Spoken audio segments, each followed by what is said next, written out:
Coffee in Tow is an interactive world news podcast, a dynamic and engaging live show that streams across multiple internet radio stations worldwide. This podcast brings you real time news updates, in depth analysis, and interactive discussions on global events, making you a part of the conversation no matter where you are. With a diverse range of expert guests and listener participation, it's your go to source for staying informed and connected to the world. Coffee in Tow is brought to you in part by Lormel Skin Food. Log on to lormelskinfood.com. Discover the range of natural skincare solutions. Indulge in the radiance of natural and organic beauty with the best natural and organic soap bars, whipped soaps, body butters, and oils. All 100% natural products. Lormel Skin Food for a natural, beautiful you. The world's best coffee from our farms to your cup. It's Grant Coffee House.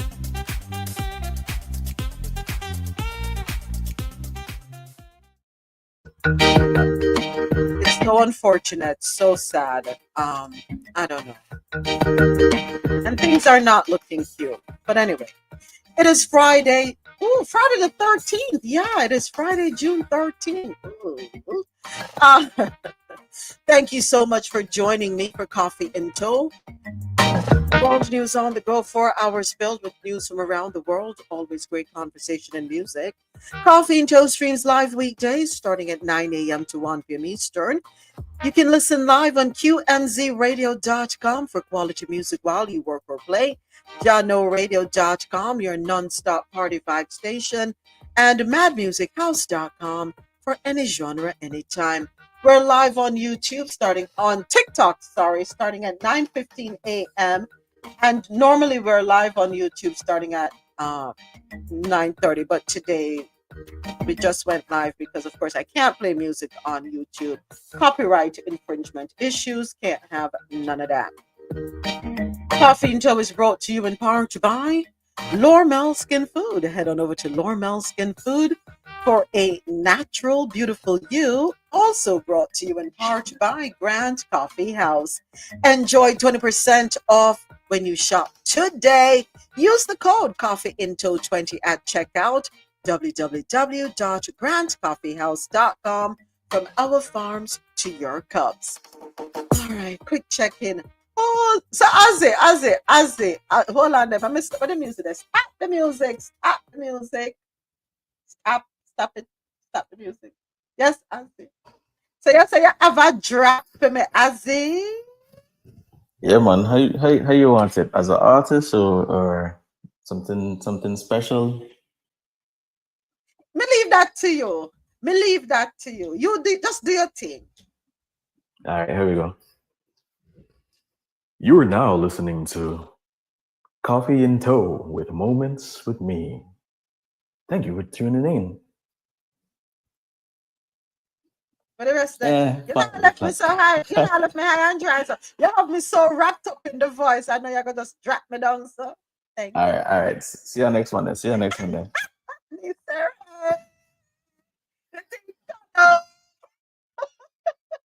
All right. See you next one. Oh yeah.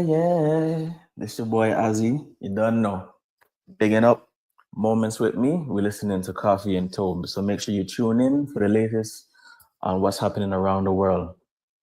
Vibes are always nice.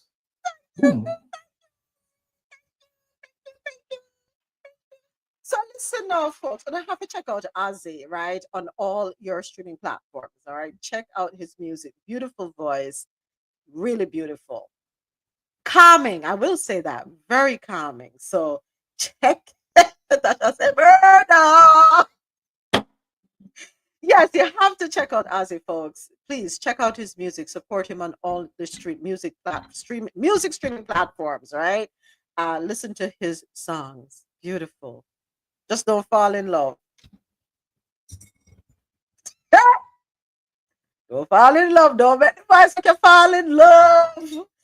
Ozzy I wants a mean, drama-free life. If you're going to bring drama to him life, him don't want it. sugar mamas are welcome to fall in love. I'm Just just don't bring joking. no drama. Boy, Ozzy, I gotta tell you the truth, you know. Last night, as I said, Sugar Mamas came across a video that somebody posted on TikTok. And there's plenty of us out there really thinking about OF. Yeah. Um, so Ja, you know, I'm gonna hop on over to you because me say, you know what, we can't carry DAD go over OF because you know, and then we can turn it up a notch. We're not doing anything crazy over there, but at least we can have those conversations, those late night conversations over there. Sounds good to me. I'll even put a little bit of extra juice on my voice. Not yet, not yet, not yet, not yet, not yet.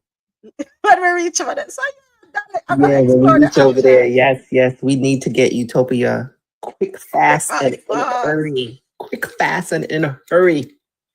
Quick and fast. Quick and fast. Yeah, man. So, but thank you, Ozzy. Thank you so much. Really appreciate that. I You're like this. I wonderful. like the second Anytime, one. I, anytime. I like the second one. You got to you do the second one. Yeah. You remember? I got her. You remember when Rosolo was on air? You remember her thing? Oh, that was so Yes. beautiful. Yeah, that Mm-hmm, mm-hmm. superb.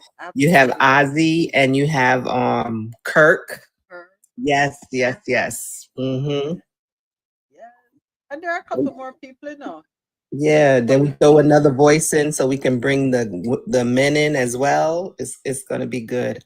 I've been practicing. I have someone to practice with in the evening now. Mm. Shari, what's up, mama? Listen, if you are in South Florida, it's Father's Day weekend, by the way. It's Father's Day weekend. Ladies, spare nothing when it comes to those good men and those good daddies in you know that you got. Gem Beauty Lounge up there in Fort Lauderdale. Yeah. Yeah, get your man skin right, nice and tight. Please, yeah, follow Gem Beauty Lounge and you can follow on Instagram, right here on TikTok. But beautiful space, beautiful folks, really professional. You you you won't regret it. That's all I can say. You will not regret it. Shari will take care of you. You will be pampered. Let me put it that way. You will be pampered. So, ladies, put yourselves on to the side for a minute and take care of the men this weekend. Hit them up. Hit them up. Schedule that appointment. Yes, and get that man his facial. Get him a pedicure, a manicure, all the cures. Yeah, Shari got you. All right, folks. So, what's going on over there in Texas, Ja? Anything exciting? So Hot Wheels is calling in the troops for the Day of No Kings. I don't know if you heard on the internet, there's supposed to be some Day of No Kings. So he decided that he's going to call in the troops just like they did for LA. I don't know. I think I sent you that story, or maybe I didn't because I just said whatever. You know, if you're gonna send it to me, just send it to me on IG, so it's easier for me to play. Anything sent to me in WhatsApp, still can't I can't play it because um, you know, I'm using the same Yes, device. yes, yes, yes, yes, yes. So anything, yeah, send it to me over there. I Yeah. think I sent it. I'm not really sure, but it's not even important. I don't even know when the day of I don't even know when the Day of No Kings is, but I've been seeing it on IG. Is it this weekend? It's the same day as this so-called parade. It's It's in tomorrow. opposition. Yeah. It's in direct Oh, opposition to that. So Yeah. that's so it's exactly what supposed to it be in means. several states then. Okay, I got you. Thank you, Yeah. Ozzy. Yeah. Yeah, he's supposed to be calling in some military as well, or whatever. Whatever is right. Madness. Proper madness. That's all I can say. Proper madness. Someone sent me a request and it timed out on me. I know I saw it. I was going to timed out. All right, folks. First up, Caribbean Corner. Let's go. Let's get into it. I don't want to talk too much news to them. I want to have fun today. out of the Caribbean corner, 27 operating theaters to be constructed over 2 years. Article courtesy of Nationwide Radio JM. Health and Wellness Minister. Boy, he's been in the news quite a bit lately. All right, since the camera light up on you, Mr. Tufton. Dr. Tufton, let me be respectful. Health and Wellness Minister Dr. Christopher Tufton says 27 operating theaters will be constructed over the next 2 years. He says the work, which has already started, will serve to boost the country's ability to respond to the healthcare needs of citizens. All right, so I'm going to take it easy with him here because he's doing some work. We see the need for additional operating theater capacity. As a result, we are building out as we speak and have built some already and more to come over the next year or so. 27 new operating theaters to add to the capacity of operating theaters. That's a 37% increase in new operating theaters over the next 2 years. The health minister was making his contribution to the sectoral debate on Tuesday. He told the parliament where the new facilities will be located. Cornwall Regional Hospital will have 11 new But Cornwall Regional Hospital never done yet. But anyway, let's keep it moving. operating theaters. Spanish Town Hospital, which has 2, will have 5. St. Anne's Bay, 1 additional. Maypen, 1 additional. Western Child and Adolescent, 4. Shackleton, Noel Homes, National Chess, and Lionel Town and Linstead Hospitals will get 1 or 1 additional. That's 27 over the next year and a half, Mr. Speaker. We will, as a government, improve our existing maintenance arrangements for operating theaters and add significant inventory, Mr. Speaker. That's why we need to stay the course. Inventory or inventory, Dr. Tufton? Which one? Inventory? Hold on. Let me be quiet. Is it because I don't have doctor before my name? It's inventory, Dr. Tufton. And you said listed, not listed. That's you said listed. So just wanted to correct you there, Dr. Tufton. I know you're under a lot of pressure, especially with the PNP coming hard at you, talking about what's going on at Cornwall Regional. Now, you did mention something, Dr. Tufton, that within a year and a half.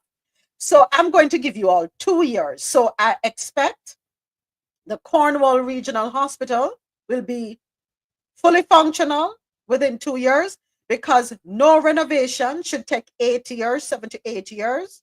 If we remember the story, we had the conversation yesterday, the day before. They closed the Cornwall Regional Hospital in St. James, 2016, because of noxious fumes. And they embarked on the renovation project, right, in 2017. However, it takes 4, and the structure that they're renovating is 40,000 square feet. However, it takes 4 years to build a 400,000 square foot hospital here in the States. I'm just saying, no pressure, Dr. Tufton. But, and I understand, Nice broke it down to us when we talk about logistics and acquisitions, so on and so forth. We understand all the spokes in the wheel. However, it still should not take 8 years. Well, look, so call it 10 years now by the time I'm done with the hospital. When I'm not done with that, the hospital in Montego Bay, it's supposed to be futuristic. It's supposed to surpass what we have here in the States. It's supposed to surpass what they have over there in Switzerland. Please. Thank you for the follow, Benji. All right. So, saying the one he mentioned, Spanish Town. Aren't they building a new hospital in Spanish Town? Well, it is my hope that they will complete the build out and have it fully functional within 2 years, because I hold you to it now, Mr. Tuck. I need to set the calendar.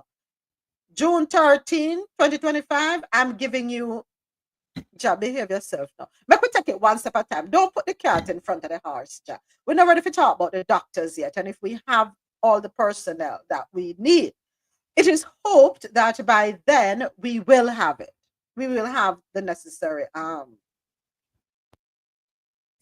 human resources in place. We're gonna ease up on him. We're gonna ease up on him today, right? Ease up our fam, because at least this is some good news. I'm tired of the talk. I'm tired. And I'm Accent. not even Jamaican. I'm tired. Accent, not a bag of mouth. All right, Mr. Tufton, Dr. Tufton, do your thing. We are here watching and waiting. More customer service training is needed in the health sector. Talk about it, What? Dr. Tufton? Yeah, I went back my love, not sure. Show me drag on the light dirt.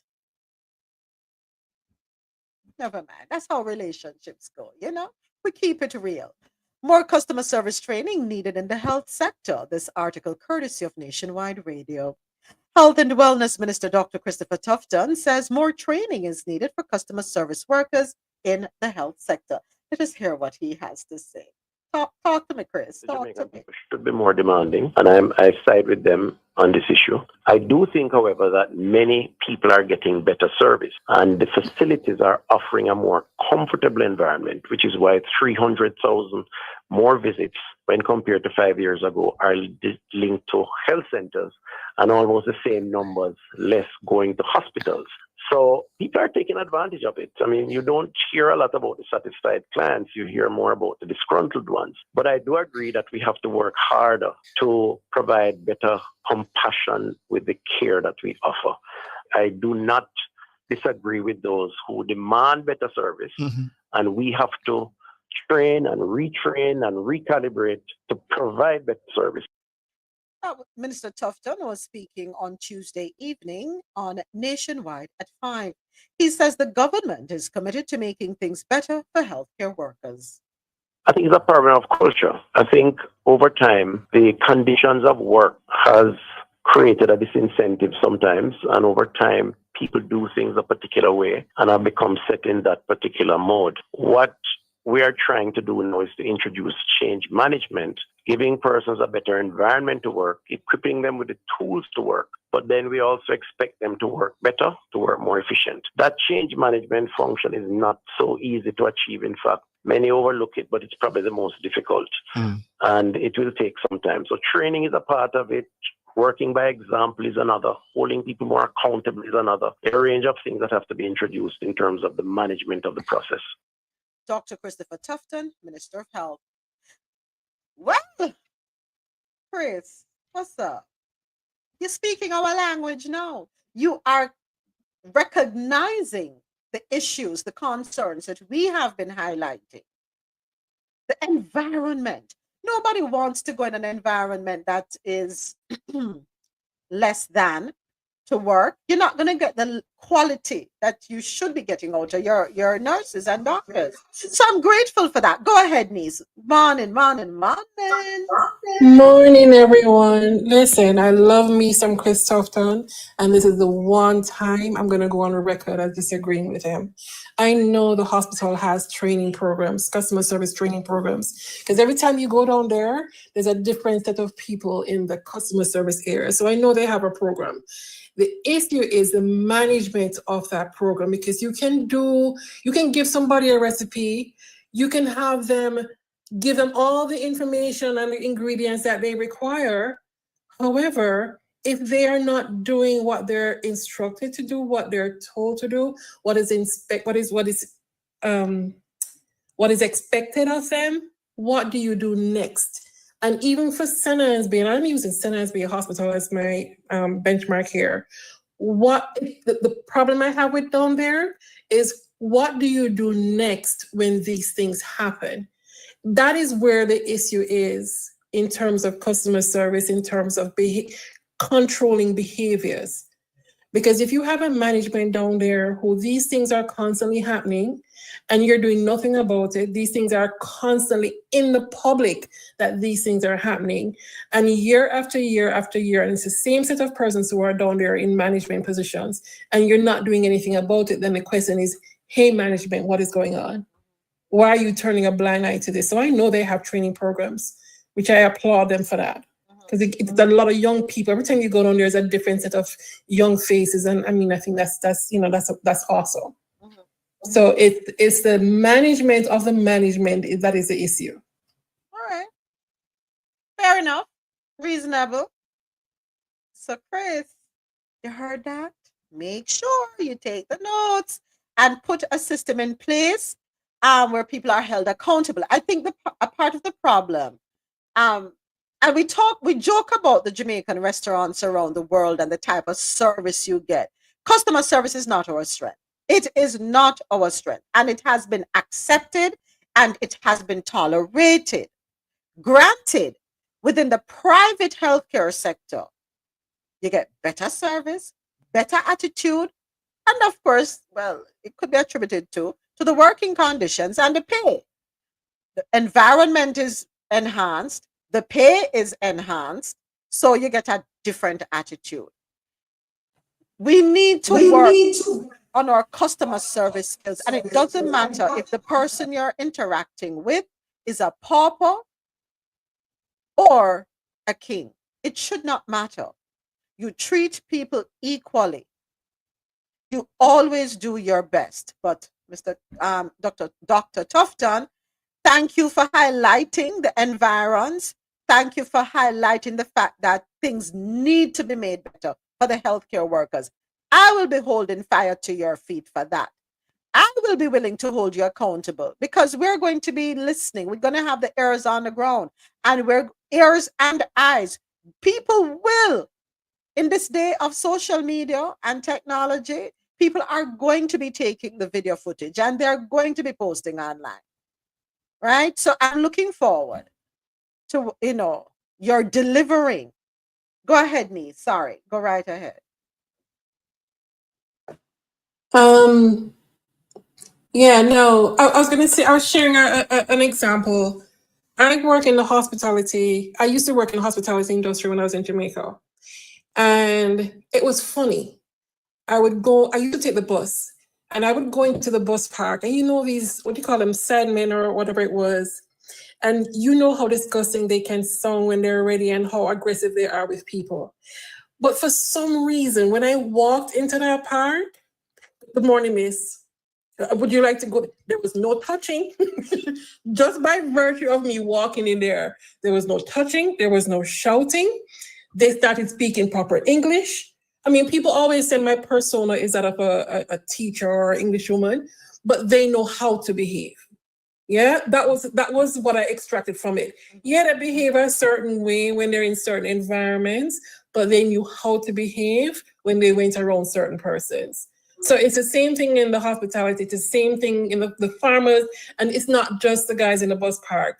How you approach people is how they're going to respond and react to you. So it's not just the hospitality workers, it's Jamaica in general. In general, yeah. Thank you, niece. And you're right about that, because the minute them land here and they're working in non-Caribbean environments, it's a different attitude that you get. You're absolutely right. All right, moving right along. 3 men headed to commit murder, killed by the police. Article courtesy of Nationwide Radio.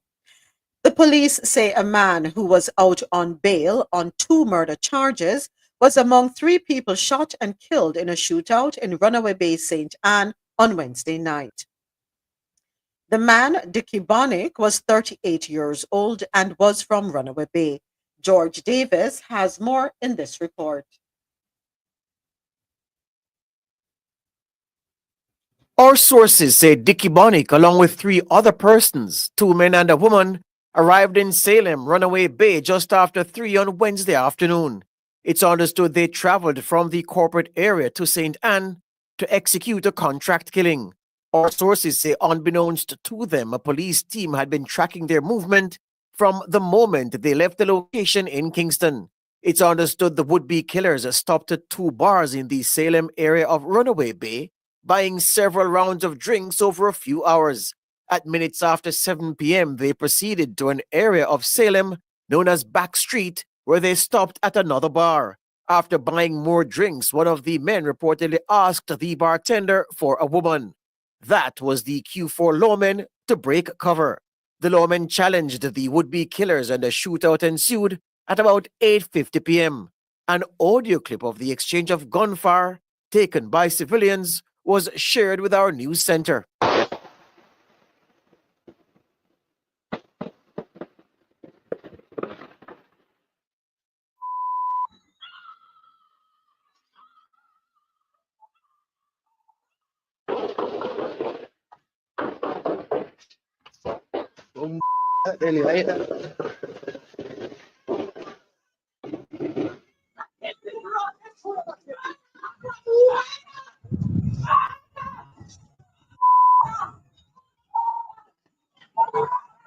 When the shooting stopped, Dickie Bonnick and the two of his cronies were found suffering from gunshot wounds. They were taken to St. Anne's Bay Hospital, where they were pronounced dead. The woman who traveled to Runaway Bay with the group reportedly fled during the exchange of gunfire. It's unclear if she was wounded during the shootout.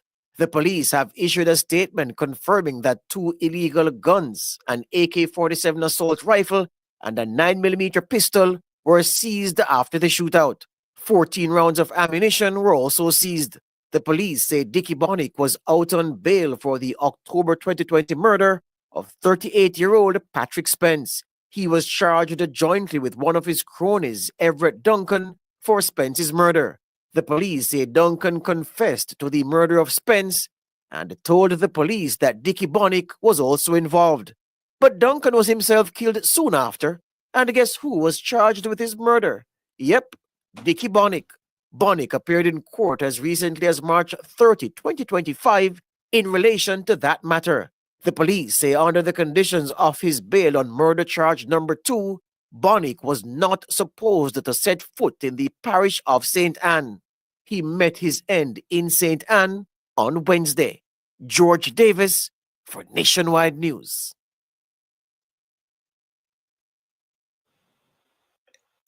What kind of ridiculousness? Not one M, 2 M's, and all you're going to say to him is, you just can't come in this section of the country? And with all that G-fire, thank goodness it doesn't seem like anybody else got hurt or that they reported got hurt. That is crazy. That is just crazy. Go ahead, Ozzy. How? What? How does I remember I have to be sensitive for the words that I use. But how does someone that's how are they out on bond? Thank you. Aren't they considered a flight risk or a risk to the community? That me want to talk about. Because that don't make sense. Usually that option is revoked. Not one, but 2 unalivings, and he's out on bail. Right. That and then where is the money coming from for said fund? The contract. You remember some time ago I had mentioned that in a lot of instances, the popo pick up people, arrest people, and they have them in jail. But when they go to the courthouse, there is not enough. The police know and everybody know that they're guilty. But when they get to the courthouse, step 1, step 2, step 3, step 4 was not followed. And so they know the case will not hold in court. So they have no choice but to release them. It's not far-fetched that this is one of these cases. And it got to this point, unfortunately. Yeah? No, but unfortunately. Get to this point. Yeah, but it's and that's the issue with and I think that is something that the intelligence gathering is something that Mr. Holness seriously needs to look at. There's a car stealing ring, for example, in Jamaica that I know it has to be in collaboration with the Popo. It has to be in collaboration with the people who at the tax office and at the DMV. It has to be. There's so many high-end vehicles that are being stolen in Jamaica. How are they getting to bypass all the systems undetected? So the intelligence gathering and the connection of the intelligence is something that definitely needs to work on, and they need to empower the police to be able to do that before. And this is not the popo on the ground. This is the popo who they report to, whether it's detective or superintendent. Before you send out an arrest or sign off an arrest, you need to make sure you have all the evidence gathering before you arrest somebody, because when you go to court, you need for it to stick.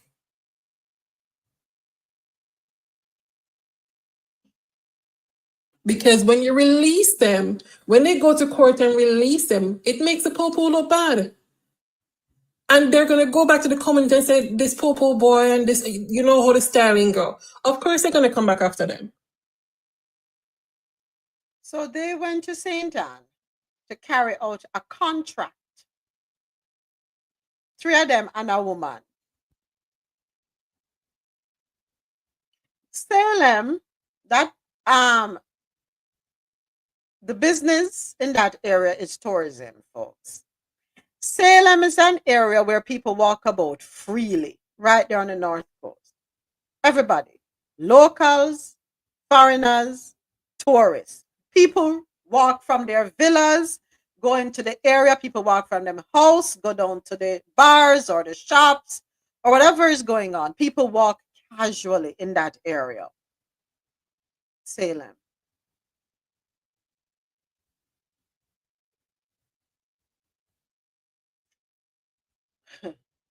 Let me be careful what I say, because it sounds like a movie. What if the person who contracted them set them up to?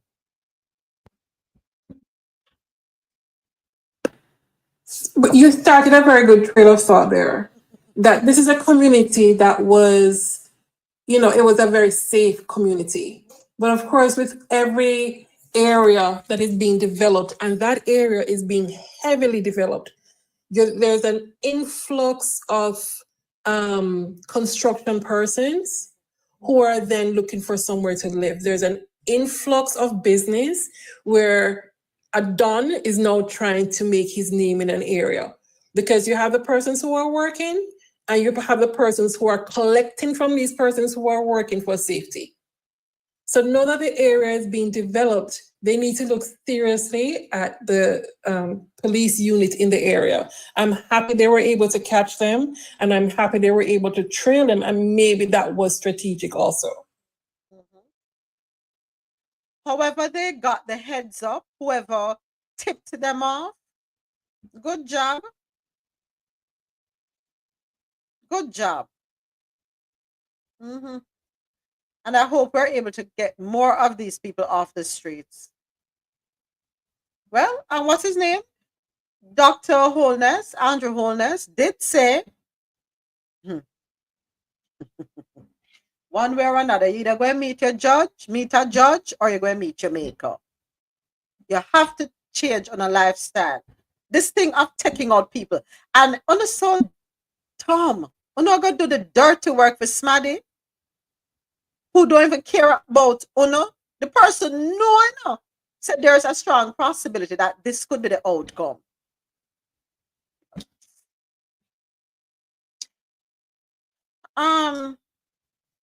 Yeah, clean up the place. Next up, TTUTA discusses urgent educational matters with Minister. Article courtesy of loopnews.com. School safety and human resource concerns were among the many issues raised by the Trinidad and Tobago Unified Teachers Association during a meeting with the newly appointed Minister of Education, Dr. Michael Dolath. TTUTA says the meeting was conducted in a cordial and constructive atmosphere on Wednesday, underscored by mutual respect and a shared commitment to improving the education sector. TTUTA says it presented a number of pressing concerns impacting educators across the nation. Key matters raised included upgrade and promotion concerns, human resource issues, school safety and operations, student support and professional challenges, outstanding payment, institutional communication, and UNIMED.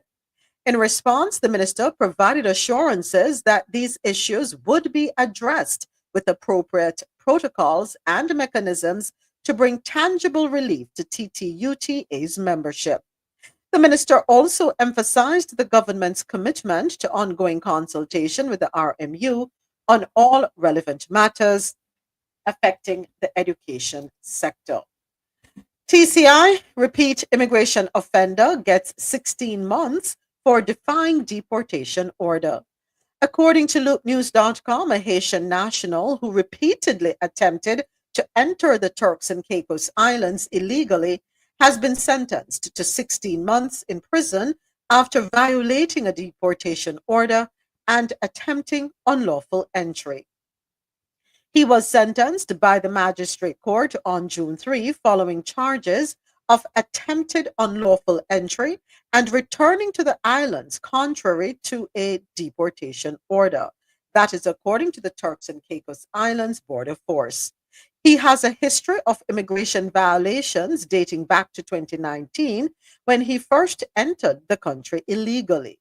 He was most recently convicted and deported in January 2025, but attempted to re-enter the country again despite the deportation order.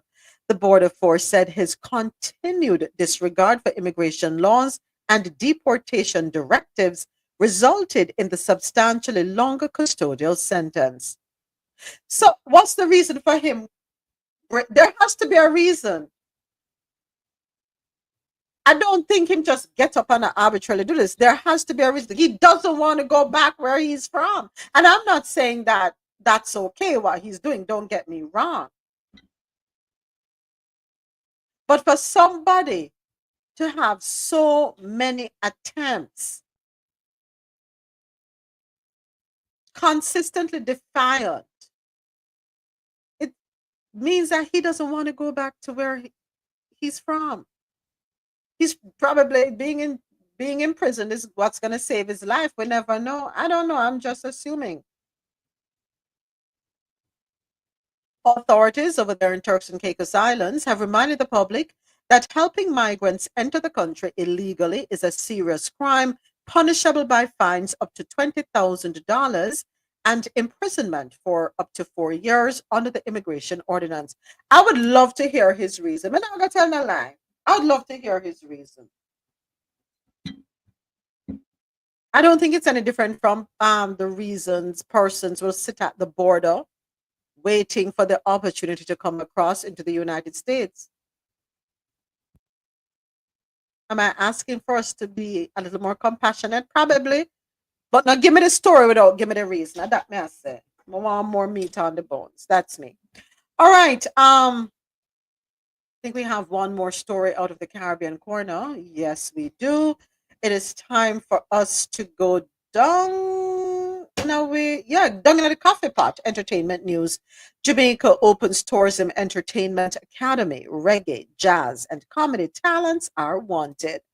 According to CaribbeanNationalWeekly.com, talented Jamaicans in the fields of reggae, jazz, and comedy are being called to audition for entry into the Tourism Entertainment Academy, a government-backed initiative designed to strengthen the entertainment component of the island's tourism industry.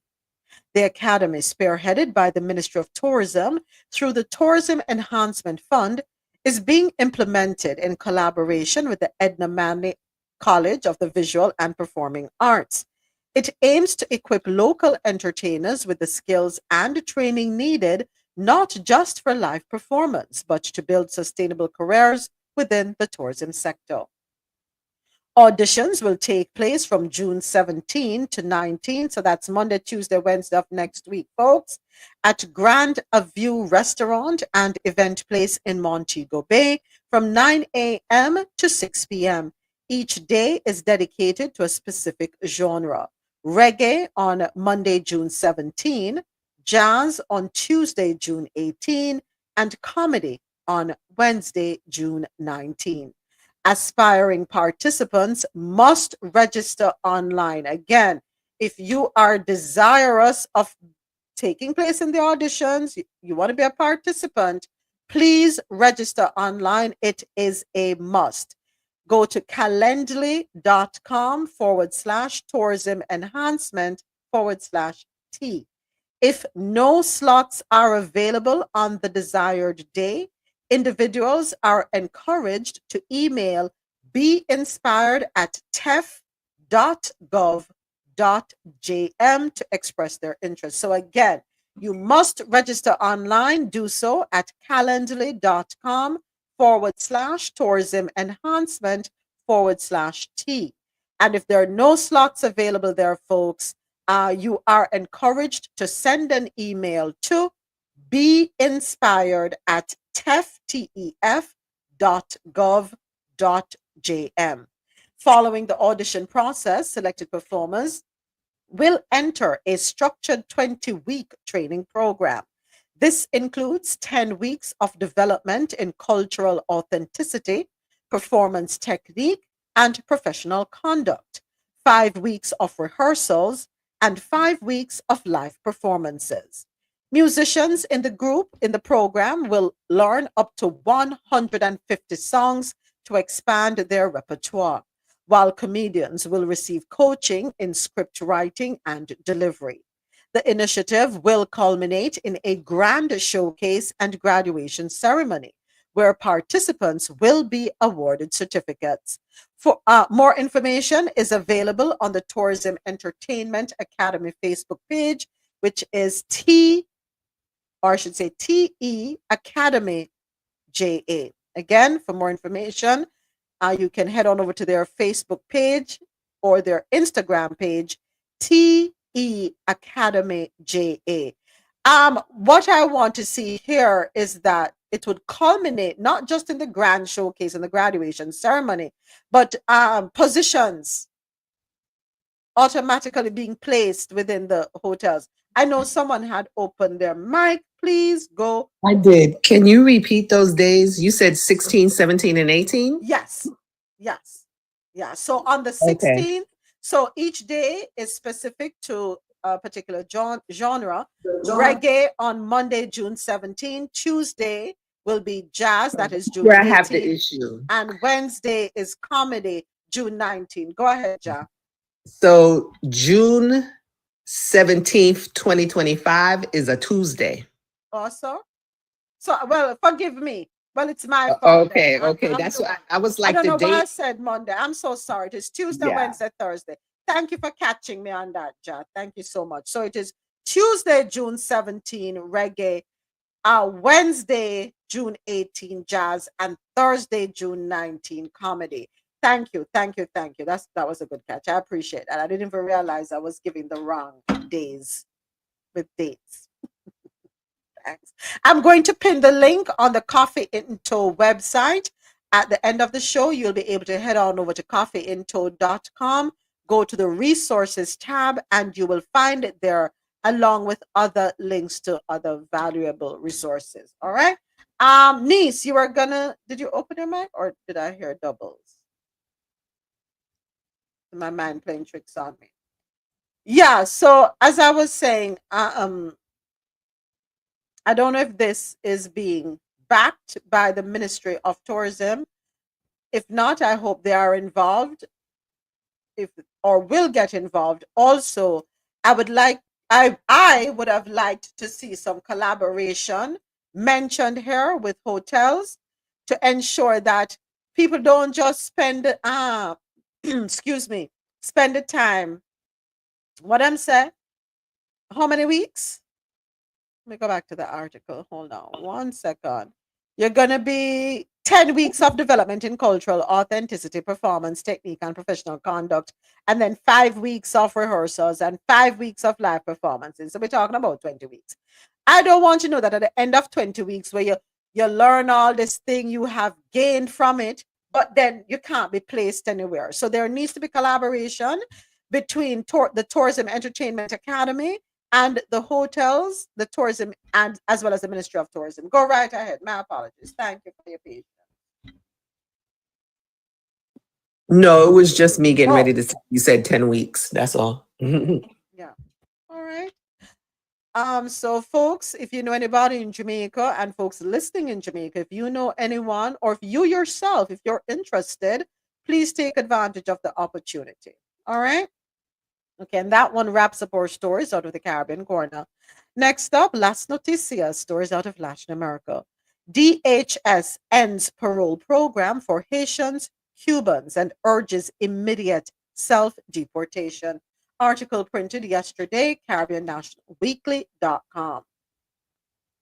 The U.S. Department of Homeland Security, DHS, announced on Thursday that it has begun issuing termination notices to individuals paroled into the United States under the Biden era program for Cubans, Haitians, Nicaraguans, and Venezuelans, commonly referred to as the CHNV parole program.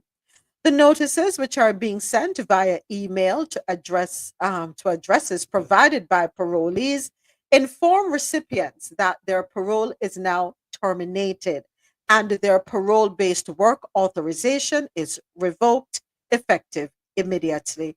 The Biden administration lied to America, said Assistant Secretary Tricia McLaurin in a statement.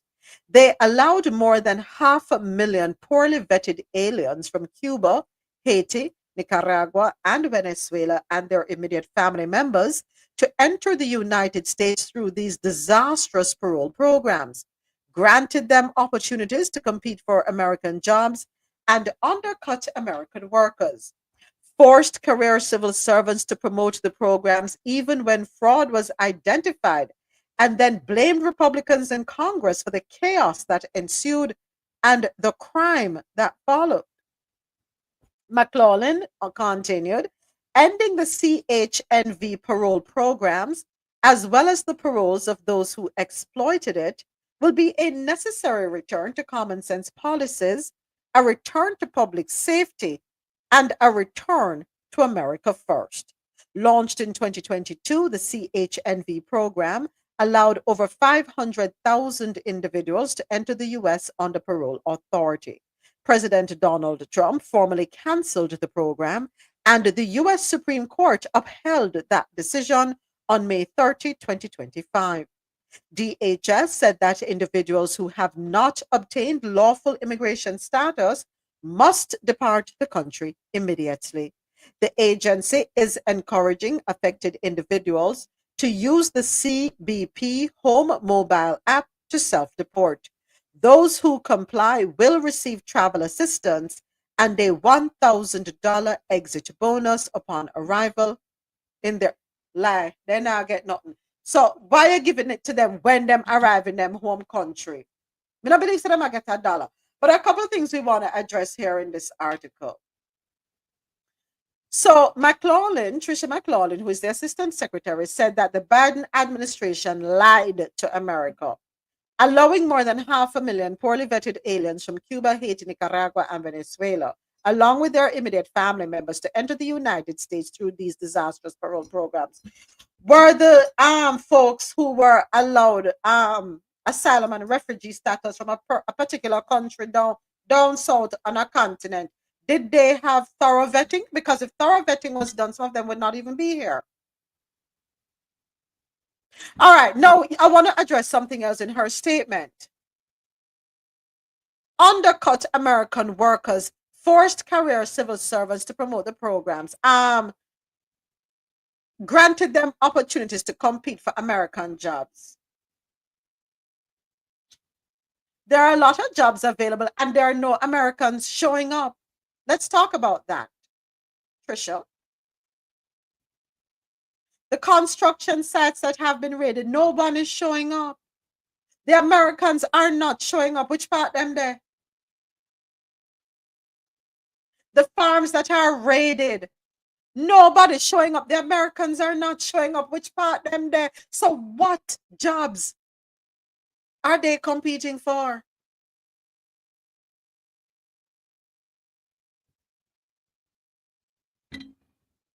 I'm waiting for an answer.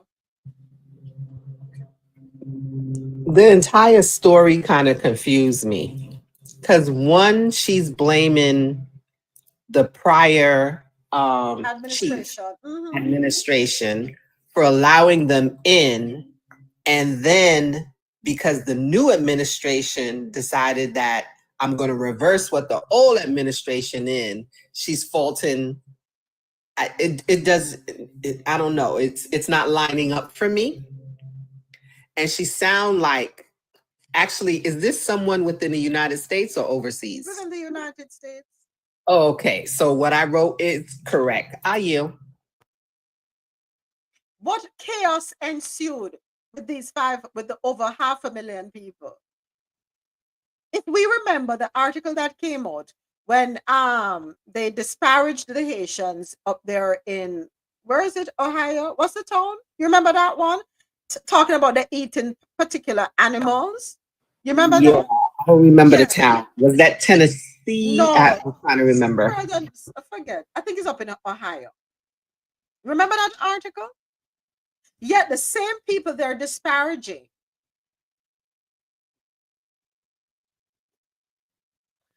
are the same people who actually helped to build up that economy. They went there and they opened businesses. Business owners in said communities said the people who live there, all they want to do is stay home and indulge in illicit substances and behavior. They don't want to work. They cannot rely on them to work. And they were extremely grateful for the Haitians coming in because they boosted the economy. But then again, And they actually had receipts. It wasn't blank talk.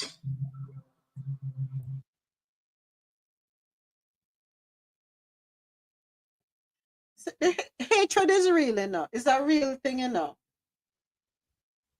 It's a real thing. Well, like I alluded to the other day, it's part of the same playbook because they definitely did the same thing in Germany during the reign of the H guy. And instead of taking accountability for their losses, it's usually blaming issues on immigrants. Always. Always.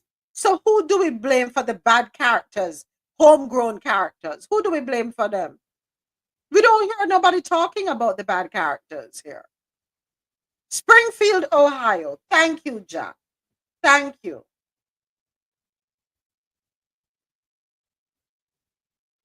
You know what, Azzy, and what gets me is that you are also the descendant of an immigrant, or you may be an immigrant yourself, and then you turn around and want to cast a die on fellow immigrants. Make it make sense.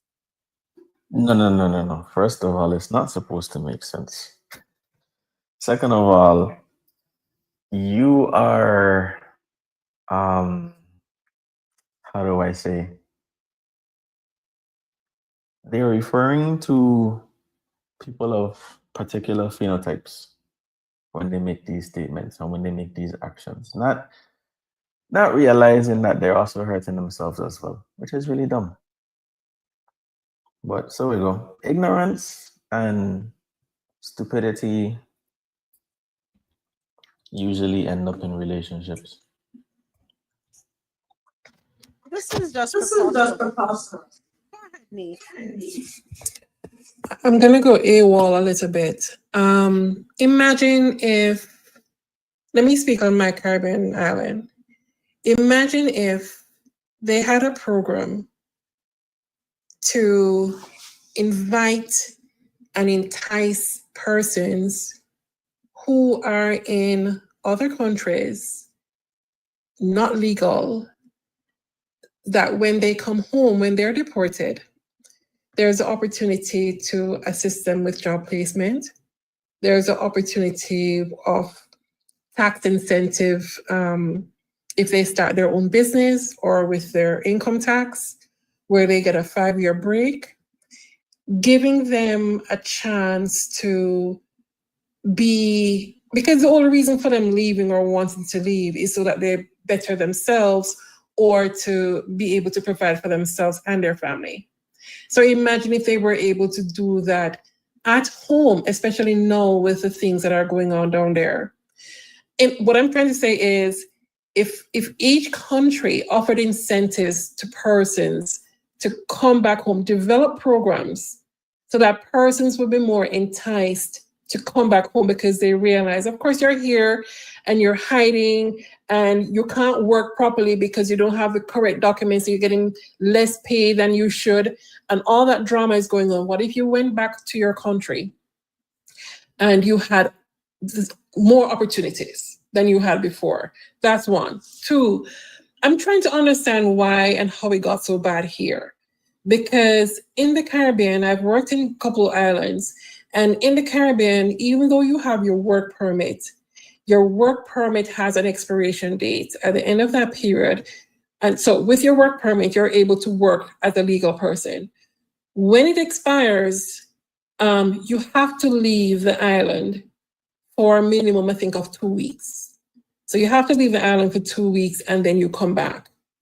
And I'm trying to understand why it is not the same here that would give persons the incentive to, okay, fine, get regularized, do it the legal way, come and work for the year, your work permit is sure, but you just have to leave the country at the end of the expiration. You have to go and come back. All these things where they're chasing people on strawberry fields to deport them. Okay, fine. What about the person who employed them? Why did they not have the opportunity to say, hey, I have 10 workers who are 50 workers who are not legal in the country and I need to get them regularized. How can I go about doing this? Why not invite the farmers or persons who have these people to come in and get a temporary work permit with the understanding, okay, fine, get them regularized, get them paying into the tax system, and they're already paying into the tax system. You get them into the system, get them normalized, but they have to leave the country at the end of 1 year, giving the government an opportunity to assess.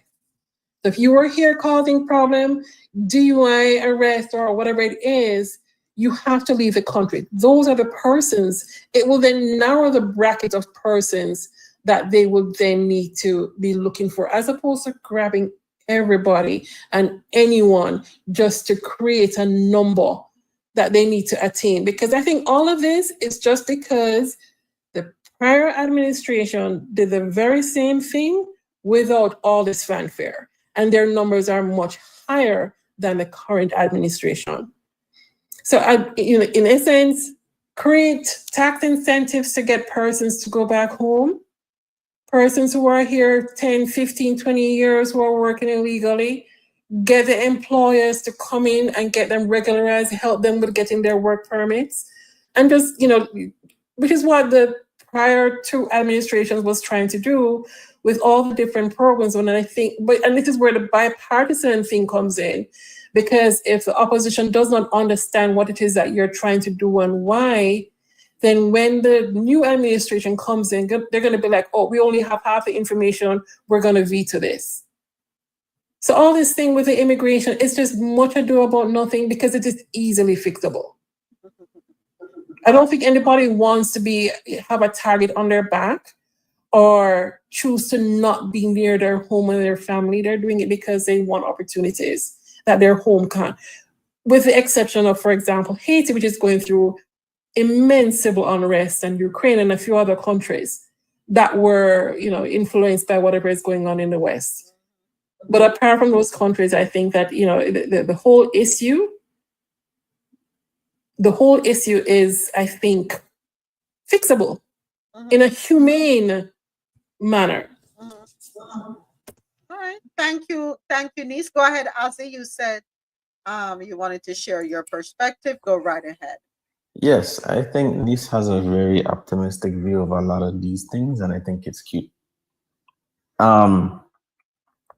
Actually, what's happening in a lot of these cases are you do have a number of persons who have transitional statuses, are a part of certain programs that have existed but are now being defunded or cut in different ways. And so by doing that, then, a lot of people aren't aware of their current status in this new paradigm. So it's kind of like I'm here on a an assaulting program that allows a work permit, but then if this program isn't available anymore, then what is my status now? Potentially illegal. So you have cases like that. Literally, there's a video going around where this guy is in the court, literally working on becoming a legal citizen, and they are dragging him out. Mhm. There's a lot of situations like that, and then keep in mind too, you create a lot of paranoia and hysteria when you start sending people on buses into different cities without warning, without proper facilities or support for those people. So then the cities and their officials have to scramble to try to make things work. Again, in the midst of some of these programs being cut, being defunded, and then as we can see, a lot of these people aren't being treated humanely. They're not. Literally, one of the videos I saw, they didn't even ask him to verify his identity.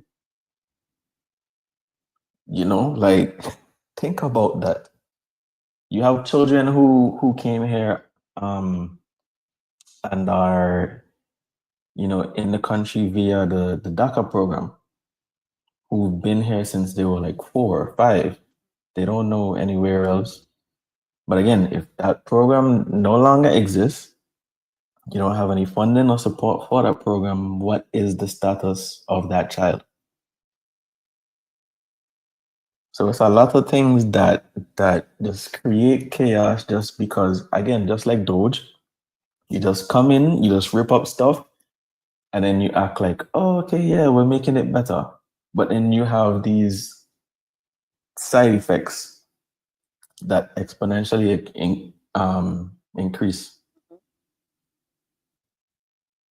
Hold on 1 second. Go ahead, Ja. Before I play the video, go right ahead. So for me, in the United States, we've always had these specific plans. And every year, whatever new administration came in, didn't really do any real, let me use the word auditing or oversight to see how you can upgrade, change things, whatever it may be. Yes, we have people that have come to the United States illegally, but we also have several that didn't.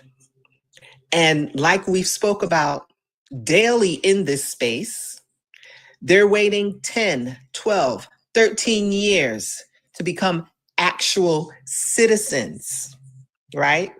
There's no one person to fault for this. It's kind of like when I said yesterday, when you have your JLP doing one thing, what is the PMP doing? You have to fault everyone, but there's no real oversight. I know of people that are not my hue that come in with work visas from Canada and other places, and they're sponsored by their jobs. And they would give a corporation the authorization to get those people in this state quicker than the ones that actually come in through the Caribbean or something like that. They have the same work program in the Caribbean. It's heavy. It's a big thing in the tourism sector, especially. Right. They will give them it very quickly, but people of another hue is kind of forgotten. And it's, for me, they're making it seem like, oh, we didn't even know these people were here. Sorry, I was getting a call. For the most part, these people are here. The ones that have actual green cards and all the other paperwork that you have. So don't this putting the fault on one administration is just ridiculous. There was no one that actually came in and said, let's sit down and rethink this. what happened in 1965 or whenever this specific program was drafted, we have to update it. We have to change it. But now you have this one man that comes in and his way of changing it is just getting rid of it. And then you have all this anarchy. That's the biggest issue for me. You have anarchy and you have lies and you have fear mongering. I yield. But when we talk, thank you, John. Thank you, Ozzy. Thank you, Niece. When we talk about coming to the table, Niece, every time they try, and this is why I said, get rid of the bipartisan foolishness, trying to reach across the aisle. They wanted to work with the Democrats wanted to work with the Republicans. Republicans don't want to work with the Democrats on this. And I believe all of this was intentional. These 500,000 people are not here illegally. From my understanding, they were allowed parole-based work. They were given permission to work here. They are not here illegally. And this is something people need to stop saying. Stop pushing this narrative that, hold on a second, Niece. Stop pushing the narrative that they are here illegally. They are not. Biden gave them 2 years. Their situation would be revisited. If applicable, they would be allowed to renew. They're here working legally. But I don't know why everywhere on social media, everywhere on the news outlets, illegals. They're not here illegally. And we need to stop that. They're made illegal now because you have revoked. The 2 years not even come round yet. But you hurry up and toss it out, making them illegal. That's what is happening. And then you have people here for years, legally, sponsored by employers. They too are in problems, but they're being classified as illegals. No. And we have to be careful with the generalization. This is what the media all has to be super careful with it. They were legal. And then you have this bureaucratic red tape, whereas for some reason, cases are dragged out for years. Come back. People are pouring thousands of dollars into it. But I agree with you, Ja. This takes two to tango. Both administrations have missed opportunities. You have one administration, in my opinion, they dragged their feet. You had the other administration where them no business, them just want to cut it. All while people's lives are being upended. And oh, how we forget history. Hold on a second. It's financially as well as emotionally. So we're listening to the voice of Vincent Scardina. He's a roofing company owner in Florida. He is a voter of he's a Republican, and the owner of a small roofing company in Florida says ICE detained 1/3 of his workers. He shares what he would tell the president if he had a chance. This soundbite is courtesy of NBC News, NBC South Florida. Let's take a listen. Yes, it takes a toll. Vincent, you voted for Donald Trump? Yes, I did. He thought the Trump administration was going to focus solely on deporting criminals. It seems immigration officials, he says, are just trying to meet quotas now. 6 Nicaraguan men who on May 27th were detained along US 1 in Sugarloaf Key on their way to a job. Their immigration attorney says it should not have happened because 5 of the 6 have their paperwork in order with pending asylum cases. Vincent Scardina is the owner of the roofing company where they worked. He's owned it 37 years. You become their friends, just not an employer, but a friend. And you see what happens to their family. It's quite a shock. Given his support for the president, we asked what he would tell the commander-in-chief if he had a chance. What happened here? This situation is just blatantly not at all what they said it was. it's financially as well as emotionally. So it takes a toll. Vincent, you voted for Donald Trump? Yes, I did. He thought the Trump Hold on a second. Hold on 1 second. Peter. Thank you, President Trump. I have two. First, on immigration. What made you change your mind about targeting in California farmers and people in the hotel and leisure business? Well, we're not targeting. In fact, if you look today, I put out a statement today about farmers. Our farmers are being hurt badly by, they have very good workers. They've worked for them for 20 years. They're not citizens, but they've turned out to be, great.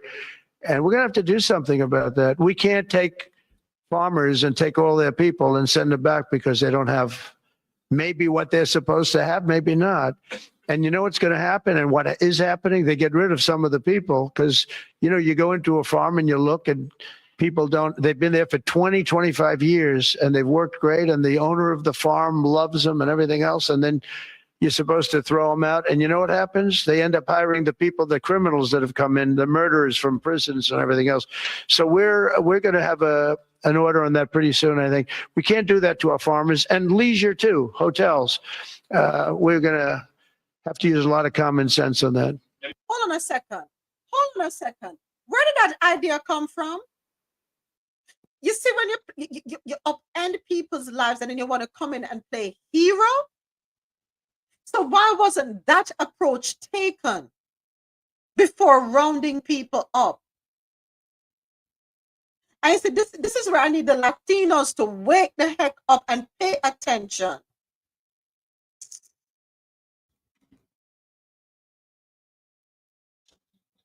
Anybody? So just moments Hold ago, on, sorry, 1 second, Azzy. Donald Trump made a major reversal in his mass deportation policy. Indiscriminately, he's been sending armed agents into farms and fields and ranches all throughout California and increasingly across the country. I was in Oxnard, California yesterday. I met with a 12-year-old boy, tears pouring down his face. His mom and dad snatched by agents. They were working the fields for over 20 years. He doesn't know where they are. He has no family in the United States. He's here alone, a sixth grader. Donald Trump may not care about him, but he's finally listening to you, calling out these indiscriminate acts of cruelty. Let's keep up the pressure and let's do it peacefully. Go ahead, Azzy. Thank you for your patience. No, I was just asking if anybody was in the mood for tacos. Steak. I call BS. Yes, right. I said it. Now, all of a sudden that you're getting pushback from the farmers and the business owners, now you're rethinking things, and he's rethinking it, but yet still spewing the false narratives. How are you going to be? He's a typical Gemini man. He's a villain and a hero all at the same time in his mind. I don't think that is what you call it, specific to one what you call them, something, the astrological sign. I think many people are like that, regardless of what them fall under. Well, I got to use Gemini right now because I can't use the term that I want to really use. I yield.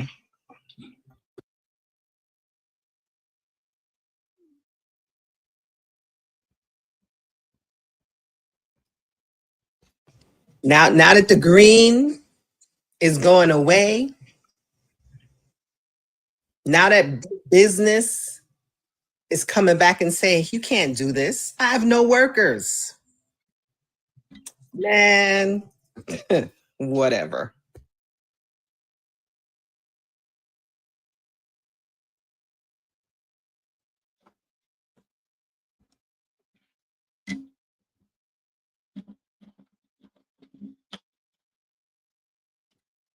I shouldn't say Latinos. I should say Floridians. Wake up. Because it's the one that in Florida the problem for the most part. Money talk. What happened to all the American jobs you taken away? Where are the American? That's why I say I don't see any Americans showing up at the farms. I don't see any Americans lining up to go into these meat packing plants where people are being removed from. I don't see any Americans lining up for the construction sites. Okay. They're not. They're not doing it. I was in a store yesterday and clearly not American person was doing a purchase. And I saw when the cashier walked over to a supervisor and came back. So you know how when you're cashing out the turn, that little you can see your total.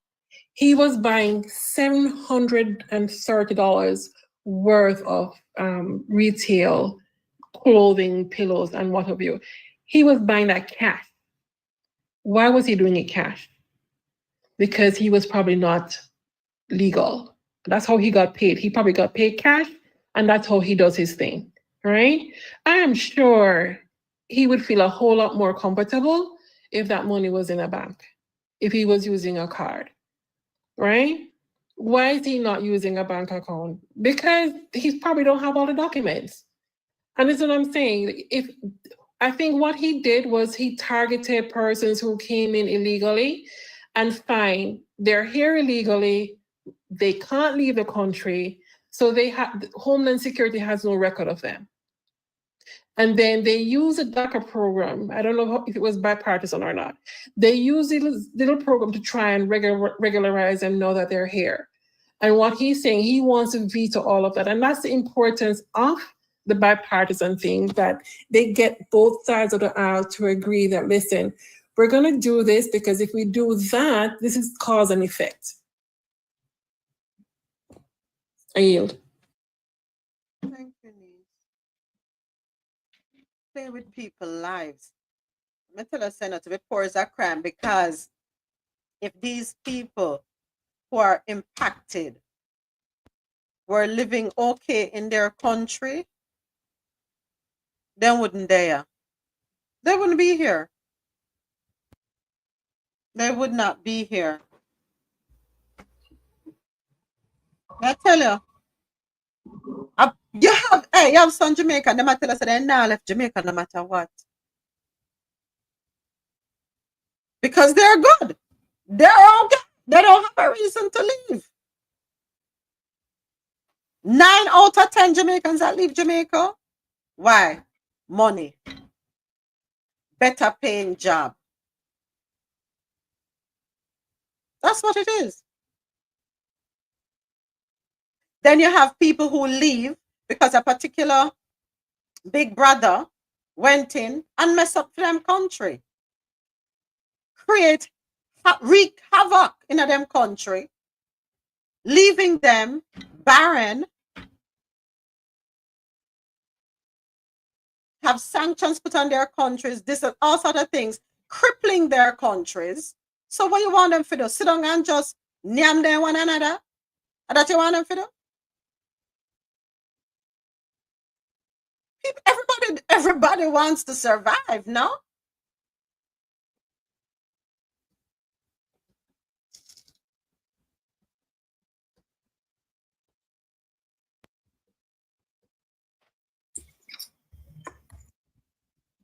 Go ahead. Go ahead, Adesoji. Oh, yes. Good afternoon. Good afternoon. Good afternoon. Good afternoon. Oh, yes. Where do I even begin? This man is nothing but an agent of chaos.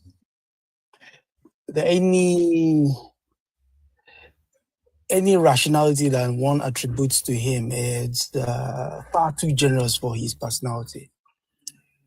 I mean, without the point of the TPS, the temporary protected status, is so that these people can live in the United States and in the course of time regularize their papers. Even the guys who did the soundtrack, that performed the soundtrack, majority of them were on this TPS program, right? And what did he say when he was screaming from the pulpits, we're going to snatch all criminals. Well, the thing with the so-called criminals is they're held in a facility, right? Not all your criminals are walking the streets. So if indeed you wanted the criminals, you will go and take them in the prisons and you will transfer them out of the country. So far, the only people that have been snatched have been people going for day labor task at Home Depot, on the farms, in schools, in hospitals, and if they're so unlucky, for a cashier to report that somebody is spending dollars instead of using a bank card. I mean, in any rational society, that's not even up for debate, but still, we live in funny times. And I say all of that to say this. When he said, and I quote, some of these people have been working in these farms for 20 years. I repeat, some of these people have been working in this farm for 20 years.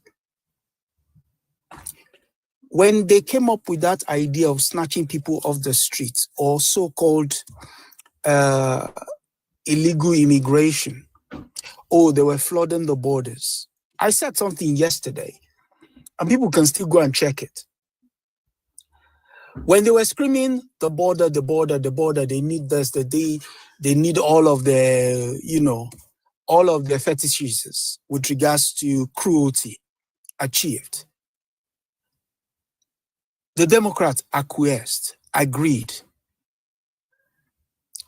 They didn't vote it, and that would have been one bipartisan bill. Instead, what did the Republicans do? They pulled back because the gentleman in the White House told them not to do so. Because if they did, he would not have anything to campaign on. So it's not about immigration.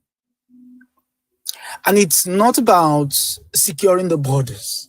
It's not about securing the country either. It's about having something to talk about. Unfortunately, the framework of the country in itself makes that talking point nonsensical. The United States is considered a nation of immigrants. To think you're going to lock down the door or lock down the borders and you're not going to allow anybody is farcical. In fact, you're part of the globalization effort of capital can move everywhere. So if capital can move everywhere, people should be able to move everywhere as well. And majority of the people that come to your border, for some reason, if we go back in time, we can see that the United States have been in their respective countries. And, so this guy, unfortunately, I don't know what it is about people that for some reason will see themselves in the mirror. And then when somebody that doesn't look like you calls somebody that looks like you the problem, we tend to agree with them. I don't know what it is. I just don't know. I yield.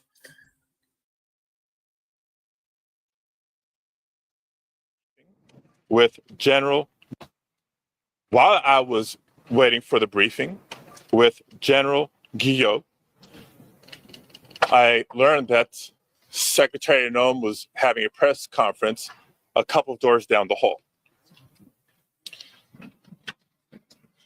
Since the beginning of the year, but especially over the course of recent weeks, several of my colleagues have been asking the Department of Homeland Security for more information and more answers on their increasingly extreme immigration enforcement actions. And we've gotten little to no information in response to our inquiries. And so I came to the press conference to hear what she had to say, to see if I could learn any new additional information. And at one point, I had a question.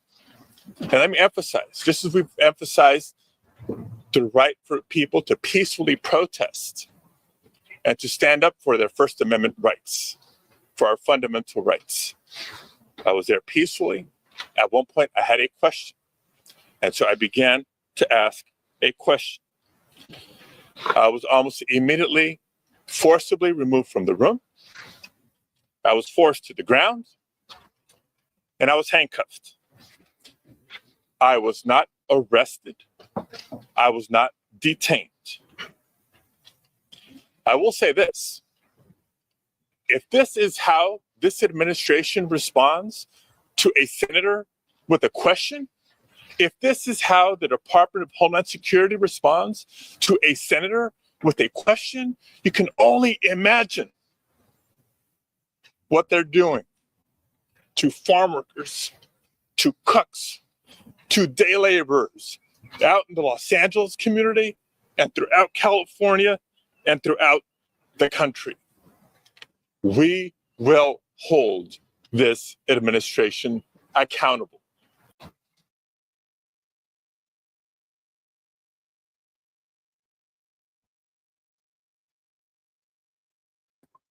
When I saw that yesterday, you know what? I laughed. I'm serious. I laughed. Like, this is what the American people voted for. Yeah. For them to basically rubbish the rule of law in your face. I mean, now the set is complete, actually. So you've arrested a judge, you've arrested a mayor, you've now arrested a senator. Shows that nobody will be spared. But I'm sure you're going to come to it. There was something that also happened a couple of days ago. The graduation speech at Fort Bragg. Did you see it? I saw it and I deliberately ignored it. I really did. Okay, but do you know talk about it, Addison. You go ahead. Okay, and talk about okay. It. So first thing first they did was they said anybody who is disabled, fat, of a certain hue cannot be behind the president. And then they specifically said, which of you here supports Donald Trump? And so everybody, if you go and watch that speech, everybody behind him said they support him. Now, fundamentally, those people, all of them there, should technically be court-martialed. Because why?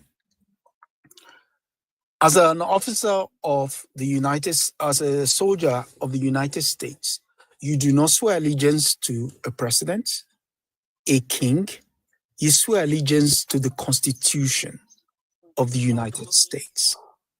Saying that you agree with his policies and you're willing to put your head above the parapet means the army, specifically that group there, should be kept on the leash. And the moment this guy is out of office, they should be purged because you can no longer trust. What are you looking for? You can't trust this sort of group around when it comes to. I mean, look at what they're going to do and what they've been sent to go and do in LA. If these sort of soldiers are there, you can be guaranteed there will be chaos. Why? Because they're basically going to follow an illegitimate order.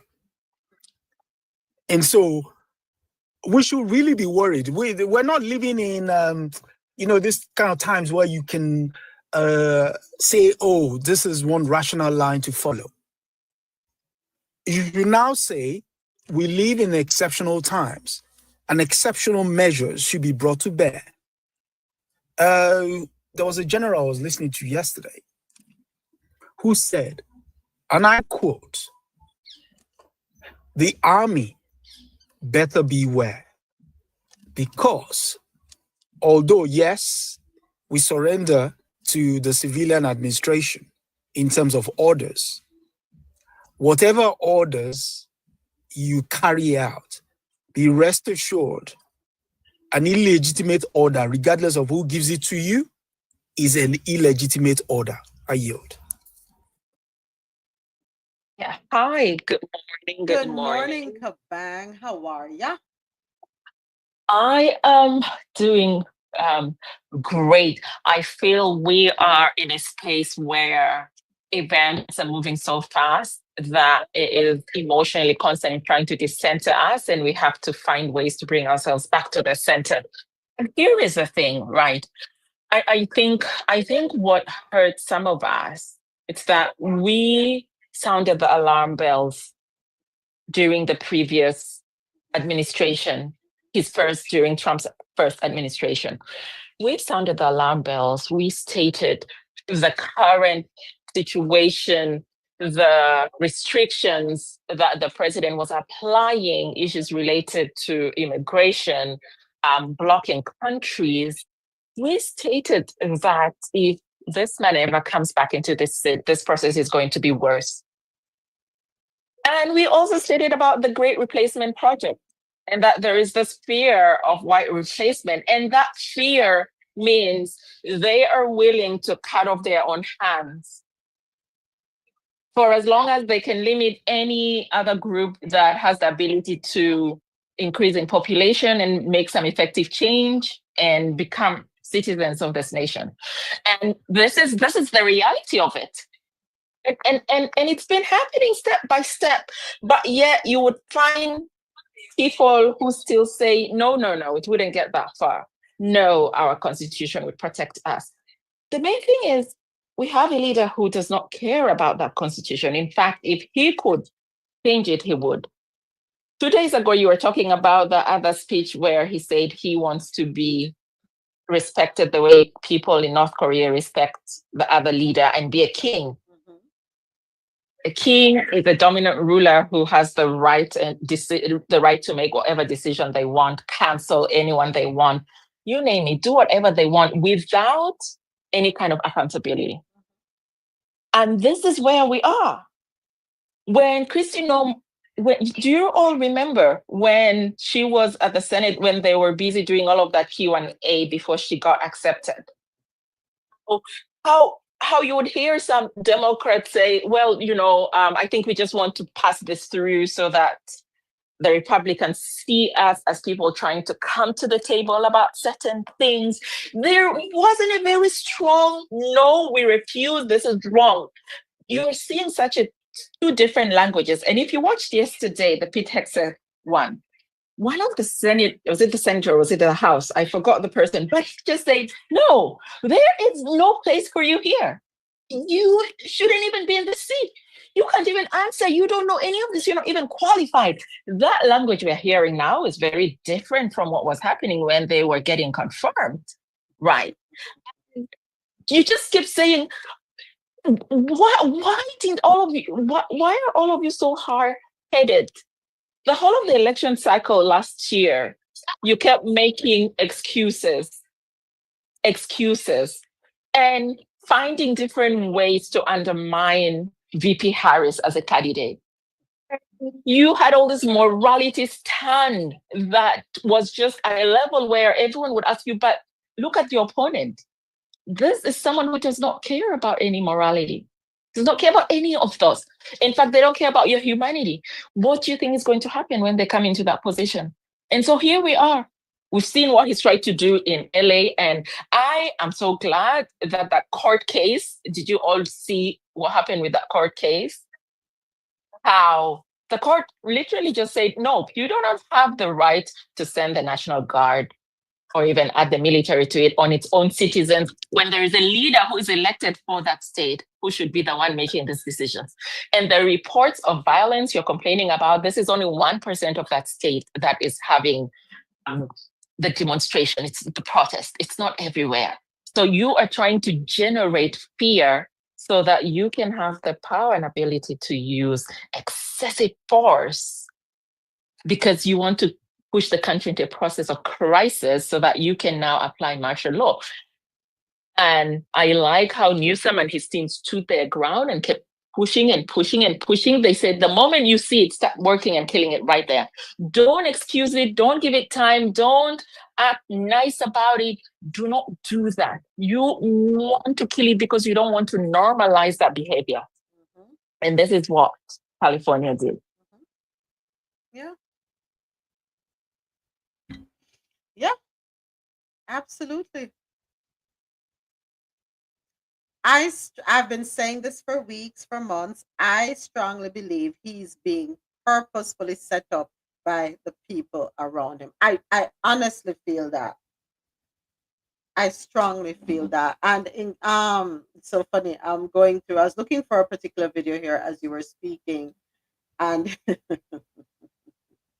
I do have the one pertaining to tomorrow.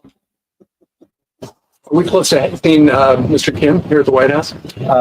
Could happen. I mean, They talked about that yesterday. I think it's something that could happen. Yeah. Hey, he's the head of a country, and I mean, he's the strong head. Don't let anyone think anything different. He speaks, and his people sit up at attention. I want my people to do the same. Well,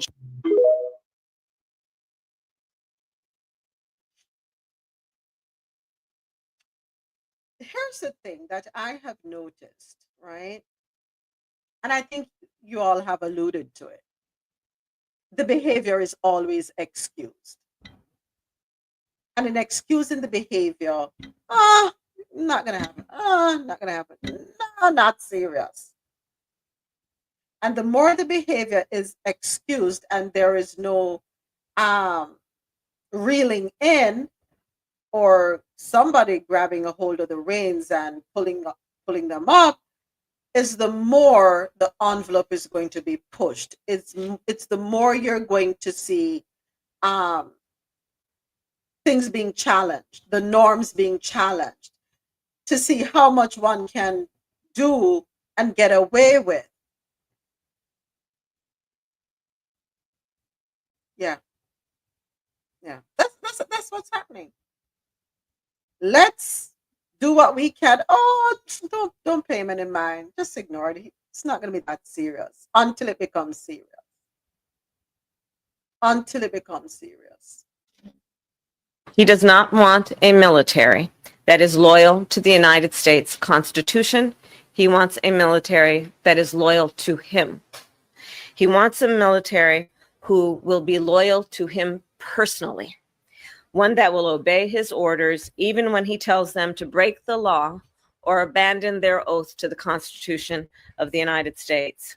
In just the past week, Donald Trump has repeatedly called his fellow Americans the enemy from within, and even said that he would use the United States military to go after American citizens.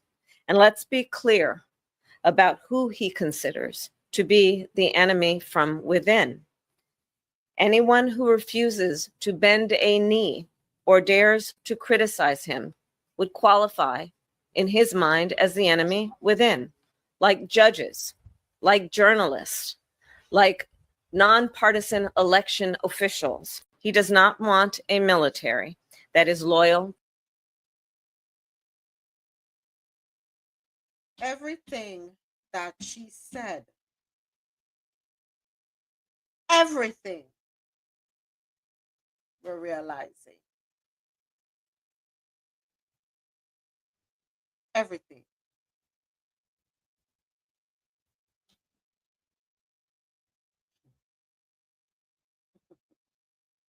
And she's supposed to be the one we should be afraid of.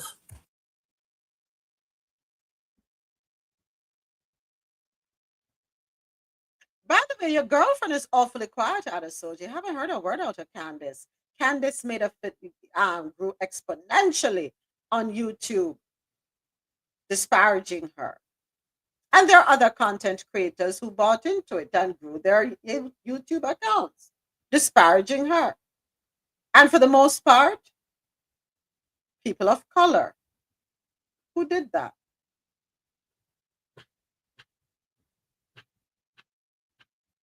Yeah, people of color. were leading the way with tearing her down. Anything to be on the veranda, huh? And you still ain't on the veranda yet. You can't even go on the stoop.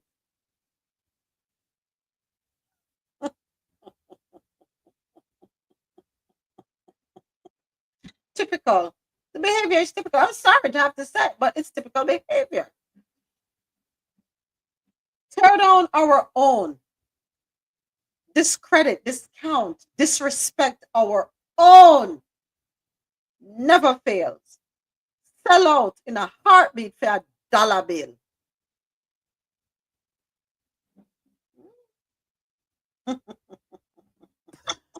The lady you said now, you know, when there's a saying in my place where that if you give someone a hammer, everything becomes a nail.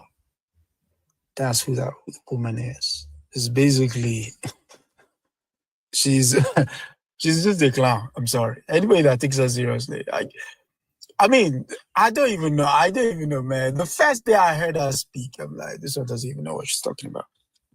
Just switched off. How y'all feel now? Candace, how you feeling, girl? You feel good? Oh, didn't she put out a statement the other day saying this is not what she's calling out what the administration is doing because this is not what she agreed to? Candace, girl. Coffee. You know, I think I don't want us to get caught up when one of them just tries to show some kind of inch of I don't even know. I don't even want to call it humanity. I think it's more a thing where they realize that the position they're in, it's going to have detrimental impact, and they don't want to be held accountable when the history is written on it. And so they want to save face and show that they somehow care and really want what is good. And so I think we have to be mindful about trying to connect with them on that angle.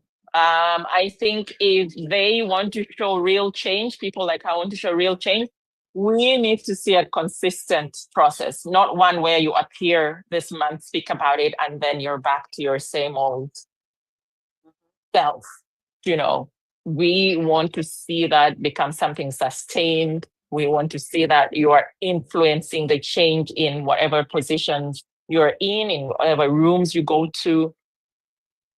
And we want to see that you're coming at it from a place of humanity, not just because, oh, I am losing viewers and I need to now act like I care. I mean, there are a host of people who have, what's the word? Have been trying to redeem themselves in the last couple of months, even on this side. I mean, on this side, we have a whole raft of glorious idiots, for want of a better word.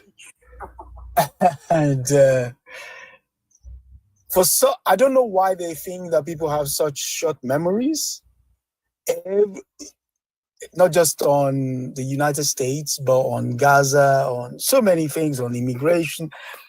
Oh, like the other day, Piers Morgan came on. He came on his. You said that, Mr. President, type at the same time. Listen, and he came on, and he told Mehdi Hassan, said, "Oh, Mehdi," and this is the way he said it. He said, "Mehdi, I've finally come to terms with what you're saying about Gaza." My retort then was, "And what should we do? Bake you a cake? Get you a bouquet of flowers? And seriously, I don't know what they want. What do you want? That we acknowledge what even Stevie Wonder can see. I don't know. You know, you want a ribbon? And the reason I say that is, just like Abang was saying earlier, is that you find them increasingly trying to pull back from their most outlandish, outrageous position to be shown to believe they have a modicum of humanity. The lady you were talking about earlier, I try not to pronounce her name whenever I get a chance to, only came to the realization on Gaza, yeah, when she had this interview with Norma Finkelstein. And if you go and watch it, you will see what I'm talking about. When the interview started with, it was a podcast, and, you know, and she was asking Norma Finkelstein, you know, she said, oh, don't the Israelis have a right to defend themselves? And the first question Norma Finkelstein asked is, what do you know about that place? It was like, you know, when you walk, it's like walking into a trap. And she said, yeah, I know they're America's greatest ally. I said, no, I'm saying, away from all of that media stuff, what do you know about the place? And then the man broke it down to her. And then the man said one part. The man said, do you know there are women who give birth in Gaza, sometimes without anesthetics? Sometimes the baby is stillborn because they've been living in a place that is constantly being shelled. That the woman, the shock that the woman gets, you know, has been transferred to the baby, that, you know, that kind of thing. So, to the point where she started crying. And Norma Finkelstein said, well, not that he's being insensitive, but that's the life of an average woman in Gaza. So when people come on and they just talk and they just, because, okay, so this is how he got her. He said, you're a mother, aren't you? So he then tied it to her. Like, okay, look at that. So from then on, she then pivots. Now, some will say, okay, maybe she didn't know. But here's the same people that says she does research. Surely, if you're going to talk about a subject, you will have done research on it. What the man said. Probably. Yeah, so exactly. So what the man told you there, you will have found out in the course of your research. But again, because you're grifting, it's all about the money. Yeah? It's all about the money for you. Their humanity doesn't matter. And I'll end with this. Malcolm X once said, the media is so powerful that you will have the oppressed siding with the oppressor against the oppressed.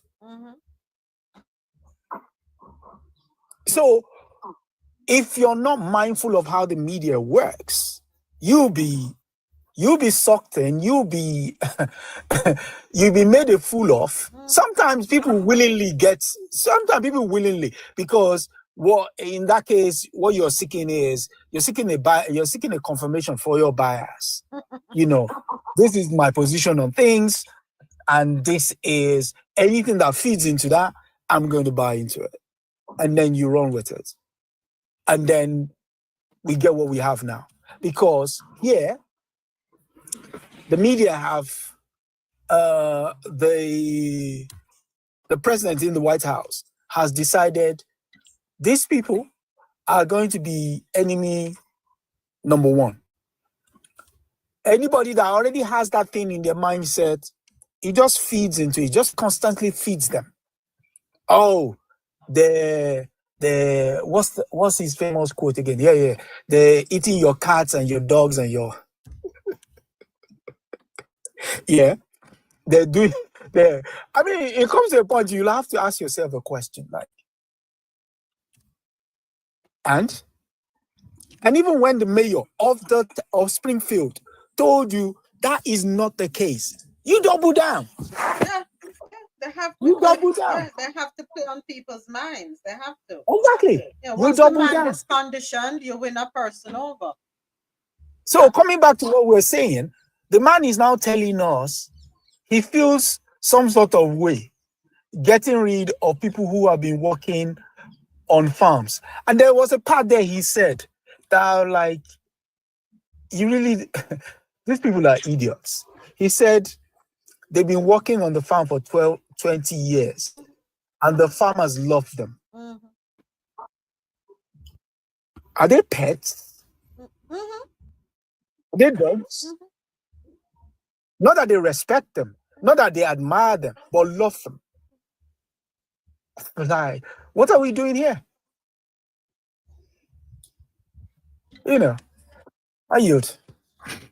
Just specifically, Mr. Secretary, what is the authority that the administration is using to deploy active duty Marines to California neighborhoods? What authority?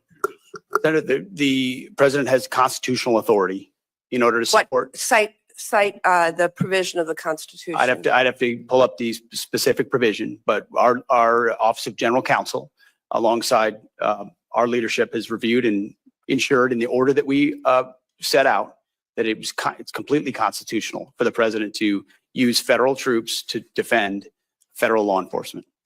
Look, I'd like to know the specific constitutional statutory authority. The president made it clear that he relied on Section 12406 of Title 10 with regard to the National Guard troops. I need to know the authority that he is relying upon in terms of active duty Marines being deployed to California neighborhoods. Senator, so you'll follow up with me? Yes, Senator, but there's Thank plenty of precedent of active duty troops being used to support law enforcement. Historical precedent. I'm not disputing that. I am just asking you to cite the authority under which the active duty Marines are being deployed to California. It's in the order, ma'am, neighborhoods. but we'll make sure we get it to you as well. So I asked him point blank, what is the legal authority under which you are sending active duty Marines to California neighborhoods? And he couldn't answer the question. It's shocking that the defense secretary could not answer what legal authority he was using to do that. But you know what? I think he was just doing it because Donald Trump told him he should. Right? Well, Donald Trump said, send in the Marines. He said send in the Marines, and he did. This is specifically. And it's a distraction, as we know, as you were just discussing. This is because his big, beautiful bill that we call the big, beautiful betrayal, which would terminate health insurance from 16 million people and nutrition assistance from millions more to pay for big tax breaks for corporations. He wants to distract attention. And so he sends in the Marines to California neighborhoods. Go right ahead, John Neal. Thank you for your patience. I had hit the play button already, so it was kind of hard. Go ahead. Go ahead.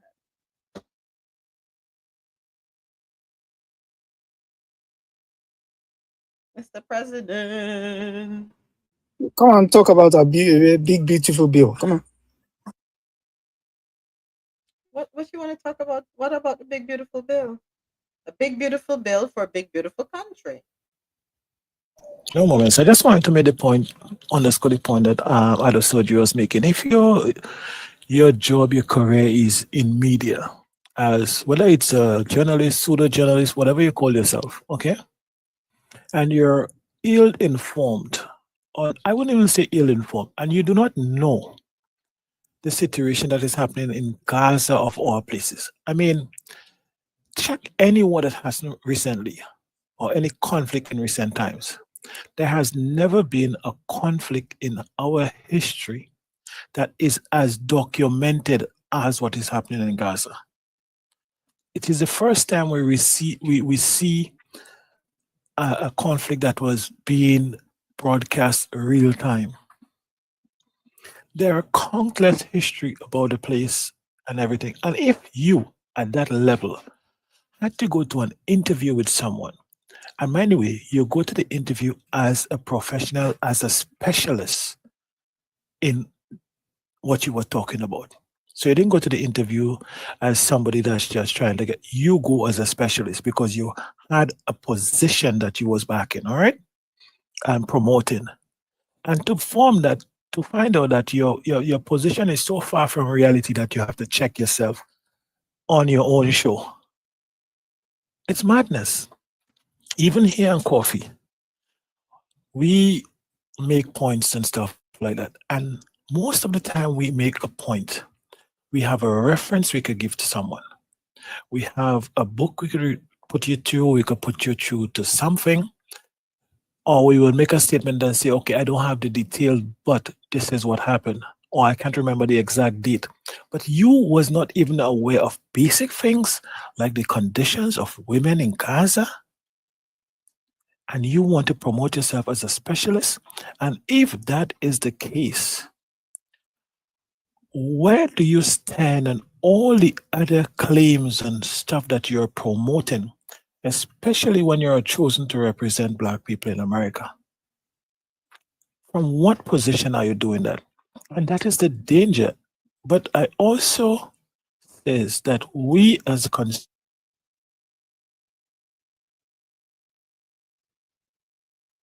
has a responsibility at minimum to do some level of research out. We don't have to go and do no crazy stuff.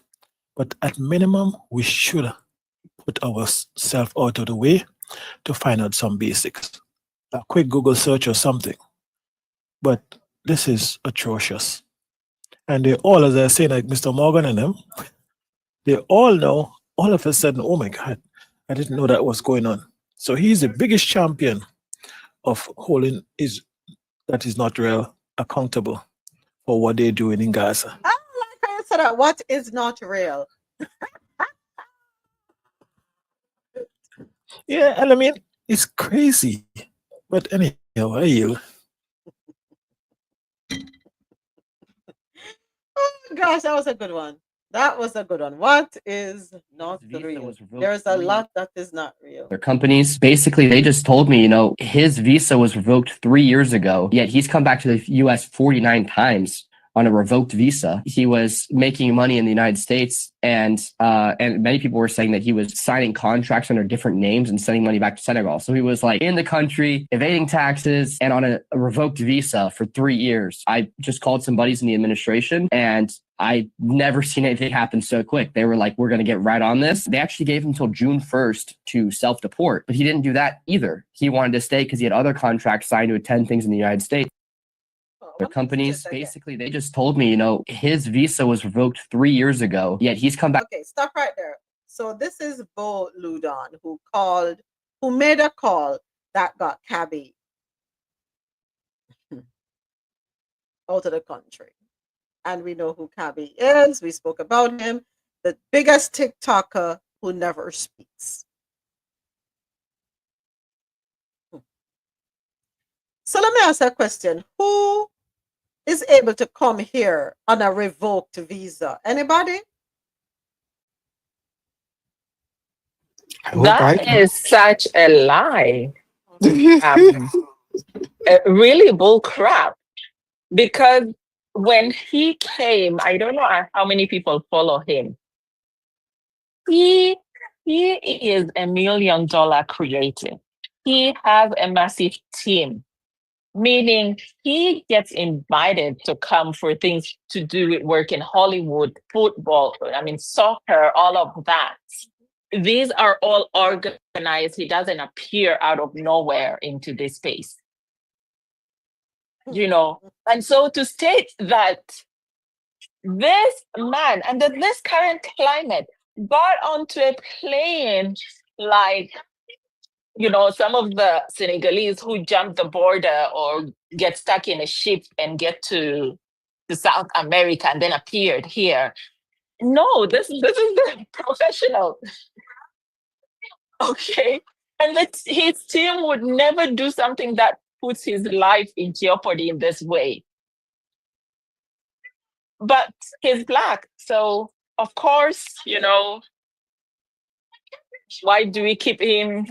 I don't know if he's Muslim, but since we have a war against Black people and Muslim and all of that, Islam and all of that, we are going to discriminate very boldly and be proud about it and speak about it.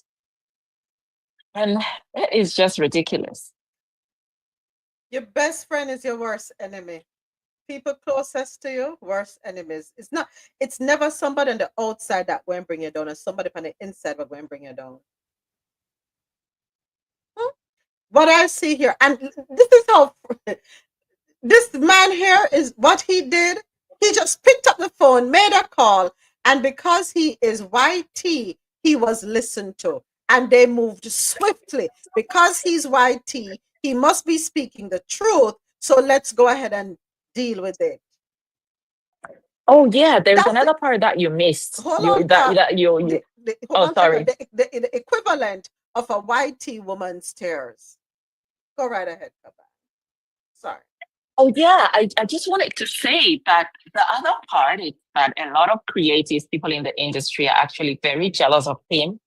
That he is Black, he doesn't speak, but he is getting massive content deals. He is making millions, and it's to them, it's a shock to their system. And that's one of the reasons why they would not even want him to be here. It's that jealousy. It goes back to a conversation that was had on Coffee and Toe when we were in other spaces. And I remember there was a particular person who used to come to the space quite a bit. And that person made a comment. And the comment the person made was that in this country, when you're a person of color, they will limit your income potential.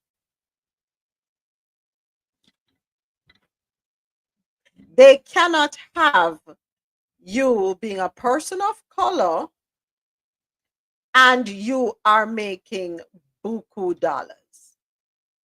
Your net worth is so high. No, they have to find a way to bring you down. And then fast forward now. All these different celebrities who are persons of color, all these athletes who are persons of color, it's their faces, it's their names that you're hearing in media with these ridiculous sounding cases coming, the accusations behind them. And it really makes you step back and say, hold on a second. Hold on a second. Is it that they're set up from day one? I know it has been said within a particular sport, allegedly, let me put that out there, allegedly, they give you the contracts with the millions, but they also give you a contract to let you know the do's and don'ts. So when we sit here and we say, why don't they all put their money together and do something for the communities of color, their hands are tied. Yeah, you might see like a foundation here and there where they give out like a school bags and feed, but they're limited with what they can do.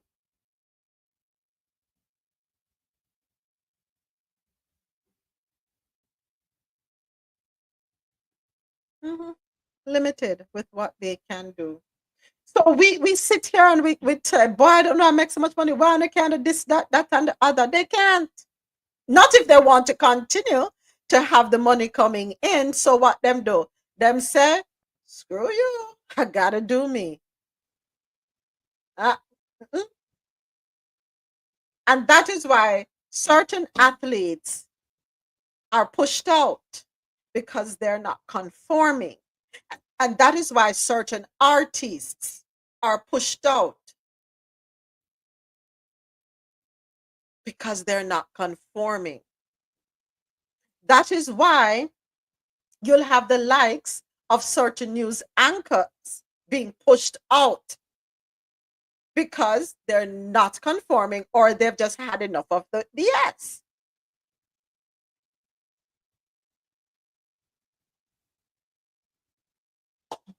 Everything is orchestrated. So here we have this gentleman whom I like. First time I stumbled upon his video, I was like, oh my gosh, he's so brilliant. Right? Senegalese, Italian.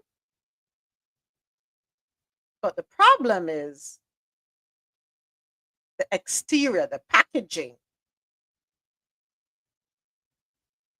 The packaging. Yet we have Leona, where Leona could brag about being here. Come on. Many people around the world are saying until we move away from the isms, the orisms, we'll never be better. We'll never be better. We're going to remain stagnant until everyone recognizes that you are not each other's problem. You're going to be stagnant. Stop allowing isms to rule you and control you, and learn to see things for what they are. We're more alike than we're different. When the rain fall, it don't fall on one person house top. When there is hail, the hail not come down upon one person house top.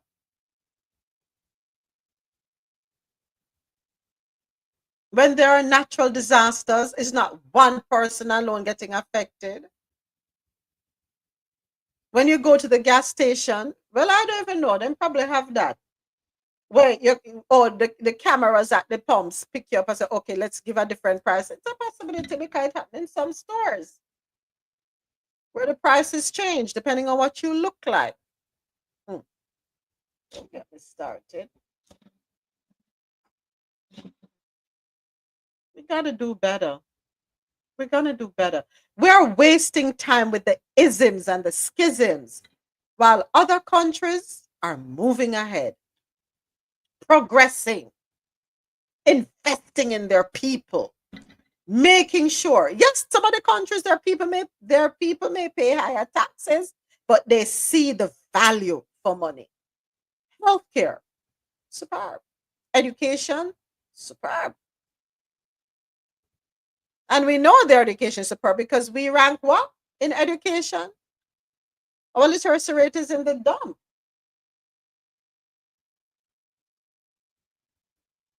We're focused on the wrong things. Focus on the wrong things. How on earth are you going to have half a tooth and look at me and hate me?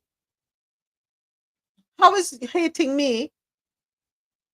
How is your hating me putting dentures in your mouth? Or implants? No, you still got the half a tooth. And you still can't string a sentence together, but you're hung up on hate? Make that make sense.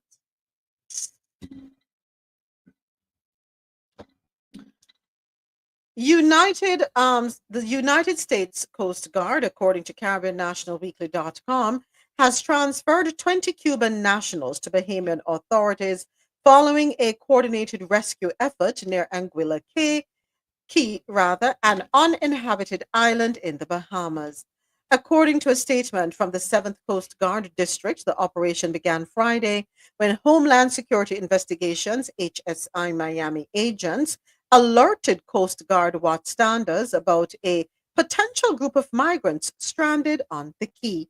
A U.S. Customs and Border Protection, Air and Marine Operations aircrew confirmed the group's presence and condition, while a Coast Guard Air Station Miami HC-144 Ocean Sentry aircraft dropped supplies, food, water, and a radio to maintain contact with the group.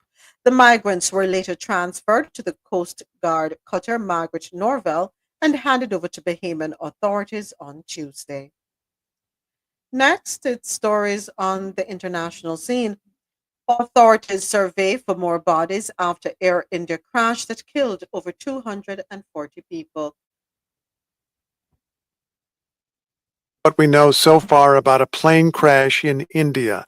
We know that it was an Air India flight, that it was a Boeing plane, that it had 242 passengers on board along with 12 crew, and we're told after this crash, which came shortly after takeoff, More than 200 bodies have been retrieved. Those are some of the bare details. Let's try to fill it out now with NPR's Dia Hadid, who's following the story from her base in Mumbai. Hello, Dia. Hi there, Steve. What happened? As far as we can tell so far, there are multiple videos show the plane ascending over the northwestern city of Ahmedabad. And then just as suddenly it begins slowly descending, and then you see a fireball. And what we know now is that it crashed into a hostel run for men for a local medical college. Videos from the scene are tough viewing.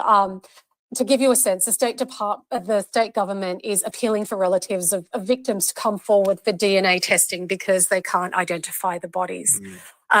One donors association is also appealing for blood donors. They say 4 or 5 of their medical students are also missing as well. You're already giving us some clues that people will begin to try to work with to understand why this happened. You mentioned the plane began to descend and then there was an explosion. That's one of many questions that is raised. What happened in what order? What information is available?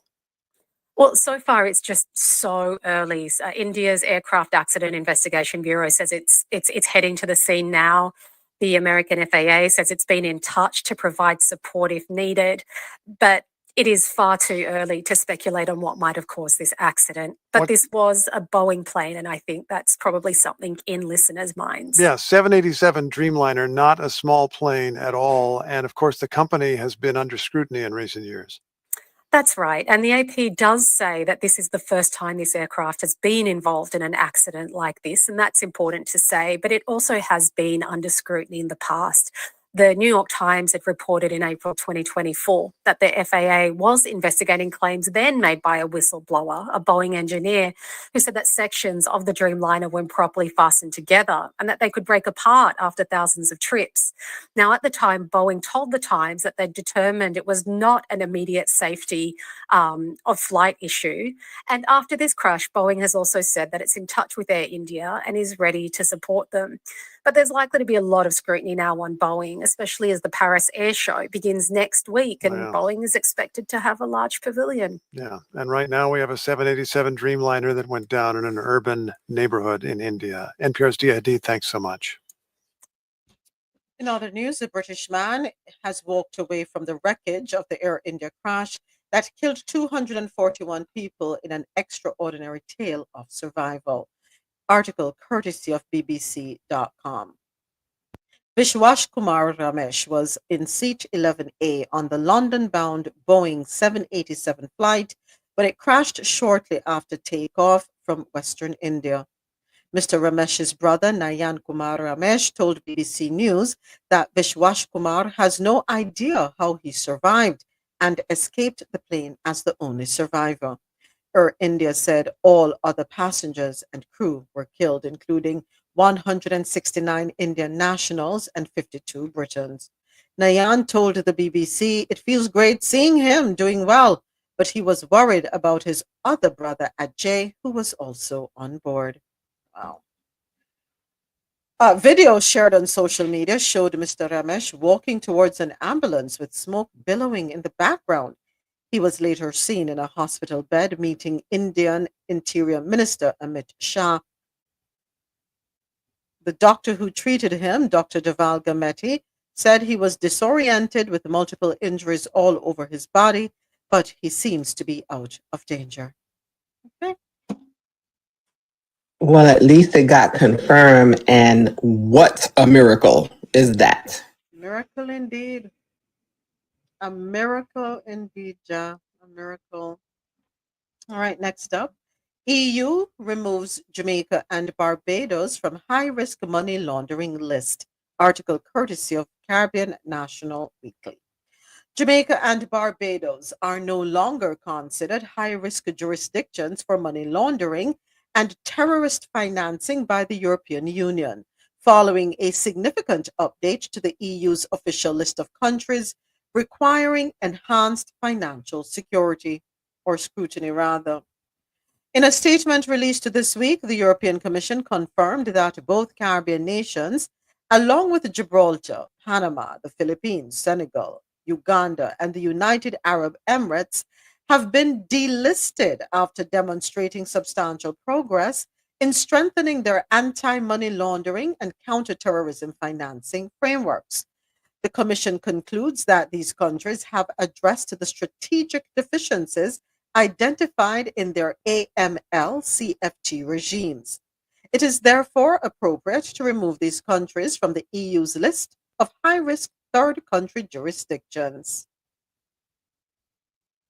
No other Caribbean country or nation was delisted. New additions to the list include Algeria, Angola, Cote d'Ivoire, Kenya, Laos, Lebanon, Monaco, Namibia, Nepal, and Venezuela.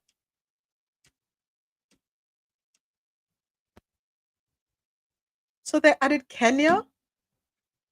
Really? Kenya? I thought Kenya was chummy with the European Union. I guess not. Or am I mistaking them with the US? I'm probably mistaking it with the US. That's what I'm probably doing. My bad. All right. While acknowledging concerns raised by the European Parliament about potential sanctions evasion, the Commission reiterated that the updated list reflects only jurisdictions with strategic deficiencies in AML CFT regimes, not broader geopolitical or economic considerations. All right, and let's see what else we got. I already played the video with regard to the Democratic Senator Padilla forcibly removed from DHS press conference in LA, so no need to go over that one. Should colleges share the risk of student loan debt? House Republicans think so. This one comes to us courtesy of NPR. Let's take a listen. Items like tax cuts and Medicaid cuts, the House Republicans' budget bill has a lot more, so much, in fact, that some lawmakers have said they were surprised afterward what they voted for. And there is also this really bold idea. It would punish colleges whose students leave with mountains of debt that they can't pay off. Or, as Secretary of Education Linda McMahon has said, to force colleges to have a little skin in the game. NPR education correspondent Corey Turner explains what the plan looks like. This bold idea around college risk sharing would work like this. So like a particular student might have a $200 loan payment. Jordan Matsudaira was a top education department official in the Biden administration. If the student is delinquent and misses that payment, the institution becomes responsible for some fraction of that $200 that the student failed to pay. The Biden and Obama administrations worked on their own version of, let's call it, college accountability, but they largely focused on for-profit colleges. Preston Cooper, with the conservative-leaning American Enterprise Institute, says House Republicans are trying to go bigger. They are actually trying to target bad outcomes regardless of the sector. Meaning any institution of higher education could get hit with one of these penalties. The Congressional Budget Office estimates that if enacted, the full risk-sharing proposal would save the government more than $6 billion over the next decade. There are a few wrinkles, though. For one, there are already signs that Republicans in the Senate may not be on board. Also, when it comes to the House plan, Dominique Baker at the University of Delaware says the math behind these school penalties has a hole in it. The amount that would get charged for this would not include loan balances that were in default, which is very odd. That's right. A plan to punish schools for burying students in debt would exclude loans once they go into default. Multiple experts told me this was likely done out of fear that including defaults would make the penalties too painful for some schools. As it is, AEI's Preston Cooper estimates that the schools on the hook for the biggest penalties would mostly fall into two categories: for-profit colleges like Strayer University and the University of Phoenix, and some big private nonprofit schools. The University of Southern California really is the classic example. Cooper says USC's undergrads seem to leave with pretty manageable debts. But in the 2019-2020 school year, he says, USC's graduate programs were responsible for more than $500 million in debt. In total, Cooper says, USC was responsible for almost 1% of the student loans issued in the United States every year. House Republicans' plan isn't all stick. There's also a carrot. These penalties that schools pay would be recycled into bonuses to reward schools that give low-income students the biggest bang for their buck. Instead of debt machines, think of them as social mobility engines. And of the 10 schools in line to get the largest bonuses, Cooper estimates 9 would be public universities, 3 in Florida and 6 in California. Corey Turner, NPR News. So,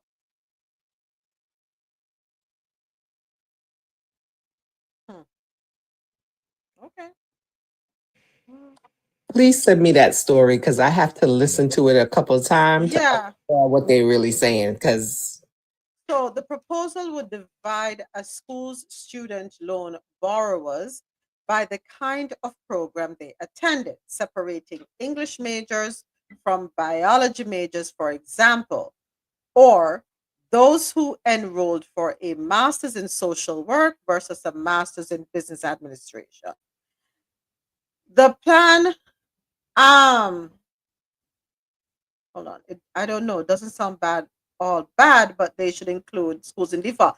You know, Nico, I was listening and I was along that train of thought, and that's why I said, okay, I got to go back. Just like you, Ja, I have to go back and go through it because I don't want to toss it to the side yet.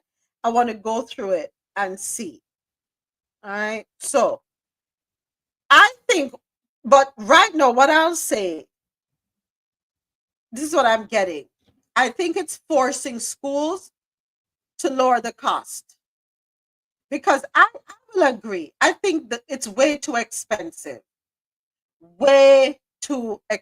to go to college here. First and foremost, I don't know why a first world country is not allowing at least a child's first degree to be free. It's done in other countries. And we're greater than other countries, right? We're the greatest, we're the best, we're the biggest, we're the brightest. But we don't invest that in our children. I strongly believe that a first degree should be free, right? Or if you want to get a certificate, a trade, the training should be free, no cost, right? So I'm seeing here a goal to have colleges reduce the cost per credit. That's what I'm seeing happening here. I think that's where they're headed.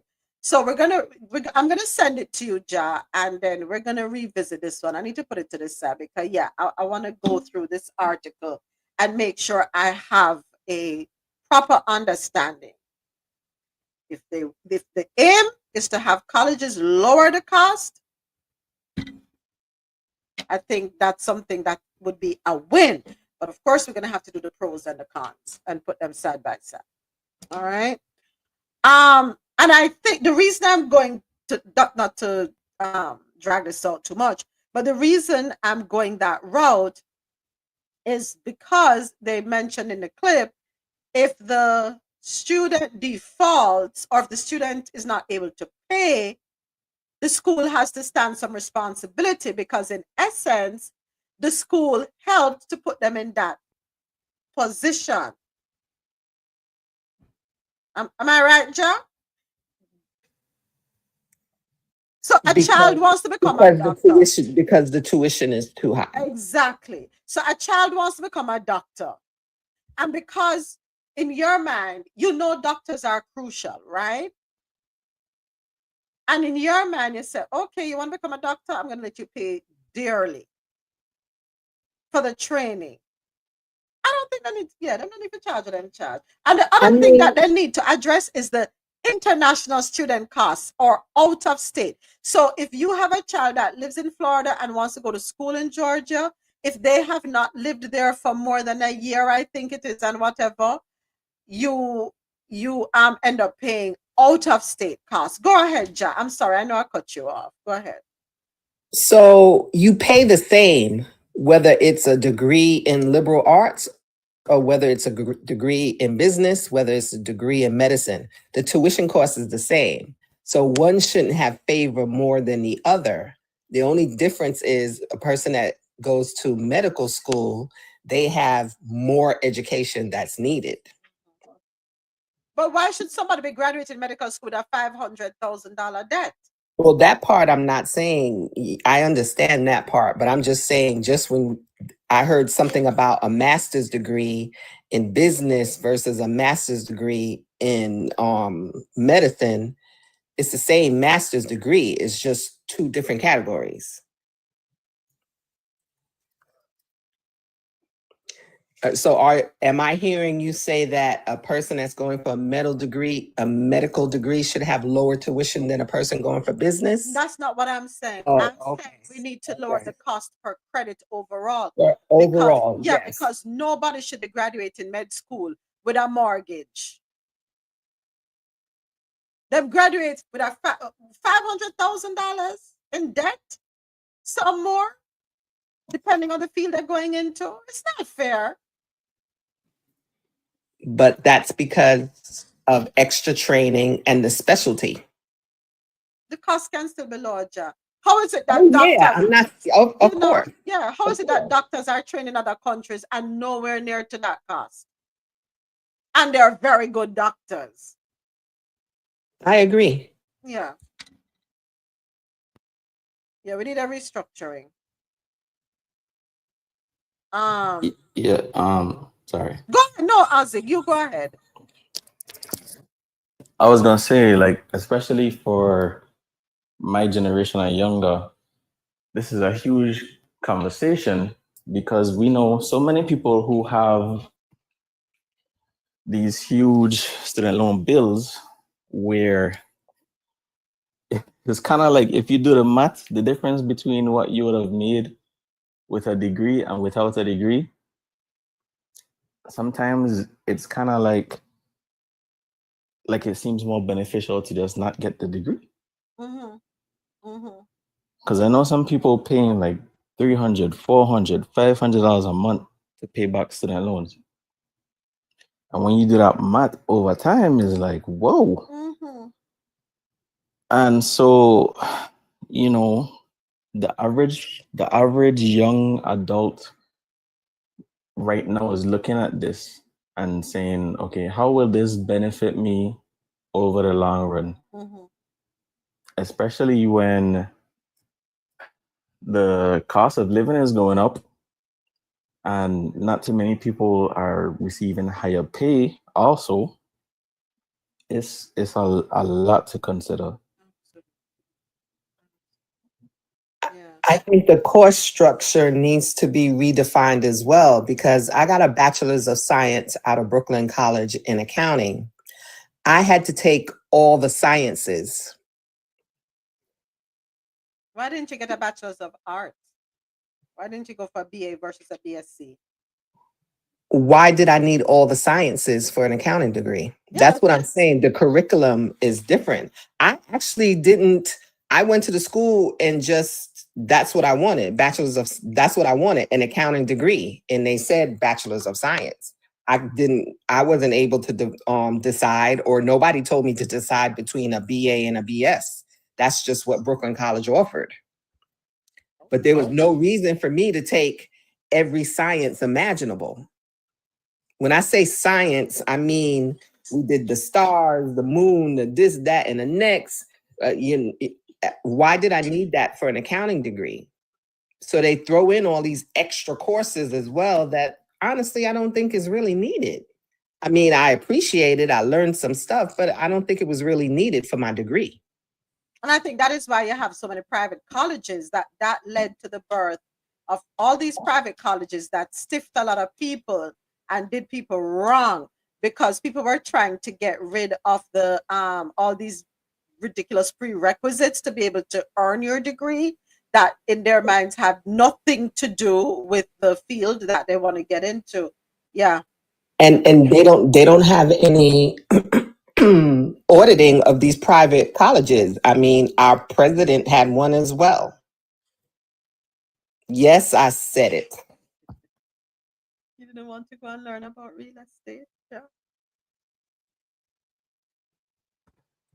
No, but you're right, because I did go to one of the schools that that was reprimanded for scamming students.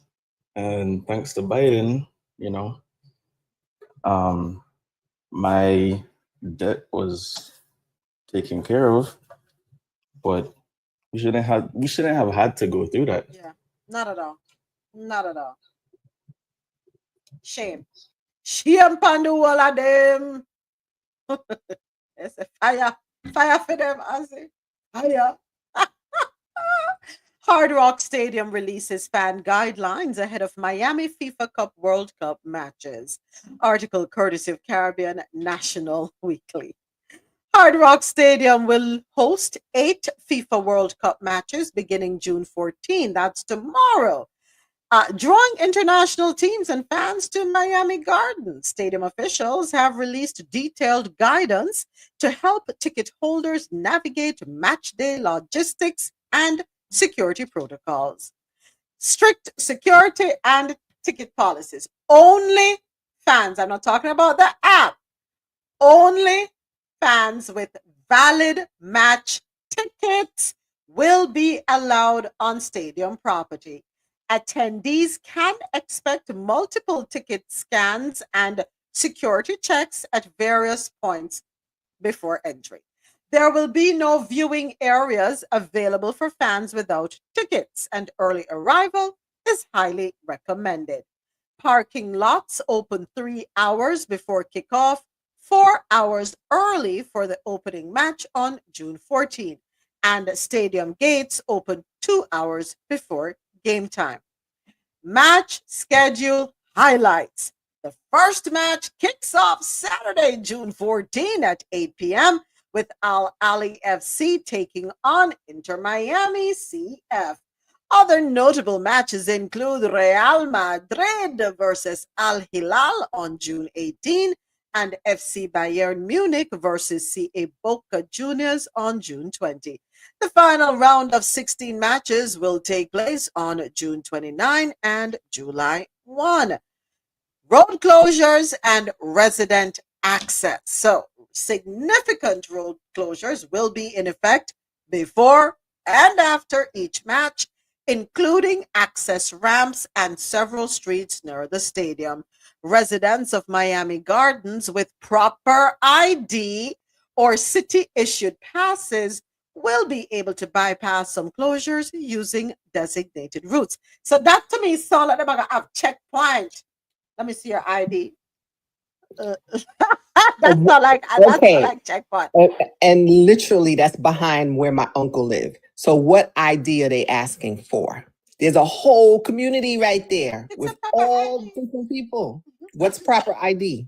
Child, you know that state ID at minimum, your driver's license. It must have the star on it, the gold star on it, the real ID. Let me call my uncle. So, bag policy and stadium access. Fans must adhere to a clear bag policy. Allowed items include plastic bags no larger than 12 by 6 by 12 and small bags under 4.5 inches times 6.5 inches. Larger or non-clear bags are prohibited. Further details on match day transportation and stadium rules can be found at www.hardrockstadium.com. And yes, people, the people them is going to be there ready to offer security. Yeah. So if you know say you're not right, no go wrong there. No. What you said, John? They're going to retract that too, like they retracted earlier this week. Hold on a minute. This will get deeper. Hold on a minute there, Ja. This just popped up courtesy of MSN. Self-proclaimed best friend of Baron Trump brags about calling ICE on the popular TikToker Cabby.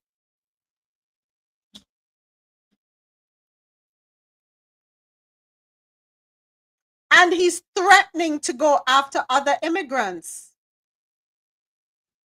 Why are you surprised? Didn't they say they wanted to pay us for doing that?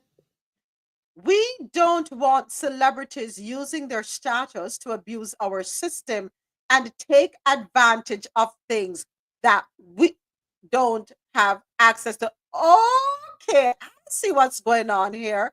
He got contracts that you wanted and couldn't get. So because you were sidelined, you were not up to par, instead of doing better or exploring other options, instead, you are going to block people with real talent. OMG. Oh, I can't say I'm done with Kabi either. If there's other celebrities that are not in this country legally, I will investigate it and I will happily go after them as well. Damn. Really? You are a descendant of a colonizer. Yeah, you are. If I can't get to what you have, I'm going to get it one way or another.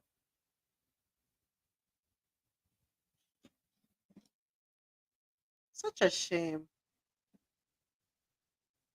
Such a shame. All because you are overlooked. All because people don't see value.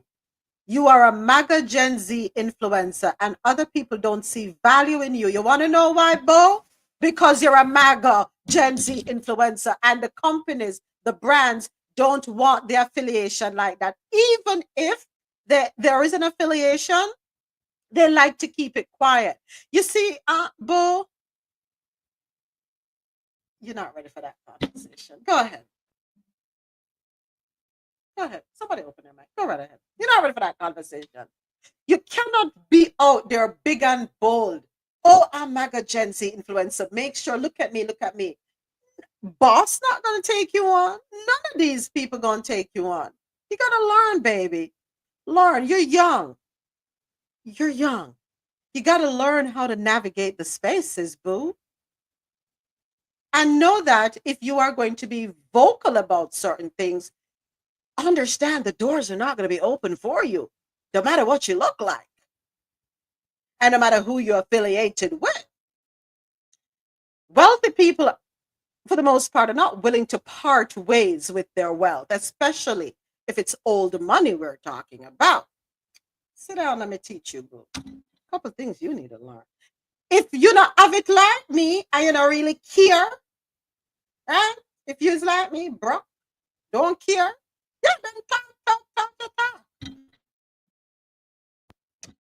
It is real around here in these streets. Dirty heart. Yeah. And he said he not done with Cabby. What else does he want to do with Cabby? And people like these, when them have so much venom in them blood, they will, what you call it, concoct, fabricate, and then cause you to get incriminated. A wicked people, them. People like him, wicked. People like him is why Lake Lanier is what it is. Let me start, yeah, man. People like him is why Tulsa happened. People like him is why, what a place up in New York, the park, Central Park is what it is. Because of that hate that you have. You hate to see somebody else win. You can't celebrate somebody else. Give me. All for me. Me. You don't see what's going on around the world. Your backside, yeah, man. Come piss me off. Learn to see people and left people. Stop begrudgeful and bad man. Work for what you want. You don't have, but they said that the higher a monkey climbs, the more he exposes himself. And time longer than rope. The rope are gonna run out before time. Today for you, tomorrow for me. They have an accent when you dig hole, dig two. Karma will come riding on a big horse for you. Wicked. Anyway, where were we, Ozzy? Where were we before this something pop up on my screen? We got 6 minutes. Thank you, John. Thank you. Business and tech news brought to you by Lord of Mercy. You know, said the man pissed me off and make me forget to do what I'm supposed to do. I don't like people like that. I don't like people like that. Who just set out. You get up and you just set out to wreak havoc, to create rupture in a people life because you sad, dull, and miserable. It's always people who lacking something, you know. Something lacking. They either can't get no woman, they're not when they get the woman, they can't keep the woman. They're not accepted readily in circles. What is that thing again? It's not some things. Usually people like them there. And them things that them do. Because them life sad, dull, and boring. They want to be friends and nobody no want to be friend with them. So they then just go around and bother people. You're a bully. It's not good, people. We don't have to do it. We all can exist in this world. There is enough to go around for everybody in the world. Red eye, bad mind, jealous, envious.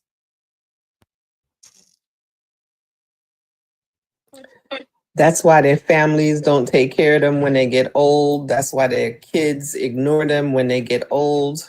Yes, I said it. You're right. I have a friend that used to work in a nursing home in Georgia. It was a physical therapist before she relocated to Tanzania. She said, listen, she used to feel sorry for the old people then. But when she went into that nursing home, she said she changed. She's not sorry for them again. And she said, listen, not sorry for them either.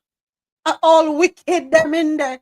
And you would think in their old age that they would change the way they think. No. It's like then double down. She said, when you see them and a family not can't look for them, don't feel sorry for them. Family don't show up until then kick the bucket jar. And that she said. That is when family come.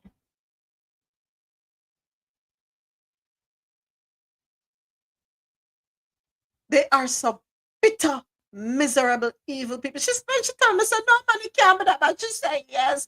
She said, when you see them there, and nobody no call for check on them, nobody no call look for them, not even birthday, Mother's Day, Father's Day, Easter Sunday, Christmas Day, Thanksgiving Day, do not feel sorry for them.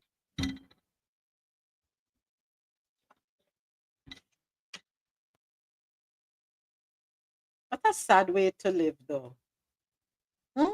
What a sad way to live. Because of evil deeds. You no own a picnic them no want nothing for do, you don't know when you get old. My gosh.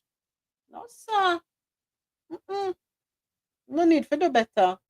No need to do better. Look into the hearts, man. I see you, boy. Your time is coming. Your time is coming. In Business and Tech News brought to you by Grand Coffee House. On Iran, taking a look at the big board now, the Dow is down 402 points. The price of oil surged in one of the market's largest single-day increases in years.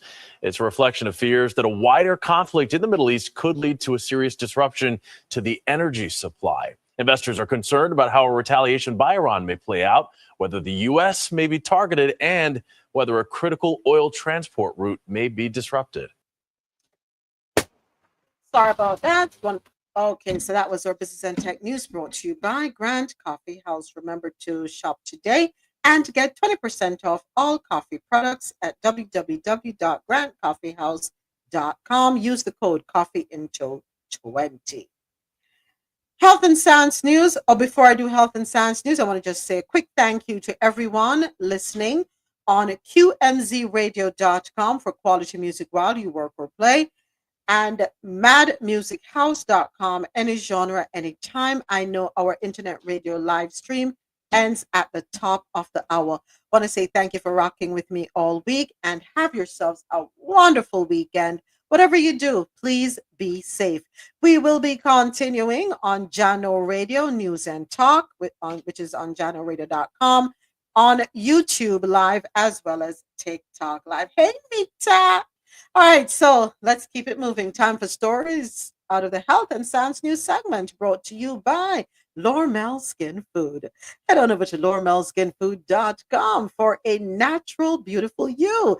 Discover the range of natural skincare solutions. Indulge in the radiance of natural and organic beauty with the best natural and organic soap bars, whipped soaps, body butters, and oils. All 100% natural products.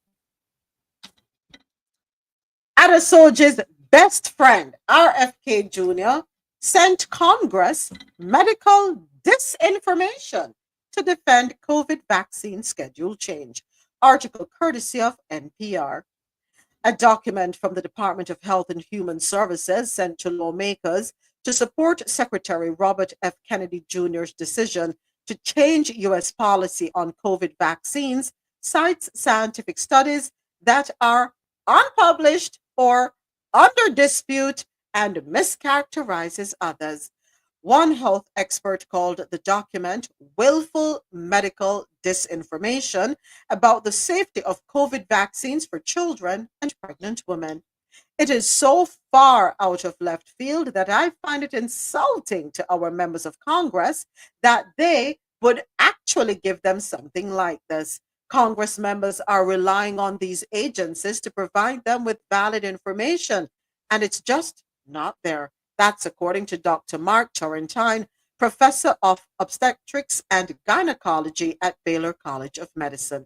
Kennedy, who was an anti-vaccine activist before taking a role in the administration, announced May 27 that the Centers for Disease Control and Prevention would no longer recommend vaccines, COVID vaccines, that is, for pregnant women or healthy children, bypassing the agency's formal process for adjusting its vaccine schedules for adults and children.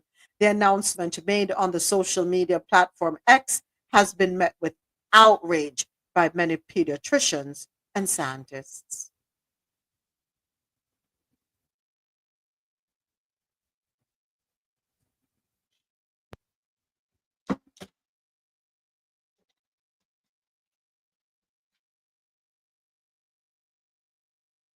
Don't bother ask. I have nothing to say. Can I ask? No, I wasn't going to ask.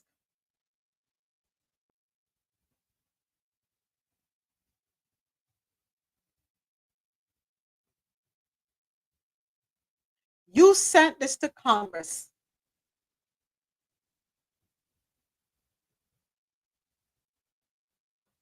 And Congress sided with you, even when the Dems were questioning you and questioning you and questioning you. Questioning and questioning and questioning you. And the members of Congress sat there and agreed and backed you. And now we are going to hear about willful medical disinformation. The scientific studies are unpublished, under dispute, and mischaracterized.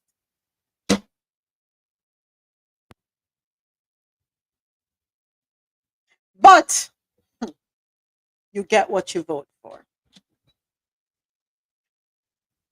Okay, I'm going to comment on that. This is the problem.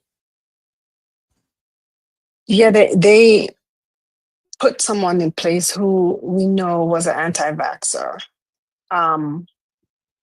anti-science, and who peddled a lot of false narratives, right? So they knew what they were getting. So I'm not sure why they're surprised now that he's furnishing them with false information. So yes, they are getting what they voted for, what they elected this worm brain for. And it's sad because you know what it does? It does a huge disservice to the public and the public health when people Like even me, I depend on the CDC. When I can't find an answer to something, the CDC. When I'm traveling somewhere, CDC. You know, even things that you are. I mean, I need an alternative for treating syphilis because there's no penicillin. I'm like, what's the latest studies on CDC? What are we to do now? It's the public that's suffering. Yeah. And those of us who didn't ask for this or vote for this, we have to suffer too. You should be able to there should be a separation. Who vote for this, you deal with this. Who never vote for it, you deal with that. Thoughts and prayers.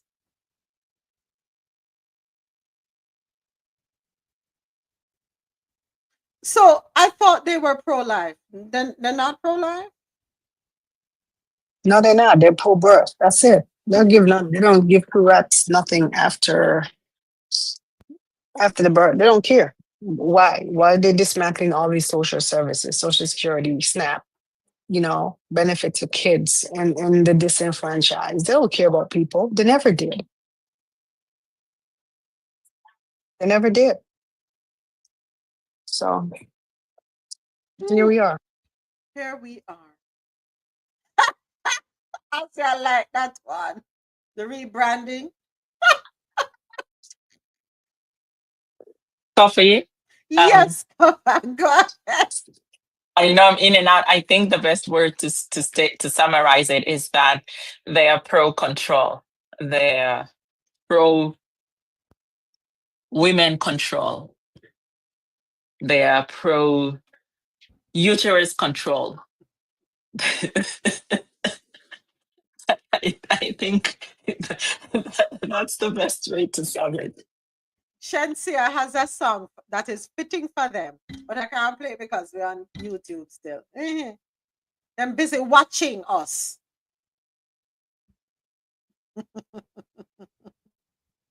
So Nita is asking, is he hauling all the vaccines or just the COVID-19 and RSV ones? Okay, so Nita, I'm not sure if you heard the article, so let me just quickly run back. Here's the thing. The document the Department of Health and Human Services sent to lawmakers to support Secretary RFK Jr.'s decision to change U.S. policy on COVID vaccine cites scientific studies that are unpublished, under dispute, and mischaracterized. One health expert called the document willful medical disinformation about the safety of COVID vaccines for children and pregnant women. So this one right now, this article is speaking to COVID. As far as RSV, Dr. Sharon, did we hear anything? Did we talk about that one? I know that one came up in the news a couple weeks ago.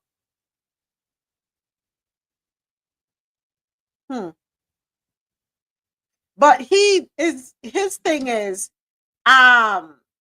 because he's an anti-vaccine person, he claims to want to make America healthy again. On May 27th, the announcement was made that the CDC would no longer recommend COVID vaccines for pregnant women or healthy children. So I'm gonna have to dig because I know there was you got it. You're welcome, Nita. You're welcome. Yeah. All right. Come back with tab. Just a little read. Opinion Step Up Fathers, courtesy of Caribbean National Weekly. It is now customary for the commemoration of Father's Day to pale in comparison to the hype and excitement that Mother's Day brings. This imbalance does not mean fathers are less loved or appreciated than mothers, but rather reflects the continuous growing matriarchal pattern of society. Years ago, sociologist Edith Clark wrote a very relevant book entitled My Mother Who Fathered Me, which highlighted the significance of the role of mothers in Jamaican society, many of whom served as both father and mother to their children. Sadly, that situation has not changed over the years. If anything, it has worsened, as an increasing number of young men irresponsibly impregnate young women and then walk away. This has given rise to a growing breed of sperm donors, not fathers. Innumerable words and pages have been written about the irresponsibility of fathers toward their children. Courts in the US and other countries are overcrowded with cases of mothers filing lawsuits against absentee, irresponsible fathers for child support. Yet, despite some harsh penalties meted out to these deadbeat dads, instances of fathers not supporting their children continue. But children need more than financial support from their fathers. A child, especially a male child, needs the emotional bonding that a father should provide. Several sociologists have determined that a primary reason for the high rate of crime in developing countries and the inner cities of most developed countries is the absence of a father figure in the home. It is usually difficult for mothers, most of whom work outside the home, to provide the necessary emotional support while also enforcing discipline. As the male child grows older in the absence of that father figure, he often seeks to bond with his peers, spends more time on the streets, and eventually drifts into gangs and, too often, serious antisocial activities. It is much easier for a child to succumb to peer pressure when there is no father figure around. In this technologically advanced age, there is no excuse for a man not to regularly make contact with his child or children via phone, email, or text. Often, the father is separated from the child due to a split with the child's mother. But this is no excuse to ignore the child. A group of young men and women interviewed on a recent cable TV program said they would have loved to at least speak with their fathers once in a while and get their opinion or advice on important aspects of their lives. One young woman spoke of the pain she feels from having a father who lives in the same town but never reaches out to her. Fathers who may have been hurt by a broken relationship with an ex wife or ex girlfriend must remain interested in the welfare of the child or children who resulted from that union. The child should never be targeted for spite because of that failed relationship. Likewise, mothers should not use the child as a pawn by denying the father access through visitation or phone calls. But it would be a mistake to lump all fathers into a negative category. There are good, dedicated fathers who go above and beyond to provide both emotional and material support for their children. This is reflected in the growing trend of fathers serving as stay at home parents while the mother works outside the home. There are fathers within the South Florida community and throughout the Caribbean who work several long, tiring jobs primarily to support their families. There are men who, out of love, act like fierce lions in protecting their children from harm. Sadly, the selfishness and irresponsibility of some fathers often overshadow these committed and responsible men. In the real world, the number of men fathering children is unlikely to decrease. This is a fact of life. However, what must decrease is the blatant irresponsibility of fathers who simply walk away once they learn their partner is pregnant, or who ignore their child as it grows and its needs increase. This is a sociological problem that still needs to be firmly addressed. There would be real progress if more fathers seriously stopped to consider that it takes two to responsibly raise a child, just as it takes two to create one. If a man creates a child, he must be sure to act like a father, regardless of his circumstances. Yeah. Cowards. Can we have a change? Can we change the trajectory, men? Men, I need you to hold other men accountable. I'm not going to ask women to hold men accountable right now. We've been doing it for too long. I need the men to hold men accountable. Mhm. Hold them accountable for their actions, their failures as it relates to being a good parent. Since men don't want to listen to women, they don't want a woman chat to them, I think it's time for the good men to get a hold of the men who are not doing so good, have conversations with them, find out what it is, what happened in their lives that made them take the stance to walk away, and see how you can help them to heal from whatever traumas there may have been so that they can get back on track or get on the track and not have their child relive the experiences that they lived. I think that's the way we need to go right now. Let the men deal with the men. Hold each other accountable. Because something about the masculine may make a difference. Just as they will tell you a man is needed in the home to create that balance in a child's life, even if they don't live there physically, right? But at least having that communication with the child, being present, not leaving the disciplining alone to the mother, and then the mother is the one who ends up being hated and being rebelled against, right? So we need the men to step up. I'm asking for that. And men, are you willing to step up? Whether you have a child or not, but you know somebody who has a child and you see them slipping, are you willing to step up and pull them up and say, come on now, brethren. Come on now, bro. This is not how to do it. And if he comes to you and he says, well, the mother, this, the mother. All right, now worry about the mother. We have a court system. Go through the courts. I don't want to hear about this anymore. We can change the trajectory, because at the end of the day, if we don't do that, we remain on the hamster wheel, and we have more trauma coming, more children wishing, wanting, yearning, with gaps, gaping gaps. All right. One thing I would like us not to do, and I know some people may not like what I'm about to say, but please stop telling mothers Happy Father's Day. Please stop telling mothers Happy Father's Day. A mother is a mother is a mother.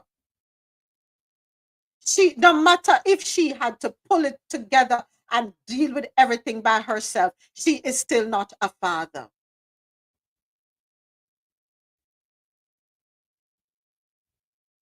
Stop telling mothers Happy Father's Day.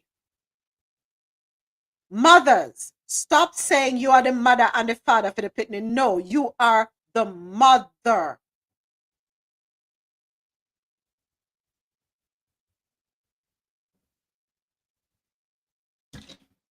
I don't know if anybody has anything they want to add to that before I move on, so we can laugh a little.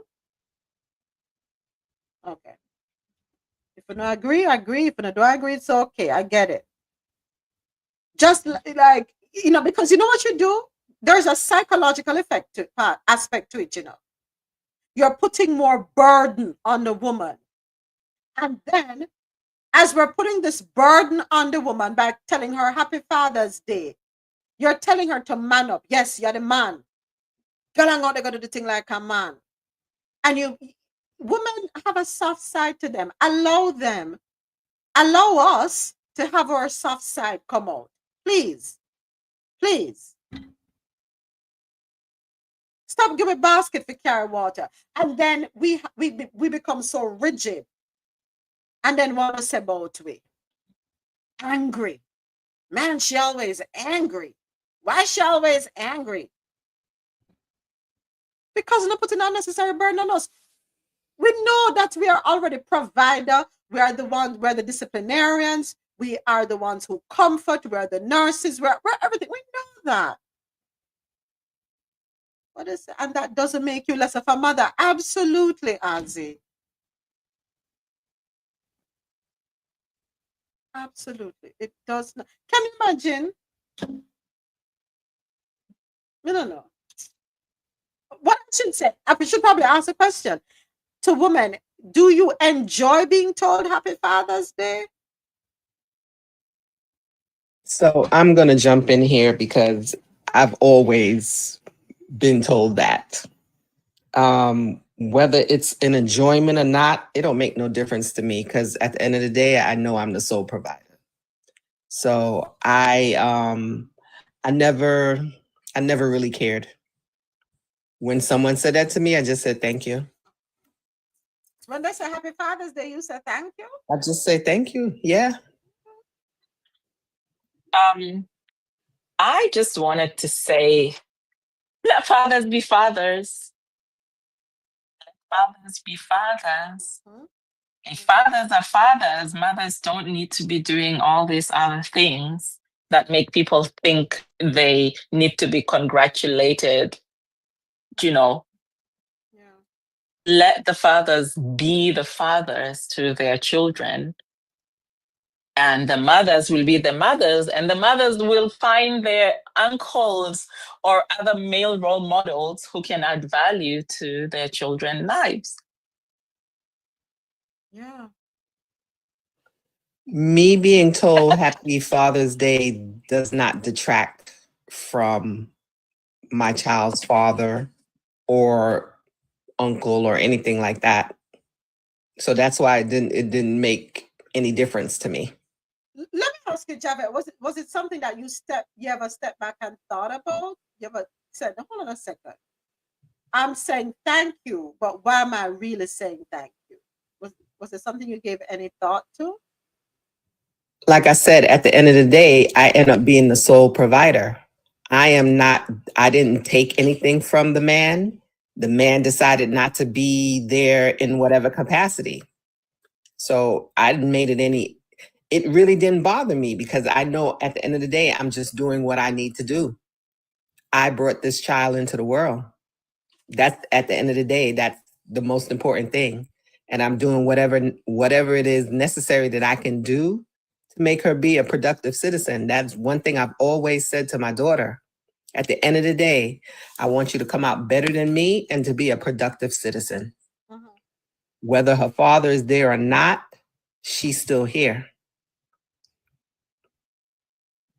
Did I like that there were times when he weren't here? Or there were times when things were needed and he couldn't contribute or didn't want to contribute? No, I didn't like that. But I also didn't put any of that negativity on my daughter either. However she feels about her daughter, her father comes from the relationship she has with him, has nothing to do with me.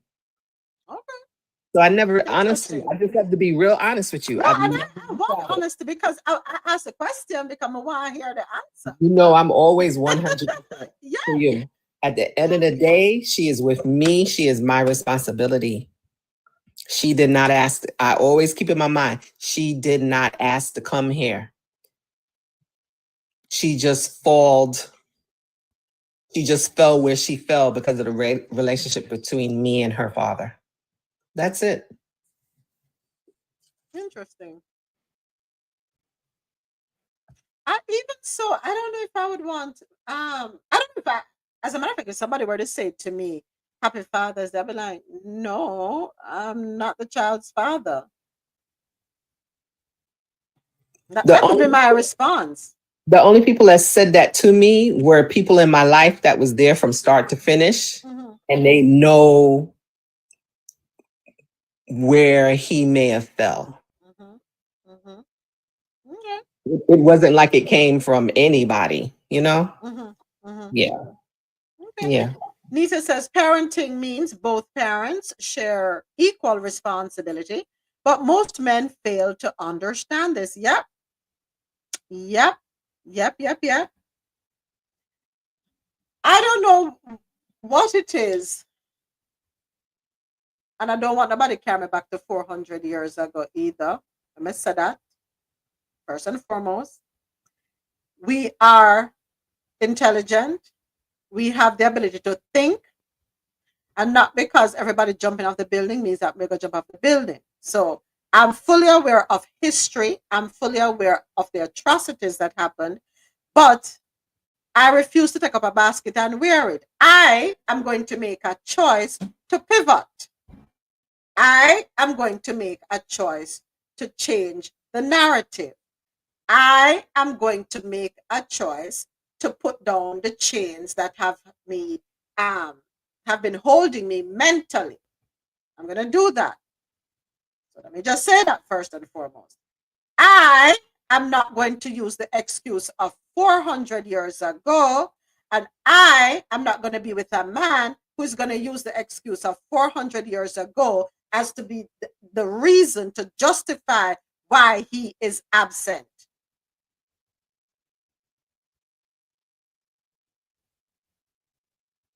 I know that there are lots of issues that men go through and they don't talk about it, Mr. President. It's 2025, they better start talking. Heal. Start healing. Una can gather to play dominoes. Una can gather for drink. Una can gather for go dance. Una can gather to go play ball. You can gather to heal. It's 2025. There are so many apps now. There are resources that you can take advantage of. Heal. You have to heal. Because it is not fair for you to be able to escape from your responsibility as a parent, but the mother has to show up. She has to show up. She has to go to work, even if she's up all night with that child. I know single mothers who have lost their jobs because they have exhausted their sick time and personal time because of their child being ill. And per HR policy, they've been written up and have lost their jobs because them go from verbal to written to final to termination because they don't have the support of the father. So when una make the excuses, una have social, una have issues, una no heal, una have trauma, una think the woman them have it too. Una alone got through things. The woman got through it too. And she has to show up. She has to show up. And she have to go to work because she have to provide. And when she call you, una not have it. Una not have it, but the penny have to eat. Una not have it, but she fi find it. Come on, men. Men, start holding men responsible. Can I make a quick comment? Yes, Rosolo, please and thank you. So I'm reading the comment, and I just want to say this. I want you to keep in mind that there are some bitter women out here in the world who use their children against the fathers, and the fathers are not allowed to see their children. So when we speak in extremes, I like to consider all things that take place in various relationships. It's not always the father not wanting to be around, take care, nurture, spend time with their child. Sometimes, and I'm not saying most or often, or sometimes it is the mother preventing the father from seeing, being with, hanging with, taking care of, loving on their children, child or children, because they are bitter, because they're angry with the father. So we need to keep that in mind as well. But with that being said, happy Father's Day to all the kings out there. Yep. Thank you, Happy Rosolo. Father's Day. Thank you for saying You're that welcome. to all the men. Granted, I never done yet because I go through the paragraph them little. But yeah. And the father them I talk to no. But soon get to the woman because you know I make Yeah, we have to address it because they get a bad name because of that. They get a bad name, and we use extremes and say these men, this, and it's true. I mean, I don't know if you saw the clip, and maybe you talked about this because I have horrible service inside. So if you've said it, I apologize. But there's a comedy clip where they're talking about holidays, and it says that, you know, Mother's Day is the second most celebrated holiday in the country. Christmas is first, and Father's Day is number 20 something. Halloween. We spoke about it last year. Okay, Halloween is before Father's Day. Halloween. And I don't see any difference between celebrating a mother. I understand there are single mothers out there, but there are also single fathers out there. Right? There are men out there doing their thing, combing hair. It's not because of social media we see it. They're doing it. And they don't get recognized because we give them such a horrible stigma. And it's not fair. It's not fair. Some of them deserve it. I mean, even I'm a co-parenting. I'm co-parenting. I'm a divorced single woman. I'm not a single parent. I co-parent. And there's a huge difference. So we just need to watch the narrative. Sorry. I'm glad you said that, Rasola. You're a single what? Woman. Thank you. I'm not a single parent. My children have a father. See, no, you're going to take me to the next paragraph quicker than I wanted to get there. But since Sorry. I'm just. No, man, When I can't talk, me talk. No, sorry. Me shut up. No, but since we're there, we're going to talk about it. The woman there. And the paragraph I'm speaking to is the one that says, fathers who may have been hurt by a broken relationship with an ex-wife or ex-girlfriend must remain interested in the welfare of the child or children who resulted from that union. The child should never be targeted for spite because of that failed relationship. Likewise, come to the front, women. Mothers should not use the child as a pawn by denying the father access through visitation or phone calls. Stop it. Mothers, stop it. Stop being the bitter woman who, hell hath no fury like a woman scorned. Stop it. Life happens. Learn to move on. Learn to put the child before yourself. Stop being selfish. So the man doesn't want to be with you. The things did not work out for whatever reason. Stop projecting your bitterness onto the child. Allow the father to be a father. Allow him to play his role. You can't have a man run you down for have a relationship with him, pitney, and you're blocking it all because he has moved on, or because he's no longer in a relationship with you, or because he's not bringing enough money. Him bring you 500 instead of 1,000, you can't see the pitney. Him bring you 1 box of cereal instead of a case of cereal, you can't see the pitney. Him never have it for bring the whole case of Pampers, so him buy a pack of Pampers, you can't see the pitney. Stop it. You're not hurting him more than you're hurting him, but you know who you're hurting more? The child. And then you start feeding the child negative things. You're coming like your papa, your worthless father, you're this, that father, and the child does not have the opportunity to hear both sides. Some of the mothers wrong for that. I don't know no guilty. Right? Some of them know no guilty. Quick to disparage the man's character because you're bitter. Go get healed. The same message me have for the men who don't want to show up is the same message me have for Uno. And what you're doing is you're teaching that child. You're teaching that child to carry on the behavior. Can I add something? Yeah.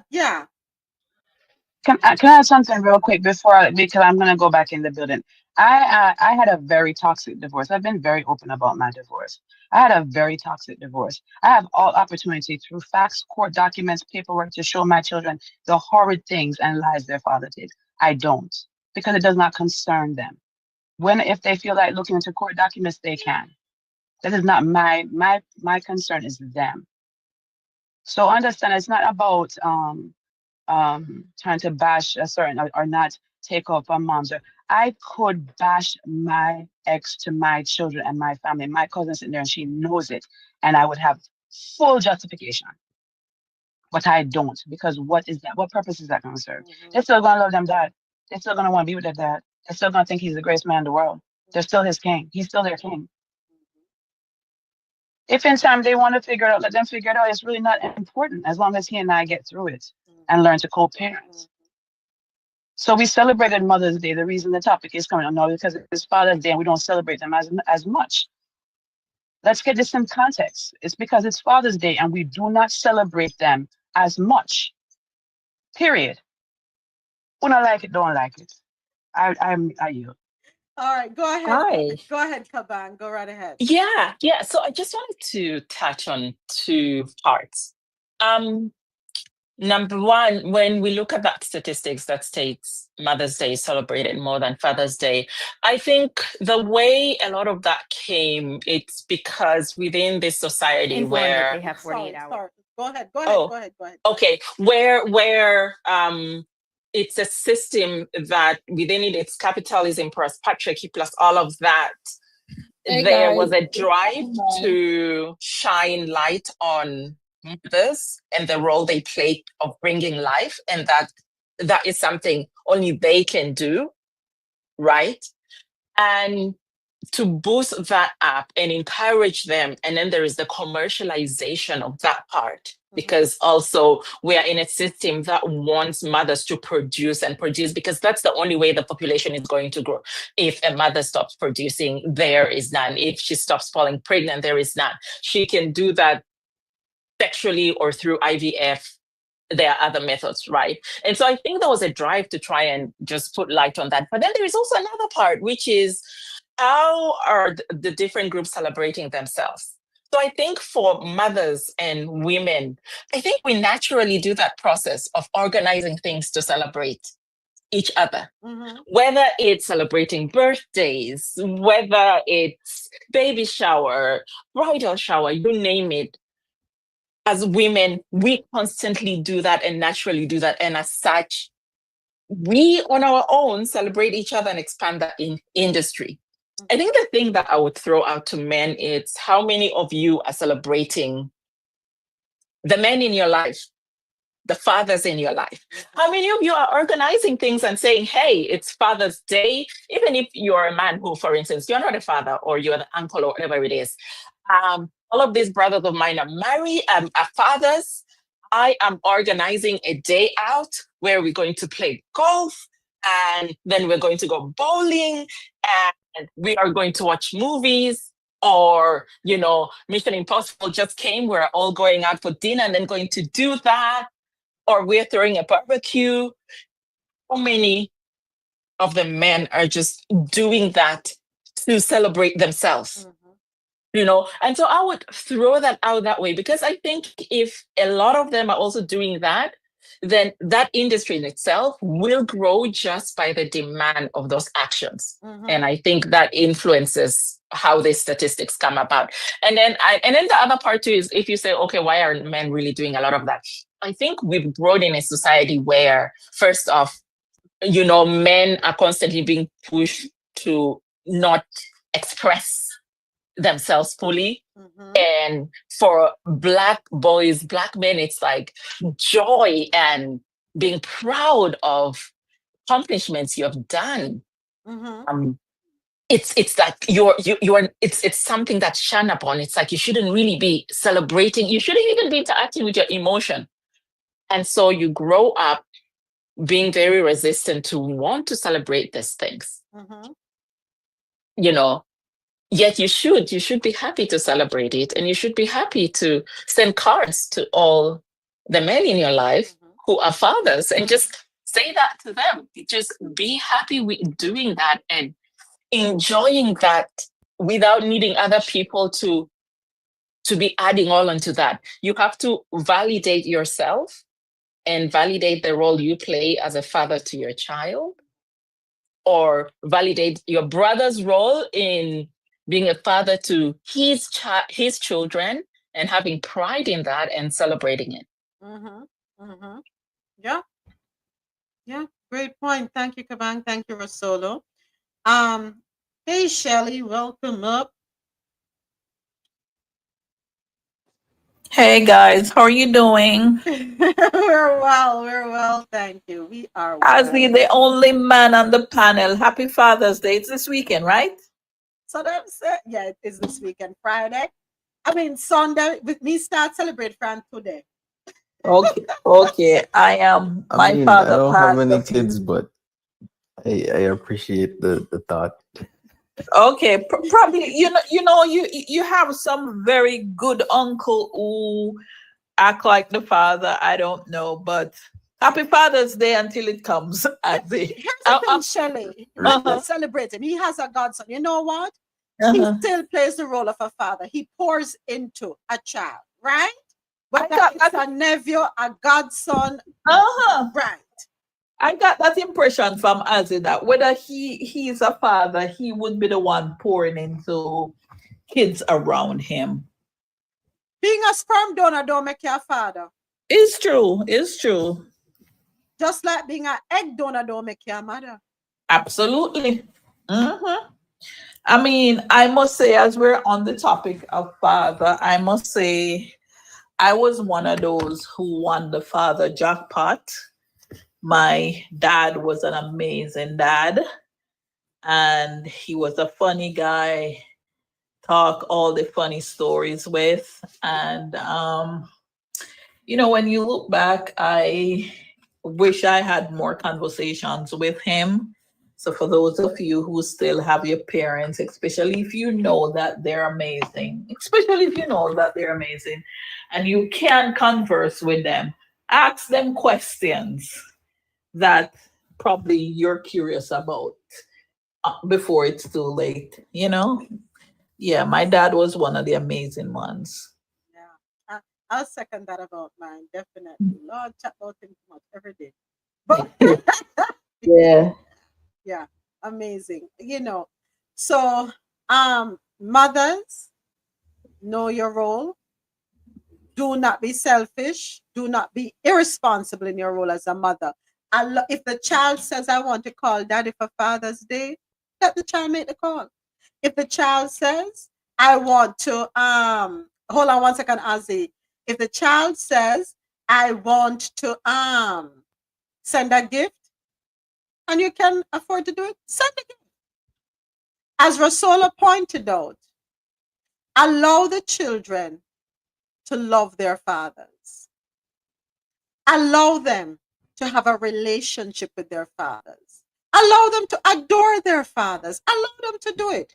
Whatever truths there are will come out when the time is right. And if they don't come out, so be it.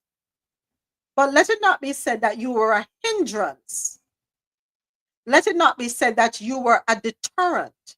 Let it not be said that you were a problem, that you prevented. Don't let that be said about you.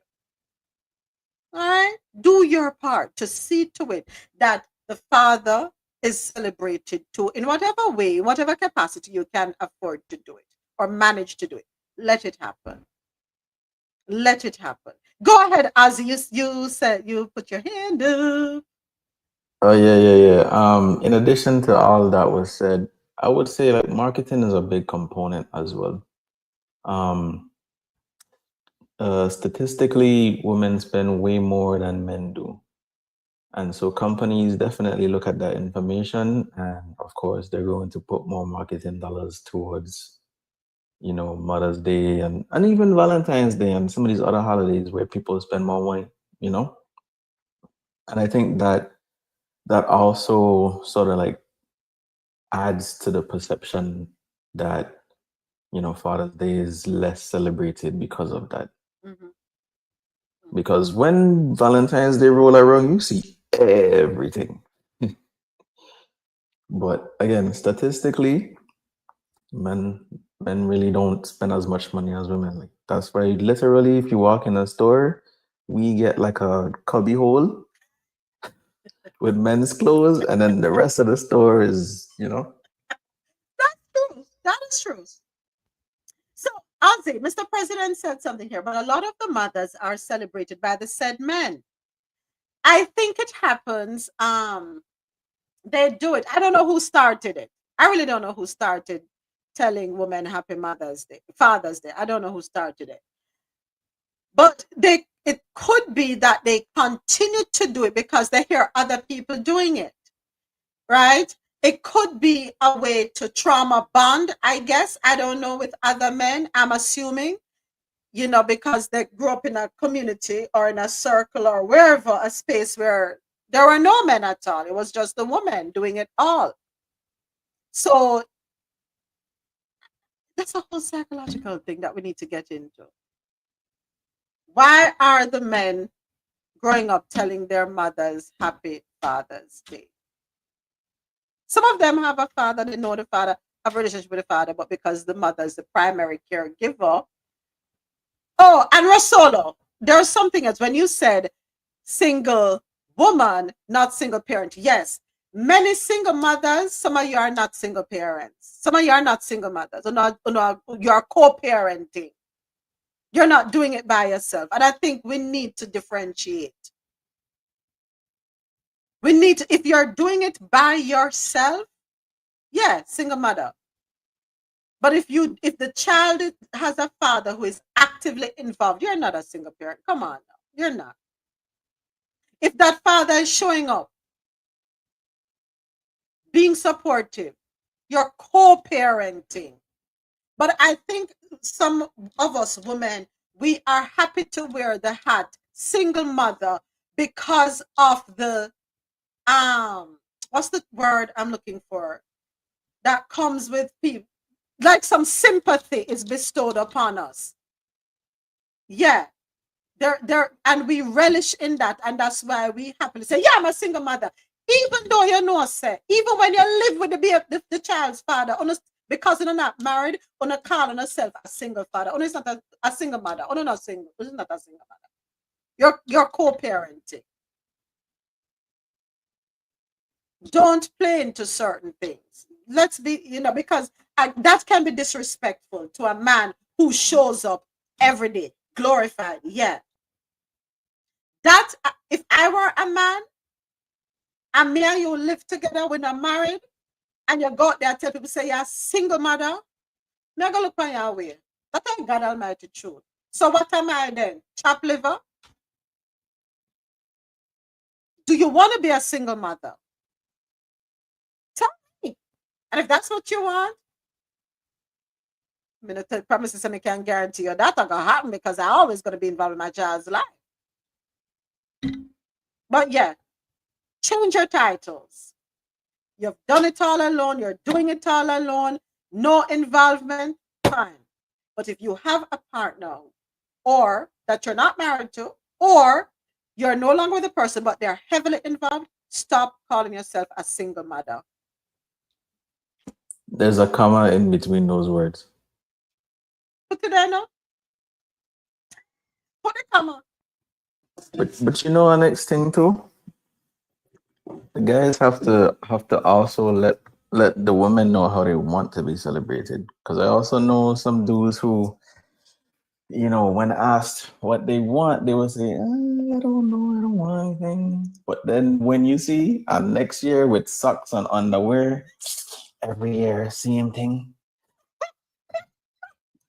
No, you have a point, Ozzy. You have a valid point. I tell my children and my husband what I want and what I don't want. I want to be left alone. I don't want to do a damn thing. Leave me if I want to wrap up in my bed. I don't want no flowers. I don't want no this. I don't want no that. I tell you what I want and what I don't want. I agree, Ozzy. Tell the men, Ozzy. Make sure you have conversations with the men.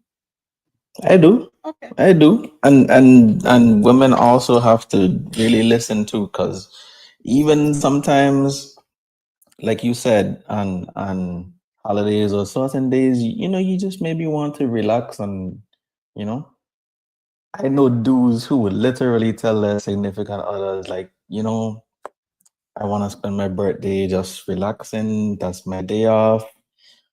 And then when the time comes, so I booked us a dinner, and then we're gonna get our feet done, and then you'd be like, what? none of that. No. I agree. I totally agree. Listening is important. Effective listening is important. It's a part of communication, which is a two-way street. Noah is asking, can I join? Hold on a second here, Noah. I don't see Noah. I don't see Noah. Okay. No, I'm not seeing you. If you're still here, I'm not seeing you. Yeah. So let's make it a wonderful Father's Day. Let's make it a wonderful Father's Day, especially for those fathers who show up. If excuse me, if your father is no longer with you and you have all those great memories, relish in those memories. Relish in those memories, right? As they said, Noah gone deal with the ark. Because I'm looking for Noah. I don't see Noah in the thing at all. Yeah, so fathers, have yourselves a wonderful Father's Day. Please do. Ladies, if your fathers are still in your lives, embrace them, love them, pour over them, right? Your fathers are no longer with you, like mine is no longer with me, but I think of him every single day. For me, he's a national treasure. Trust and believe. One in a million. Could I never have more than one like him? No way, no how. Go ahead, Dr. Sharon. I think your mic is open. Yeah. Yes, my dad is no longer with me either, but he was such a good dad. And if someone was talking about uncles, he was a substitute father and a great uncle to tons of my cousins because we have some sperm donor in my family. But anyway, that's for a different conversation.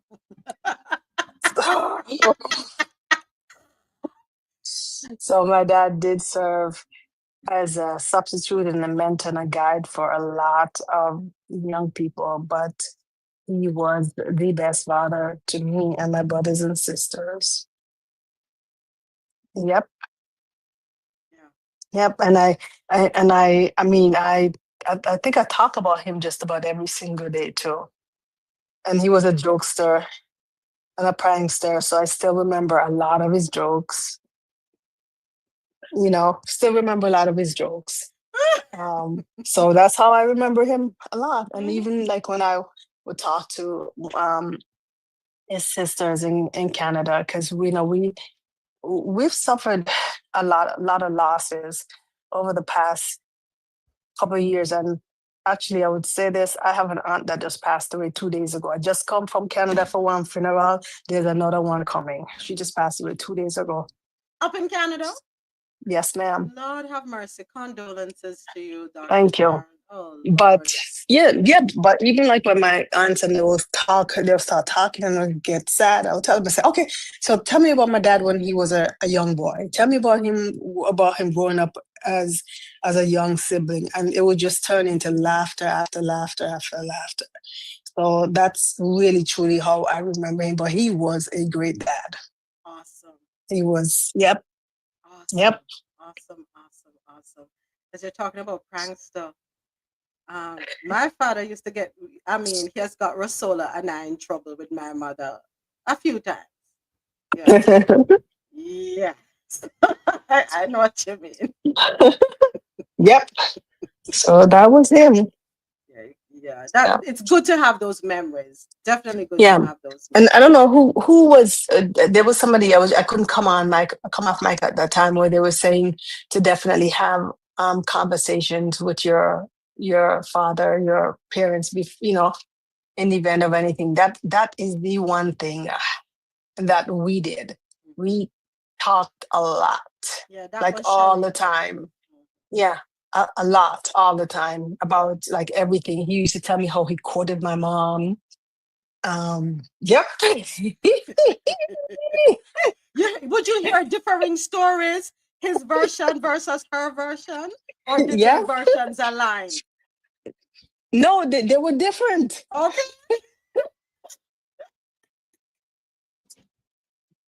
So yeah, he would tell us about that. But when he met her, and he was like, because even like I have some uncles that have a bunch of kids all over the place, and he said he never wanted that for himself. He wanted all his kids with one woman under one household, and that's what he did. And he was, yeah, he was a great person. He was a great person to people generally, and a great, father to us, a great husband, and a good substitute father, uncle, and other to everybody else. I mean, I actually used to get annoyed when people used to come to the house and say, they bring their son, hey, Mr. Smith, he do this, he do that, the whole blah, he not behave, yeah, this a call me, that a call me, and they would bring him to my dad and he would talk to them. Yeah. Yep.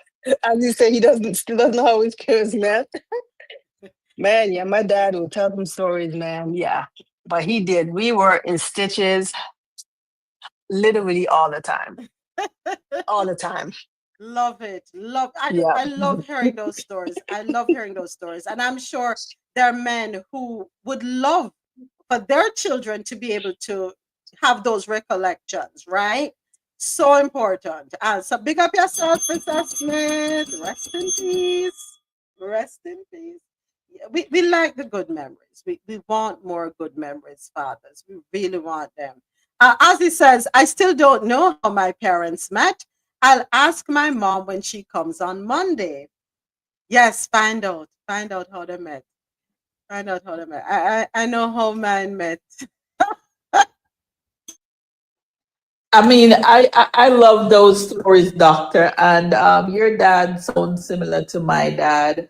And I think the stories about how they met is one thing. But one of the things I think about that I should ask my father, the difficulty, because sometimes the nice things is they're easy to talk about.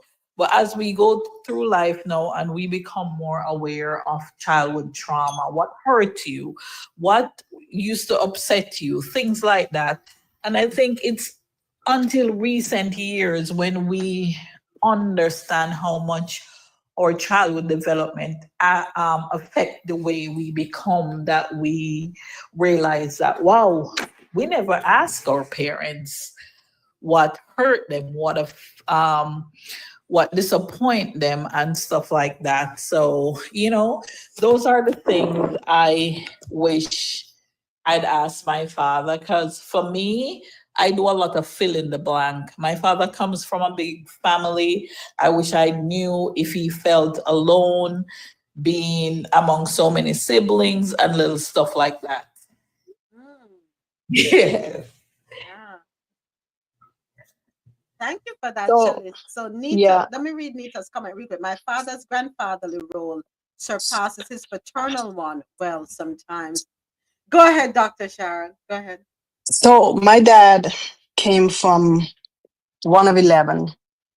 My mom was one of 7. So I grew up with 16 aunts and uncles and a whole heap of cousins. And I knew all of them. I've met all my aunts. I've met all my uncles. I met a good portion of my cousins.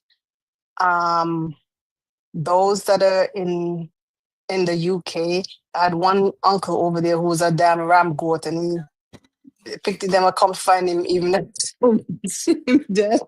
So that's another story. But I have conversation. I was close to, my aunts and uncles, are closer to some more than the others, closer to some cousins more than the others. Travel with them and would meet.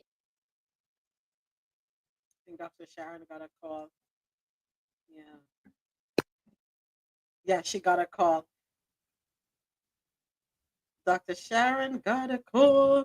Interaction with a lot of my family. And even just like even some of the great aunts and the great uncles, and even like my great grandfather, he was like 105 when he passed away.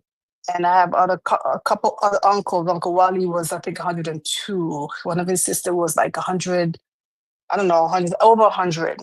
So I did spend a lot of time. We said in Jamaica, them are gonna son you because you're gonna live long. Yeah, Yeah. wow. So and even my grandparents, and the only grandparents I knew were my paternal grandparents, right? So I spent a lot of time with my paternal grandparents and my cousins who came from like Canada and stuff like that over the summers. And it was a good time. It was such a good time. We did all kind of wrongness, all kind of badness. We nearly burned down with grandparents' house one day. Oh, Jesus. I could tell you stories. Wow. You know, so I had a really good time, really good childhood, you know, with I think she keeps getting calls. Yeah. my aunts and my uncles. So that was great. But yeah, my father he's a good person. Yeah. And Yep. and it feels good to be able to reminisce and talk about him, and those memories will live with you forever, forever. Yeah, yeah. That's sure, but what me miss? That's Dr. Sharon's badness pass car. You can't tell me rude gal. Hold on, let me go back and read some comments here. So Cupcake says, my mom had 15 siblings and dad had 9. I can relate. So Cupcake, you didn't need friends, or I should say, your mom didn't need friends, your dad didn't need friends, and I'm sure you didn't need friends because with all the cousins that you had, I'm sure you were well entertained. Ozzy says, my mom is one of 10 and my dad is one of 6 and 2 possibles. 2 possibles? Really? Really? Really? So let me see. For my father, Lord of mercy, lot of story time. Story time. So my father's father had a business.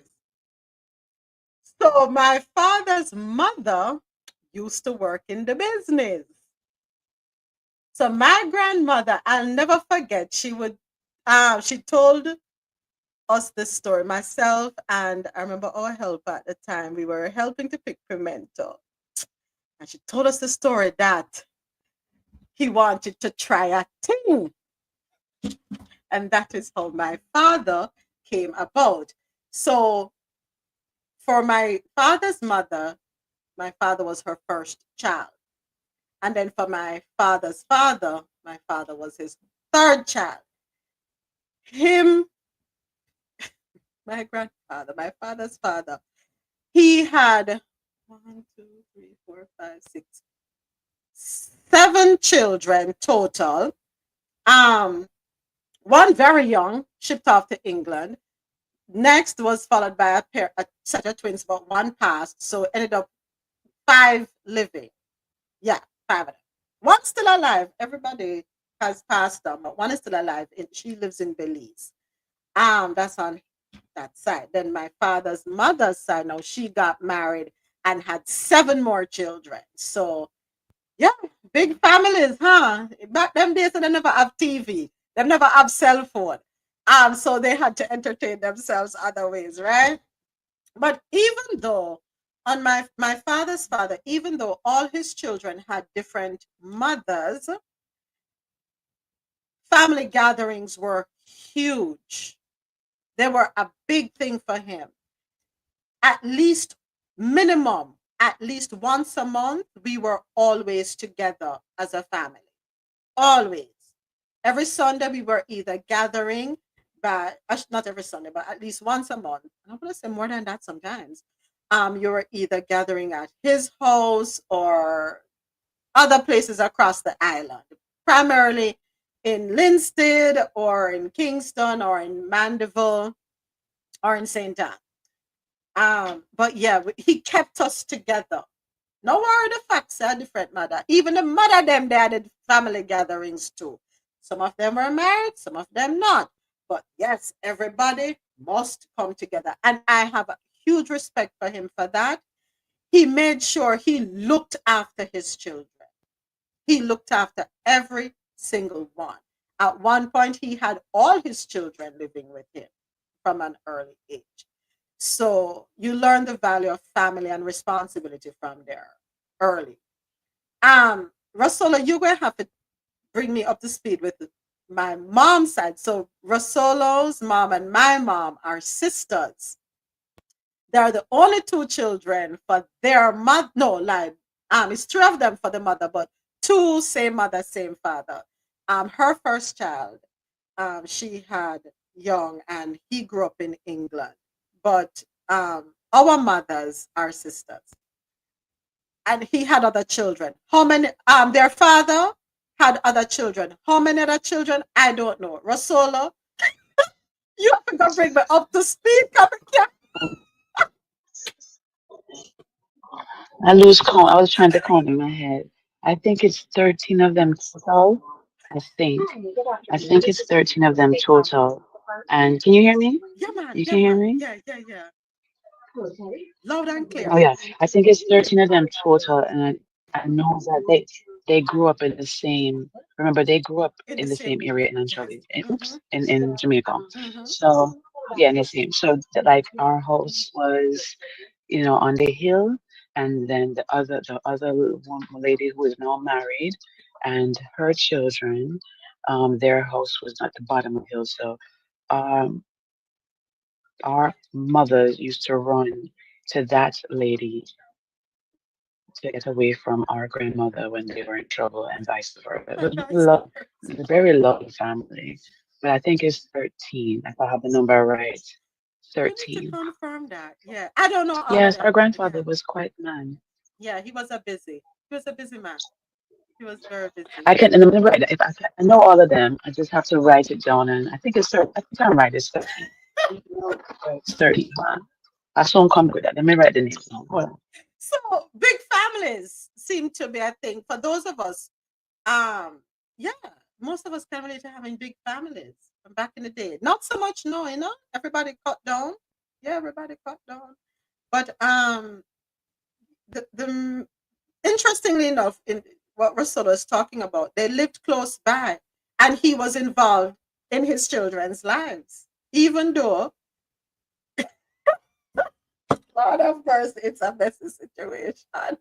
But who can afford 9 children in this economy? Absolutely. Back then, people did a lot of farming. People were more self-sufficient, and yeah, sense of community. Canada, no, no, sir. Who can do that? Unless you have a lot of money. Unless you're like Sarah, and you have the money coming in, and you have these things. Not at all.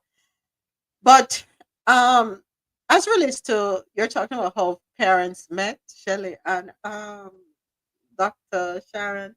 So my father now used to work with his father, and my mother went into the business place, and my father never met my mother, know who he was, not a thing.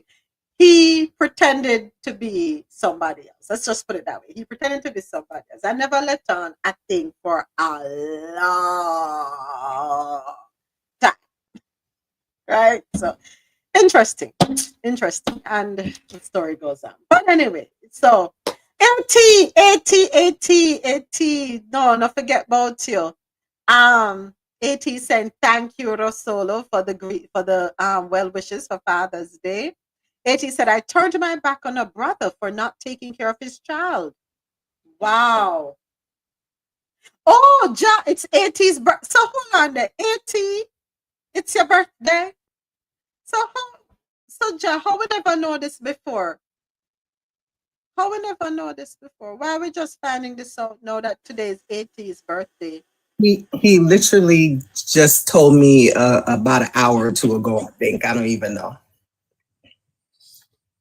Fire for 80. You need to draw him up properly. I did, because I told him. He probably didn't tell me because, I have issues with Gemini men. And that's probably why he was keeping it a secret. but he has kind of changed my mindset, I think. Let's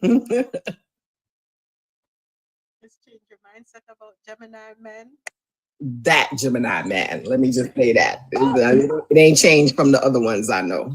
But hold on there. Him celebrate today and on a president celebrate tomorrow. Yeah. So we have, you see the difference in the Gemini? happy birthday to you. Happy birthday to you. Happy birthday, dear AT. Happy birthday to you. Me can't sing. One more year upon them. Can't play the song because I can't afford for YouTube. God. Bite me in the behind. Not at all. Yeah. So, AT, I want you to have a wonderful, wonderful weekend. You have been a phenomenal supporter and a member of the Coffee and Toe family. We have come from way back when. Thank you for your unwavering support. Thank you for helping to hold it down. We appreciate you. We love you. We wish you a phenomenal day, wonderful weekend, and a blessed year ahead. And of course, health, strength, prosperity, and many more years of life. Ditto, 10 times over. Yeah, definitely. Yes, party tonight. Party tonight. Party tonight. Hopefully about 8 o'clock. Hopefully, I need to just confirm. I need to confirm. So hopefully about 8 o'clock we should be live and in living color. She ready for go on with ourselves. I forgot to ask you if we're still doing that. Dr. Sharon, ready for go on with ourselves, Ja. Yeah, it's supposed to be tonight, 8 o'clock. I just need to confirm something real quick. But yeah, so tonight, the party turn up. Tonight. I can't dance too much because my air conditioning just went out. And I can't get any service till Monday. It's gonna be hot. Hold on, but we have some serious weather conditions over there in San Antonio, no? Yeah, we're supposed to get thunderstorm. We've been having it the past couple of days. It's getting dark right now near me. It's been coming through. Send it north. You need to send it northeast. Tell the clouds to get blowing. I'm trying. It's that African dust pushing it backwards, you know? No, we need the dust. We need the rain clouds to head west and then north or northwest. Just tell them to go on a northwest trail and then land when them reach right there. So, right there. So just stop. I'm gonna have to put my fan on tonight. Yeah. Yep. Rosolo, you say you have a correction. Thank you for the follow, Edna. You say you have a correction. Yes, I embellished our grandfather's body movements a little bit over. I was overzealous.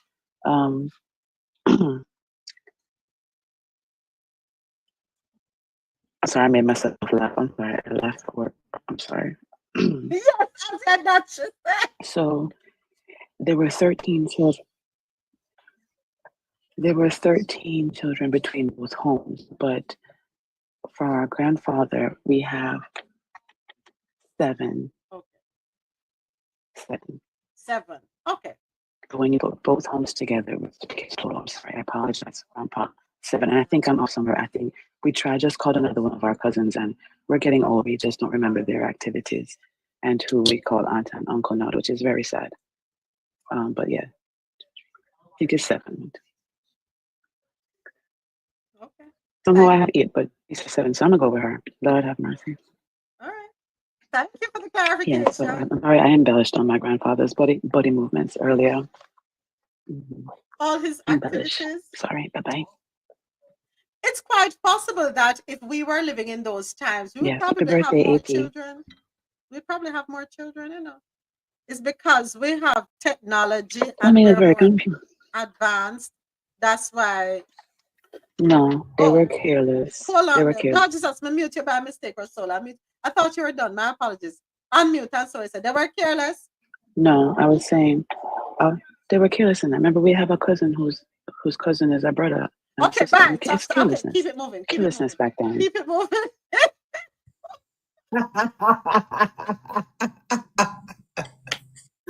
I love your laugh, Del. Hey, Dr. Rael, happy Father's Day to you. Oh, Jesus. I was like, you gone too far, Star. You gone too far. But all-time people are a trip. And let me tell you something. I think almost every family, them all go back to your grandparents and great grandparents. You're like, them actions questionable. I tell you, lack of TV, lack of entertainment. When night come down, there's only so much talking and sleeping you can do. You know, one of my favorite things to do is talk with some of the old people, right?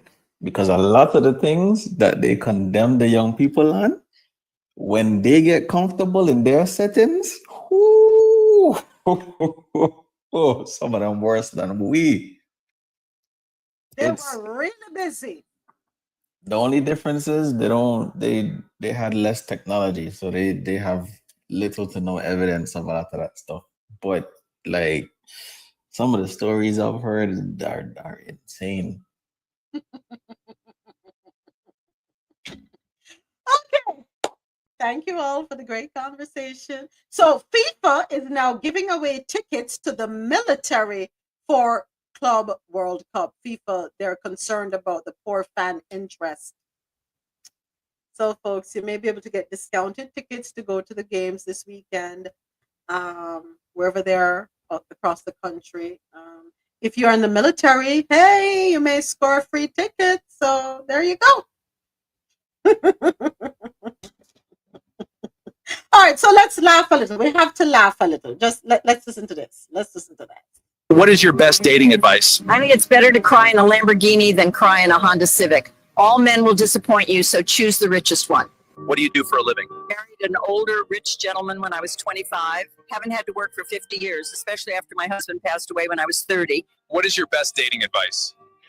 Treat dating like business. Block the brokies and marry the biggest spender. What's your best dating advice? Don't let your boyfriend stop you from finding your husband. If you're not married, then you're single. It's a piece of advice you'd give to women in their 20s.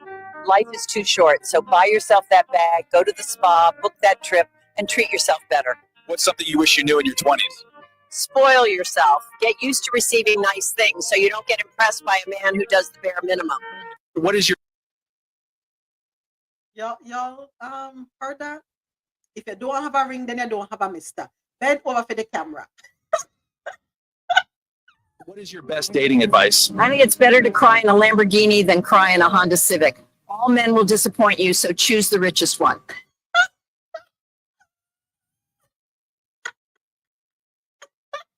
What do you do for a living? Married an older, rich gentleman when I was 25. Haven't had to work for 50 years, especially after my husband passed away when I was 30. What is your best dating advice? Treat dating like business. Block the brokies and marry the biggest spender. What's your best dating advice? Don't let your boyfriend stop you from finding your husband. If you're not married, then you're single. It's a piece of advice you'd give to women in their 20s. Life is too short, so buy yourself that bag, go to the spa, book that trip, and treat yourself better. What's something you wish you knew? So ladies, keep your options open. That's what she's telling you. Don't be so focused on this person that you miss your husband passing. Explore it. But why am I laughing? Don't men do it? No, that men do. Hold on, let me. New in your 20s. Spoil yourself. Get used to receiving nice things so you don't get impressed by a man who does the bare minimum. What is... So, on a serious note though, what is so wrong with her advice in terms of keep your options open? Isn't that what men do? They date one, and while they're dating that one, they're still looking around and they're dating other prospects. They're interviewing other prospects. As a glorified Mr. President, come. A glorified gold digger, she just all over the place and contradicting herself. Her career is marrying a casa pension by age 30. And when he dies, she inherits his fortune, but she telling women in the 20s to buy that bag. And in her 20s, she was broke. She didn't have nothing. She happened to work for 30 years. It's people like that that just mess up people's head. Mr. President, did I In not feelings, what she say don't make no sense. It's all over. And it gonna mislead people. That's what you find happening. Look, the women who are hold.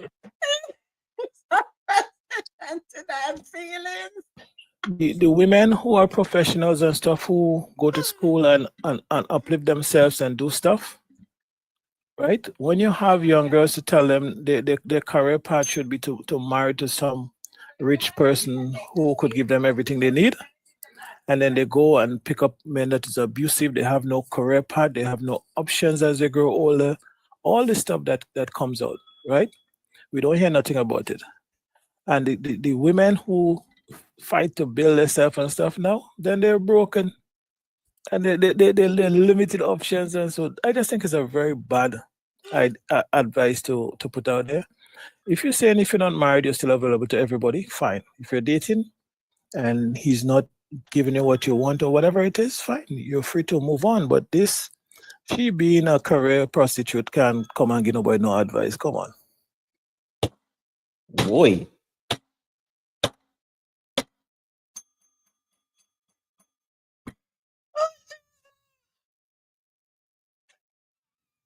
much him, but that's why I stay single. What you have Yeah. I who Yeah, talk about Mr. some President. I who Mr. President. Let me deal with them for Mr. President. We will start them out. No moments, because there is a lot of upstanding women out there who's doing stuff, doing the right thing and so on, right? And they sometimes even struggle because we have all this standard that are so low. We have people that are so disjointed. We have people that, for instance, that don't want to respect even some of the same people who have the money and stuff. When they pick up a woman that is respectable, they struggle because she's not dependent on her. They can't control her life and stuff. But yet still, you're putting those kind of advice out there. And then some young girl in her 20s who look good, we're thinking, oh yes. But she don't realize the older she get, the less she have to rely on that beauty and that figure and that youth and everything like that. So she do not prepare herself for life. And then all men become dogs at 35 when she bunks around a couple of them and nobody takes you serious after that. No, that's just what I'm saying. Why so it's nothing wrong for them to be independent. Sure, you're coming No, it's nothing wrong to be independent and everything like that. It's nothing wrong. But I think as young women, let them do something where they could rely on themselves. Because you could be educated, have a career, do good for yourself, and still end up with everything she's talking about. A rich man but at the end of the day, you still have that independence of being able to depend on you, should it come to that. But if you do not utilize your youth to acquire some skills and to put yourself in a good position, then you have nothing else but to go down that road. Yeah. And that road is a slippery slide. She got you, fine. But there are many ones who realize it too late and can't do anything about it. You have a valid point. I'm here laughing and carrying on, but you do have a valid point. You really Who was that again?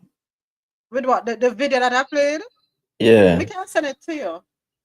We can send. Hold on 1 second. Hold on 1 second. 1 second. Let me respond to this thing here real quick. Hold on 1 second. All right, let me go back to it. Where the lady? Okay. I think it's better to cry in a Lamborghini than cry in a Honda Civic. Her name is Baddie Bethany. Baddie Betty. That's a lot. And will disappoint you, so choose the richest one. What do you do for a living? Married an older, rich gentleman when I was 25. Haven't had Okay, so Mr. President, she got married at 25. Work for 50 years. That's what she especially did after my for a husband. living. That was a career goal. Imagine that. But hold on, Mr. President. On a serious note, we can back up for a second. You do know that there are some women for example, remember the video we played the other day with Valiant and the Filipino girl? There are some women who are raised to only be a wife, nothing else. You don't work. You only make yourself available for your husband. Your job is you're going to get that education or not, but your goal is to be pretty, bag the man that has money, and keep it moving. They're raised that way. That's Okay, embedded in them. I yield to that. That's why she married a Casa Pension, and he died at age 35 years later, he inherited his estate. Nothing wrong with that. So, Just saying. have you never heard that the white women go to college to find a husband, whereas other women Of like course, me go to of college for an course. education? And actually, I'm going to answer Cupcake Paper. Actually, when I was applying to med school, there is actually a male physician who looked at me and told me the only degree I should be concerned about is the MRS degree. I'm done. And I say women can have both. You can have the man and you can have the degree and you can do your own thing. Because God forbid, okay, let us say the Casa Pension kicks the bucket early. You need to be able to stand on your own 2 feet. What, you're going to go from Casa Pension to Casa Pension to Casa Pension? That's what you're going to do? And then you become a needle in the haystack? Yeah, that's really what they do. Cupcakes, they hang out at med school libraries and near the locker rooms of athletes too. Facts. Yeah. Most of those men don't want their wives to work. They're just trophies. Well, I think people should go for what they want and go for what works for them. Yeah, yeah. This is how I look at it. I would knock a woman if she says she don't want to work. I don't know if I would knock a woman who says she don't want to work. She wants to be taken care of. I really don't know. I don't know. Yeah, I mean, and people value different things, and some of that is based on the community or the culture that they come from as well. Yeah. I will knock a man if him say don't want him wife to work. I just know for me, I can't do no dunce. Right. That I need somebody I could talk to and have certain conversations. Yeah. I remember like early on, I was on a date with this one girl. She's extremely beautiful. And then when I started asking her, like, okay, so what are your plans? Like, what do you want to get into when you're done with college? You know, what's your, what kind of activities do you even like to do? She never really had any answers for any of that. Like, I was bored, and I was like, yeah. All right, so this is it. I know something, Isaac. The more I'm thinking, all right. Some men want their wives to be qualified. And I'm thinking back. I'm going to step back for a second here. And I'm going back to my father's father, my grandfather. His wife, she only worked for about 2 years in her life.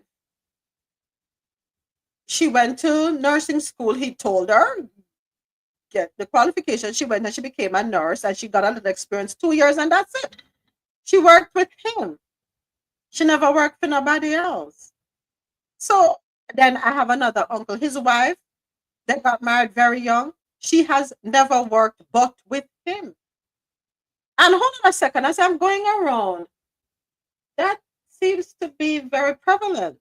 So I really can't knock a man who says his wife, he doesn't want his wife to work. Well, damn it, I'm now in the same boat. My husband prefers for me to be home, for me to be there. But him don't want her. Don't, I tell you that. They want their women to be educated,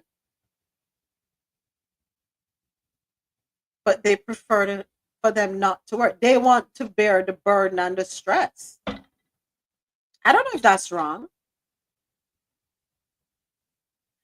I don't know if it's wrong to tell a girl, go to college, get a degree so you can take care of yourself. I really don't know if that's wrong either, because them go with what them probably grow up around or what has been embedded in their heads. I know Moment. for me, I was not raised to be dependent on a man. I can tell you that much. I was raised to be able to stand up on my own 2 feet. That I can tell you. It's just weird how I end up with a husband who assimilates pretty much, where his preference is You for don't me to drive be a Lamborghini? No, moments. Don't get me wrong, yeah. I have no problem with a woman choosing to stay home to be a homemaker and stuff like that. The issue I'm having is when you're telling young people, go there and look for this rich man to take care of you. Okay? I'm saying the amount of rich men who has Lamborghinis or who have this high flying lifestyle is already limited. Then the amount you have access to is even less. So if that is your goal, it's not like you meet somebody who is progressive and you guys together and you decide, okay, you're not working, you and your husband will work it out. That's totally different right. to if you're going out there looking for this rich man, because I can tell you the vast majority of them would find a rich man, but they ain't gonna get married to them. The rich man ain't gonna marry them. Yes, they're gonna be the lucky one, the lucky few.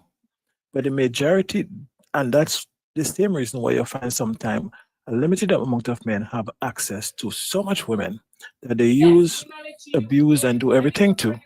And then men, a lot of men get the blame for that. So it's different to if you meet somebody and this is the choice you make. It's different to if yes, you're preparing yourself to be a wife. But the concept of going and meet this rich man because you don't want to be in a Honda Civic instead of you understand I what I'm know what saying? you mean. I know. How many people fit that bill? Yeah, I know. And how much if you perpetuate that narrative, what precedent are you putting for the young lady? That's not nothing to say you can't be a wife, you can't be at home. There's a lot of women who have average men that are homemakers that are happy, whose family runs perfectly well. So I'm not against that. Is the messaging I was looking at. Right. No, totally understand. I'm on board with you with that. Definitely on board with you with that. Cupcake says the pretty woman fantasy. It's crazy. It is. Yeah, it won't work for everybody. What that woman said in the video is not going to work for everybody. And we cannot have unrealistic expectations. And I think that is where social media has a lot of women messed up. Unrealistic expectations, right? They're looking at the grandiose and feeling that, oh, well, that is how it is supposed to be for every single one of us, not recognizing that men do different things. They may both work 16-hour days, but they're doing different jobs. And based on what they're doing, the income is going to be different. And as such, the lifestyle is going to be different. But because he can't afford you certain things doesn't make him less of a man. Does not. Right? He's honoring his responsibilities just the same. You know? So yeah, I stand with you on that, Mr. President. Definitely. Definitely. All right. Anybody else before we move on? Yeah, I was just gonna say like that's all it is. Just know what you want, go after what you want, and you know, if it works for you, it works for you. Like if I meet somebody and she have a history of being with a pew pew man them, I'm not the one for you, sweetheart.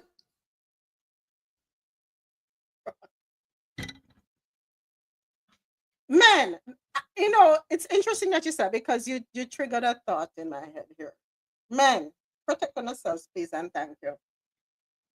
If you meet a woman who is accustomed to a certain lifestyle and that lifestyle was made possible or funded by illicit behavior, you're not in that life. That is not who you are. That is not who you want to be. Move the other direction. Maybe I'm gonna do. Maybe I tell her no. Run the other direction.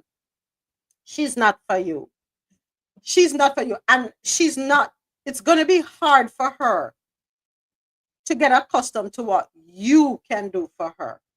She know in her heart say you are the right person for her enough, but she has already been sucked into a certain mindset and lifestyle that, and women are powerful.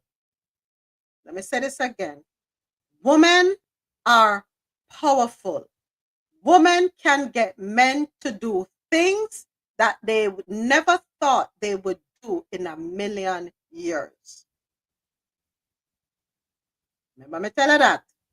So, man, if you know say, you know want that the life there, do not get with a woman who has been in that life, because she is going to get you into it one way or another.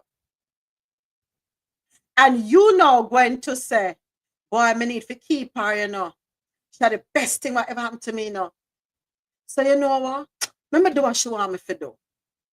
And then the trajectory of your life changes for the worst. Be careful. Be careful. That's just a warning to men.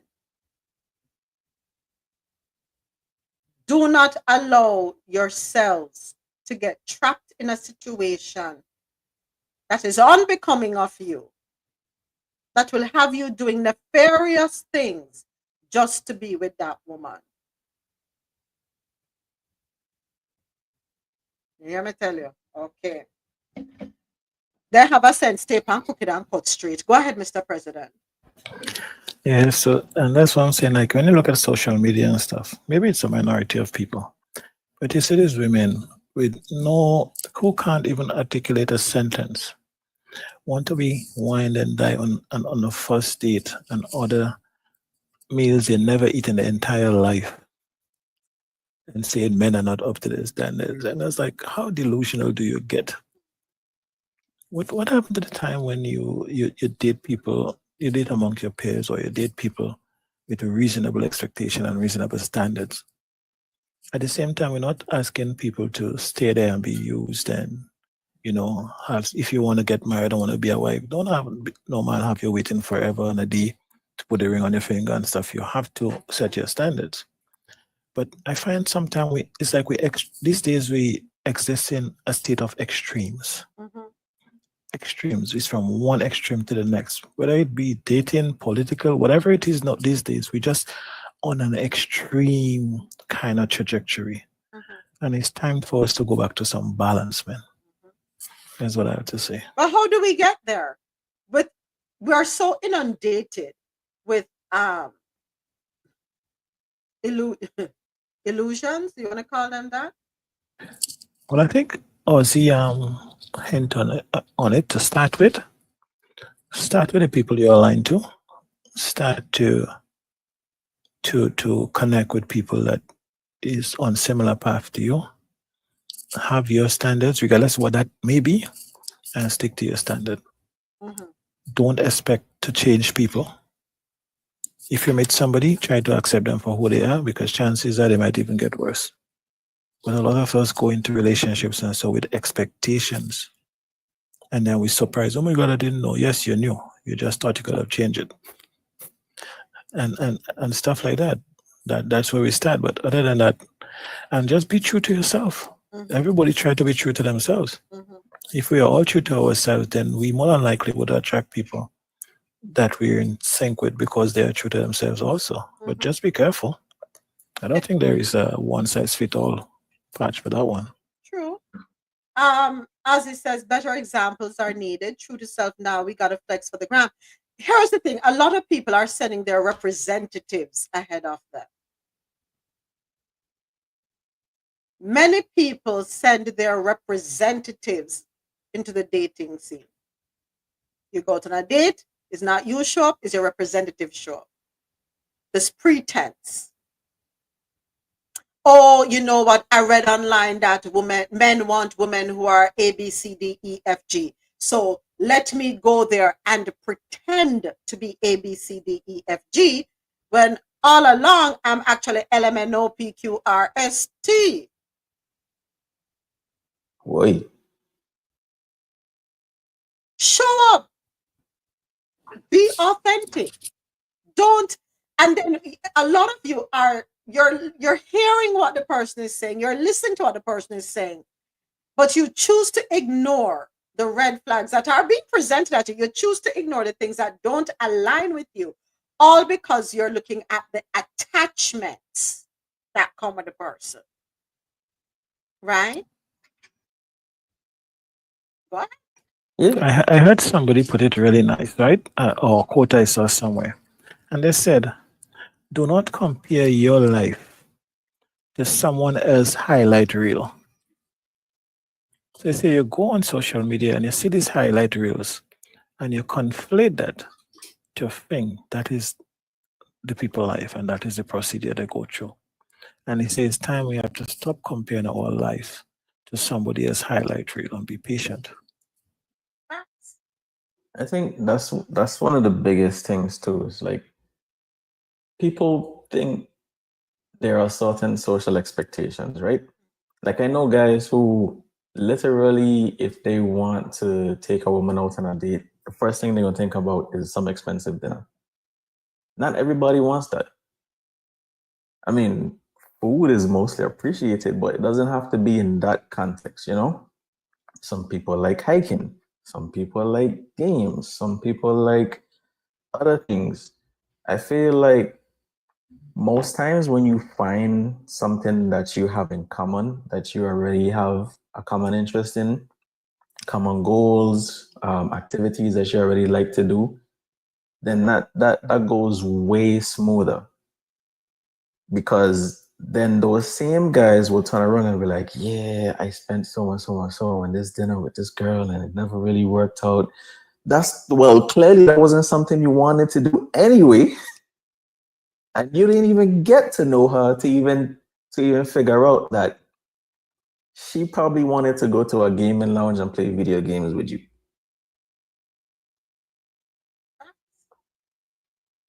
Living for the gram, you would say, social media life. Yeah. And then some women, that's not what they really want for real, but they go there because they need to report to their friends. And that's another thing. You're in a if you are desirous of being in a relationship, understand it's you and that person. It's not you, the person, and your bag of friends. You can't have your friends in the background telling you how to run your relationship. Some of them don't even know how to keep a pet dog. What is it that you want out of a relationship? What are the things that matter to you? And you know something, Ozzy, I don't know why people feel that a first date has to be a 5-star restaurant. And they spend all this money getting there here. Well done, no. A first date does not have to be a restaurant. That is not what constitutes a first date. Well, that's for me. Me too simple. I guess that's my problem. Me a little bit too simple. No. I think the biggest part of the reason is some people don't even get to know a little bit of that person before they even figure out what would be some common interest. And so the default is that fancy restaurant. And then sometimes they end up in a situation where neither of them even want to be there.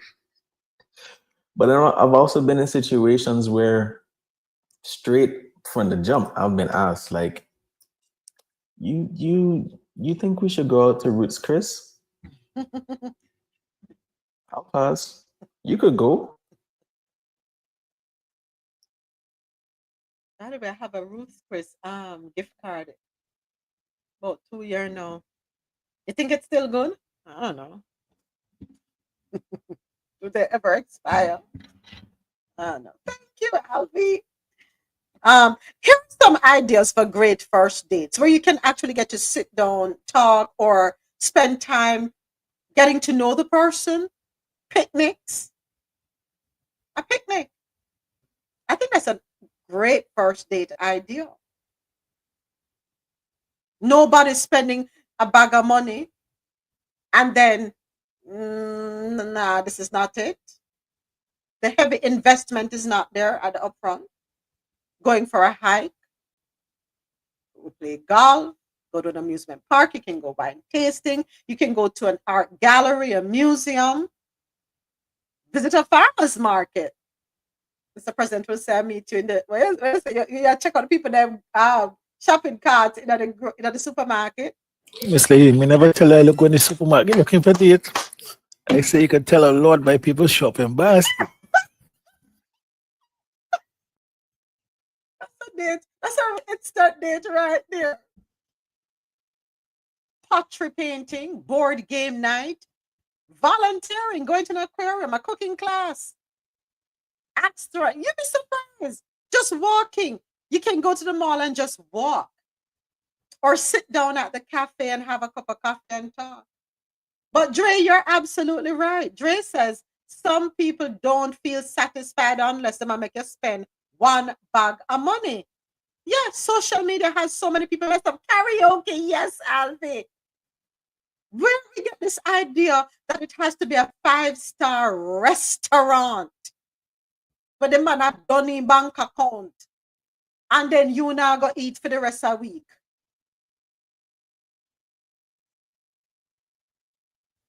Come on, folks. Let us let go of the unnecessary drama, the hype. Dr. Rael says Mr. President has made some really good points. Yeah, he has. Where did I go for my first date with my husband? Hooters, $20. Damn. That was You know, cheap. they need to send y'all a endorsement package at this point. I try to save them from close down, but seriously, Hooters was our first date. And then we were there like minimum once a week.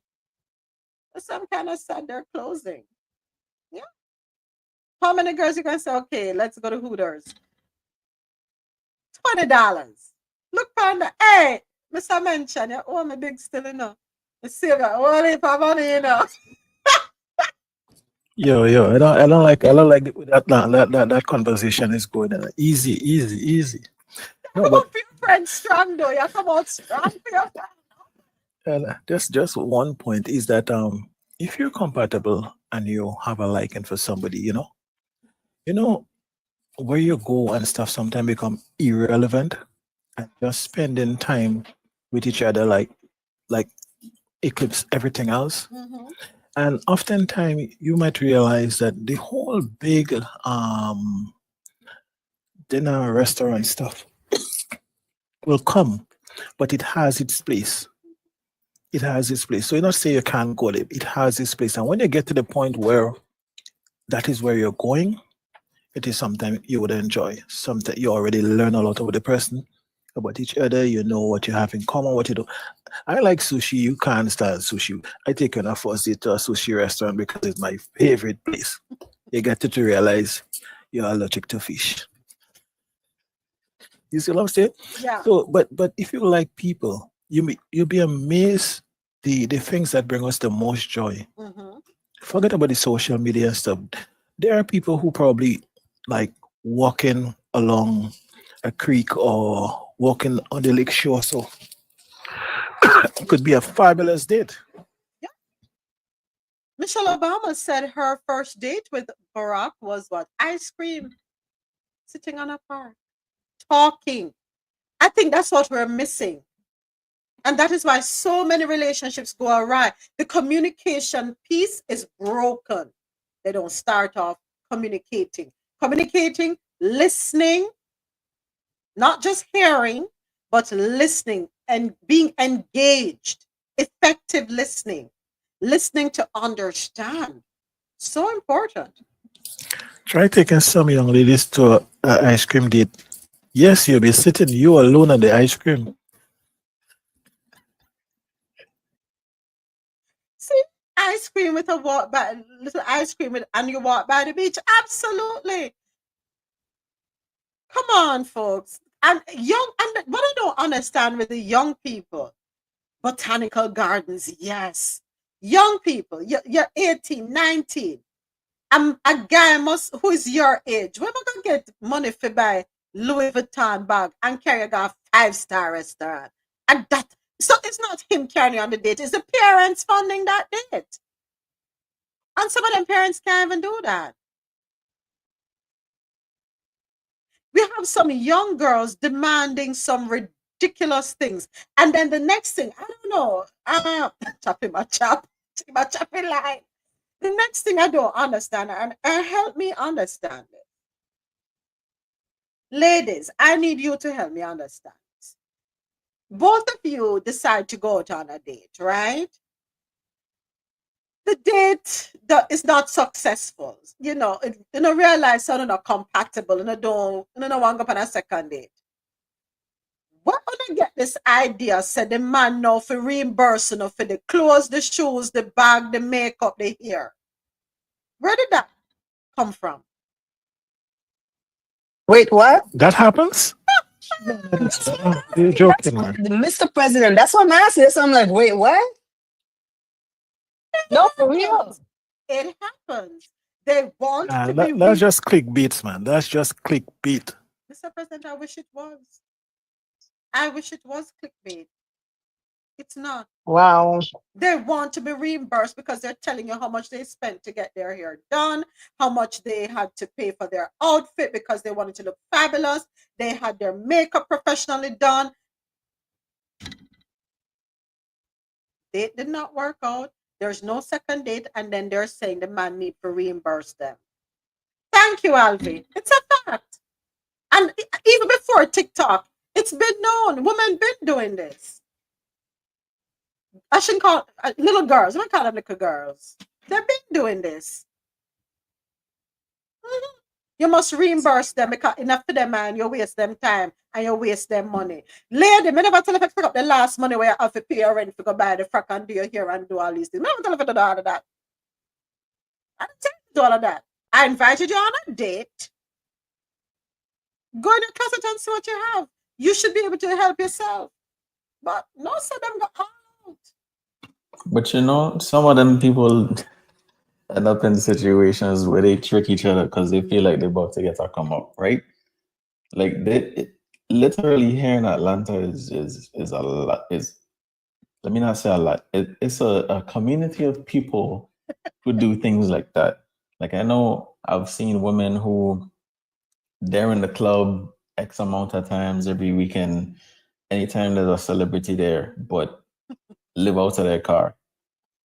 And then you have dudes who will take their last bit of savings and rent a Lamborghini or some type of exotic car for the weekend, pick up some girls, and then, you know, it's a lot of just fakeness going on. But it's funny to see when two people trying to fake each other and they end up together.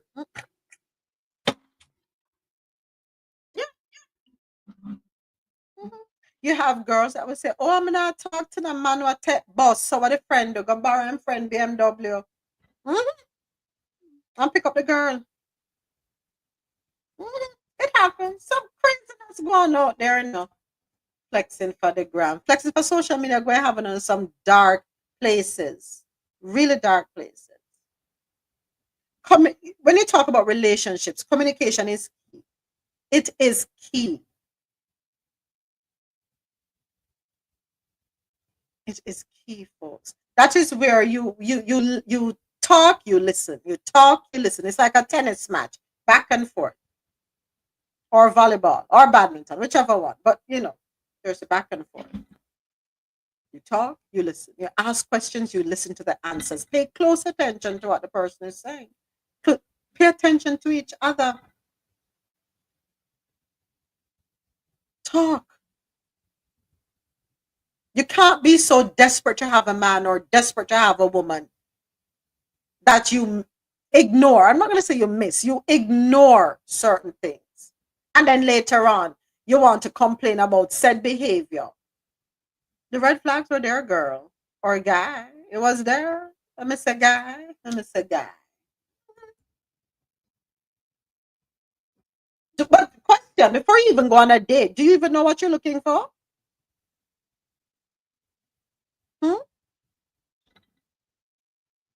Do you know what you're looking for? That's the question.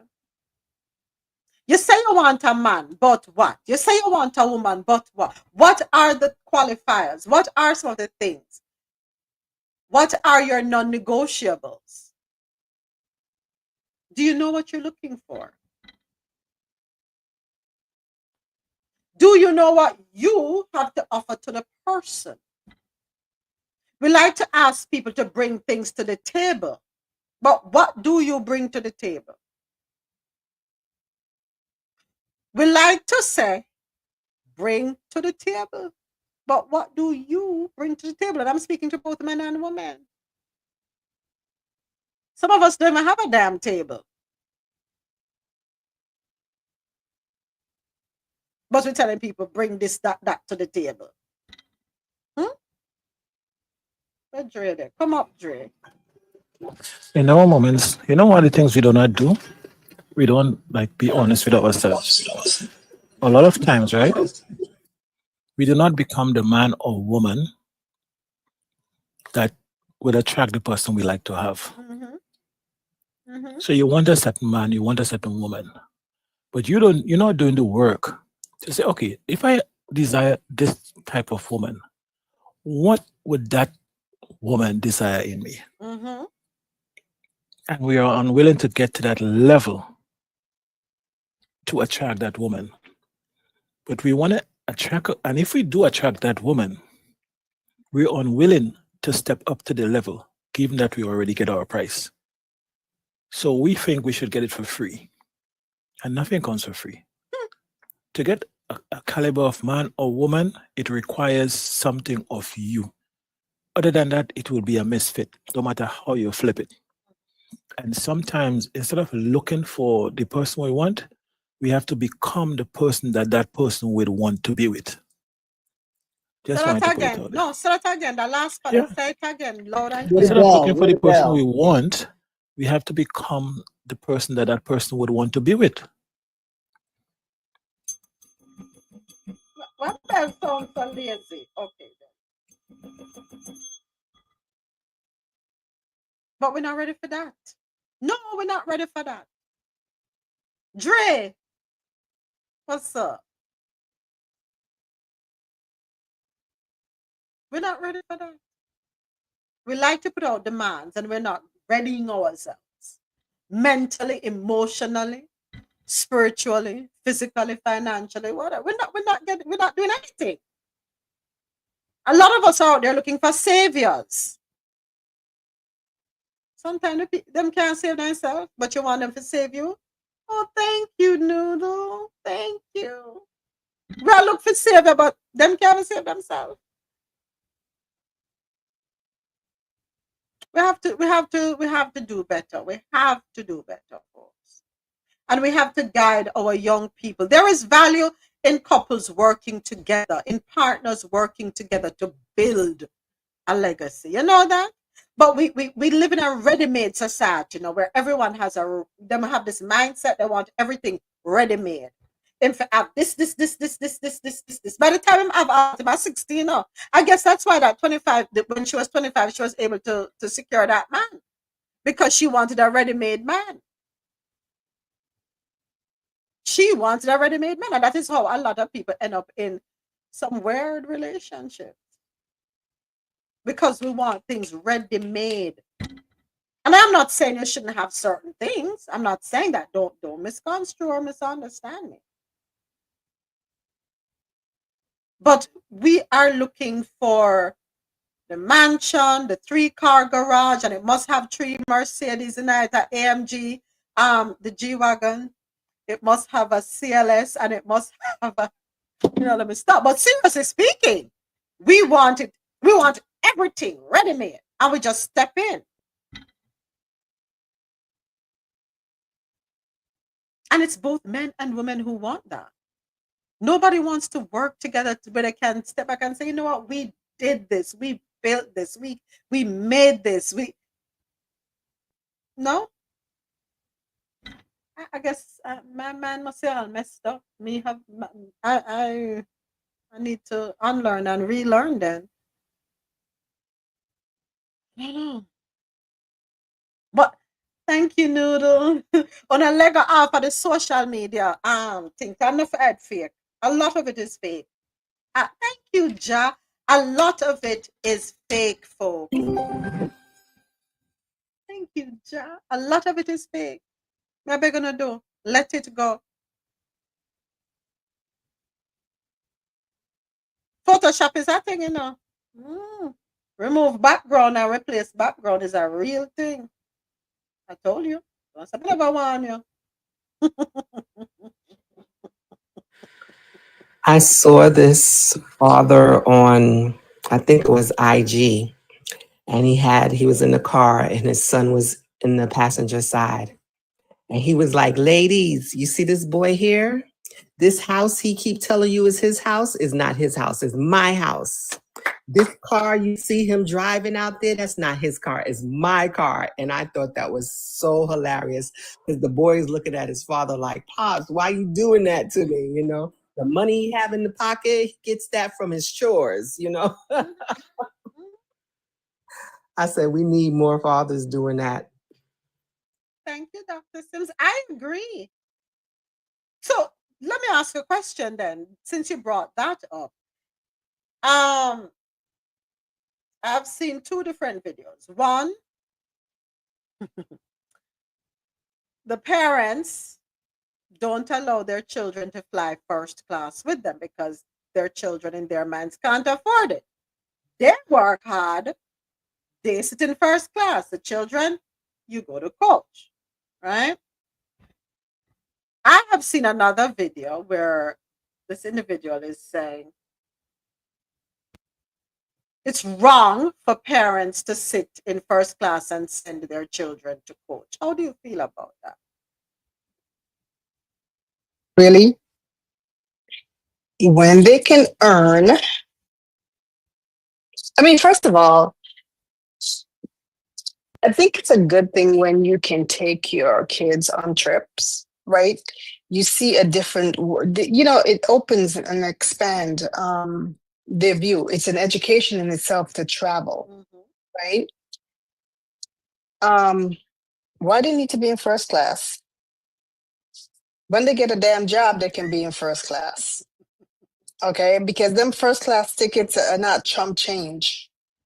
They're really not, right? So, and you think if you put your 15 or 10-year-old in first class, and that's what they're gonna expect all the time, every time.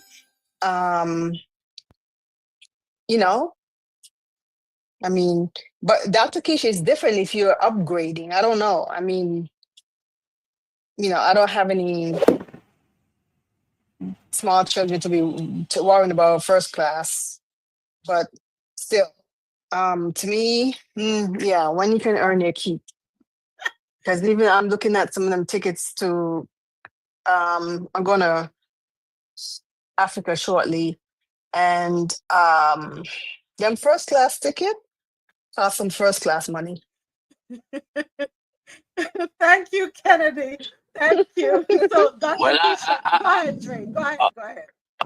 Well, I'm a little different because if I'm flying first class, then my kid will be flying first class with me, or none of us is flying first class, or I will let my kid have the experience of first class and me fly coach. So that's the way I see it. So is either both of us flying first class or we're not flying first class, or my child fly first class and I fly coach. That's just how I see it. Your kid have to have some certain experience if you can give it to them too. But at the same time, you're not spoiling them, so they will know that it's not something that they will always expected. Okay, all right. Thank you, Trey. That's another thing again too, right? You have kids that are doing the right thing. There are kids that are doing their schoolwork, doing their chores, you know, doing what is expected of them. I think in that case, even sometimes if it's a little pressure on us, we should go the extra mile to reward them for doing the right thing. Because we just criticize them or be hard on them when they're doing the wrong things. So I believe if the kid is doing the right thing, even if you have to make a little sacrifice, spoil them a bit. Reward them, show them that, listen, if you do the right thing, you get good things. And I think that is something we have to take into consideration. But I agree with the sentiments of Dre. Mhm. But we should really make an effort to the same way we punish or we correct the child when they're wrong. Mhm. When they're doing the right thing, especially if they're doing it consistently, reward them, man. Reward them. All right. Okay. Anybody else want to share your thoughts on that? Would you fly Yeah, coach? Would you fly first class and have your children in coach, or will you have your children in first class with you? Go ahead, yeah. Ozzy. I think it just depends on the dynamic and the lesson. Like preferably, I would want all of us to be together, and especially depending on the ages. If they're on the younger side, then I would want to be where where I could see them, where I could supervise them. Okay. But if it's a situation where, maybe they're like teenagers, maybe I want them to learn, life has certain privileges. Like Mr. President said, if I want to give that as a reward, like, you've been bringing home all A's, you've been doing this and that, I'm proud of you kind of thing, then maybe that's a situation too. But just depends.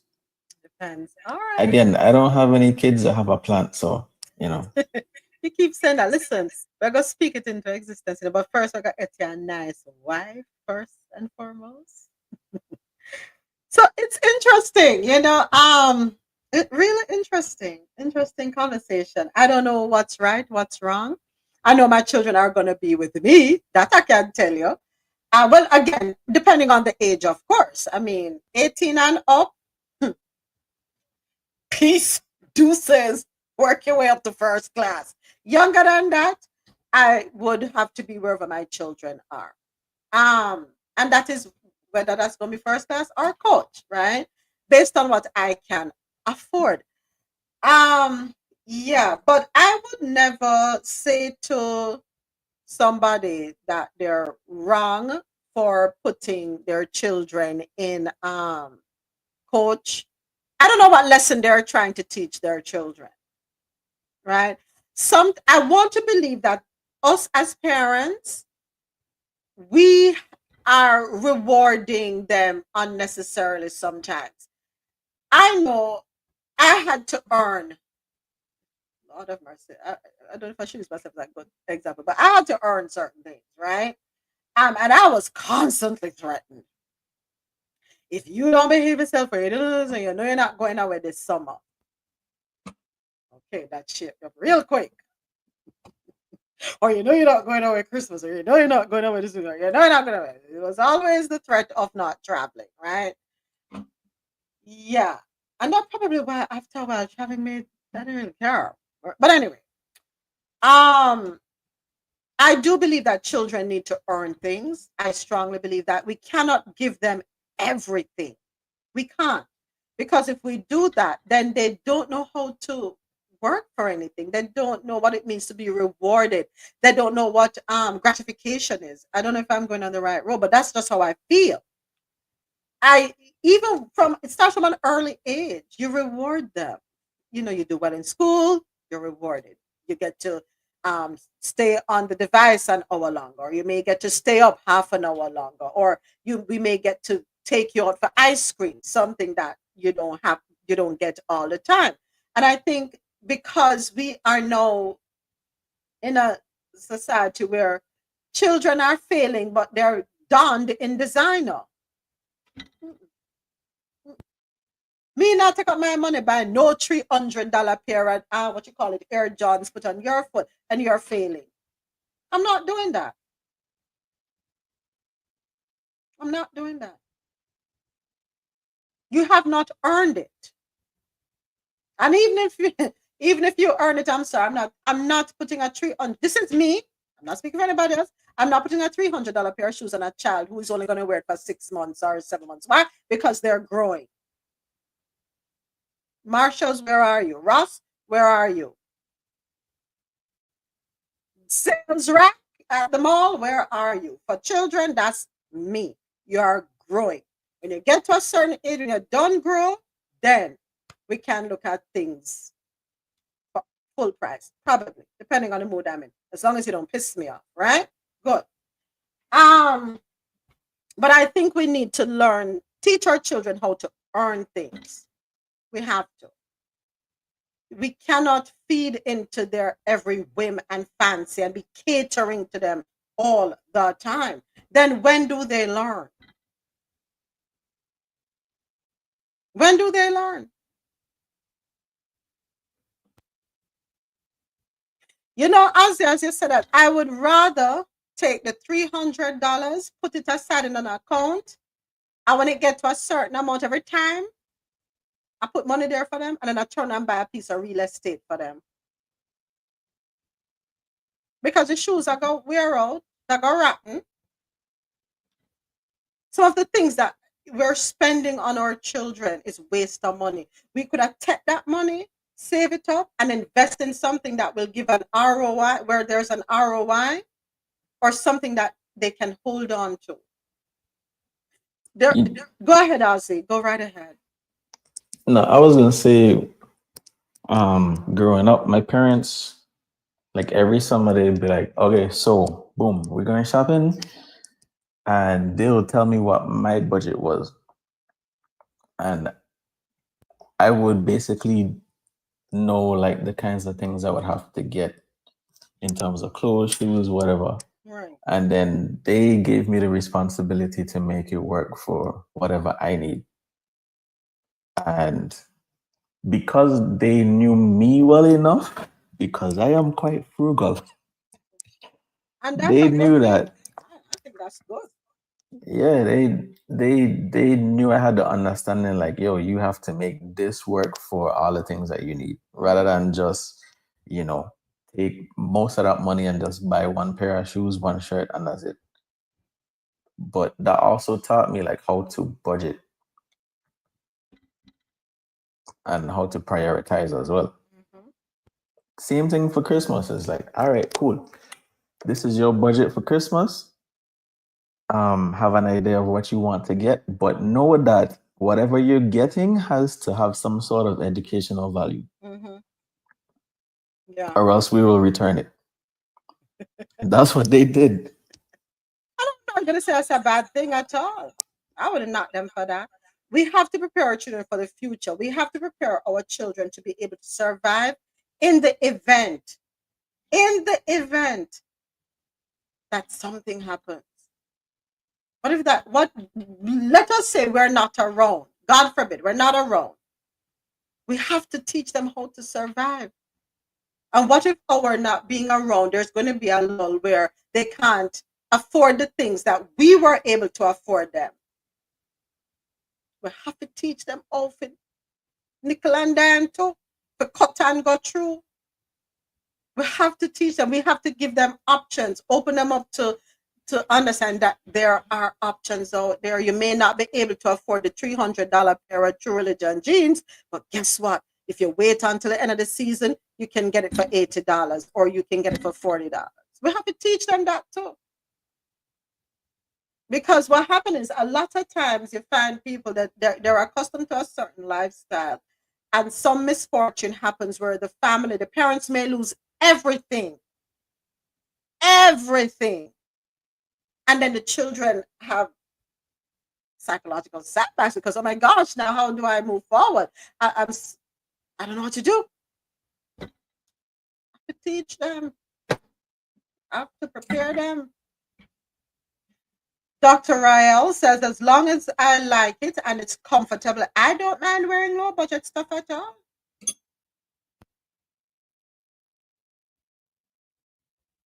Thank you, Mr. President. I think some of, and I hear me out, people. Don't misunderstand what I'm saying. If you can afford it, by all means, do it. But you have to also teach, you have to create a balance. Thank you, Mr. President. There has to be a balance. You have to balance out the thing.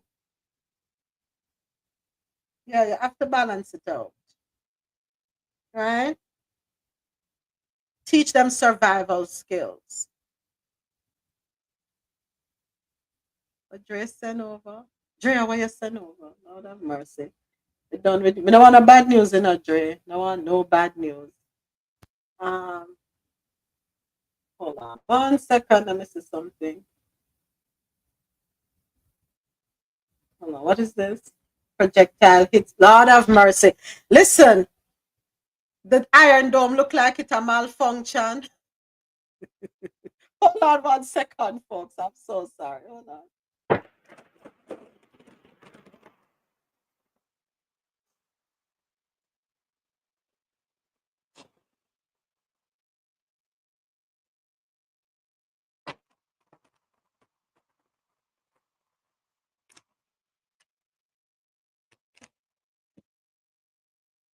Well, what do you think was gonna happen?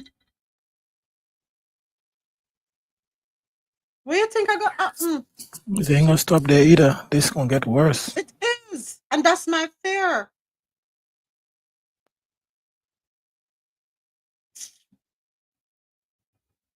Oh, jeez, it's gonna get worse, Mr. President. It is going to get worse. I thought there was a promise that there would be no more wars.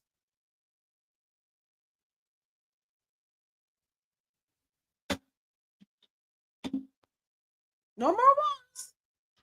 I can get the wars to stop the day I become president. What the hell is this?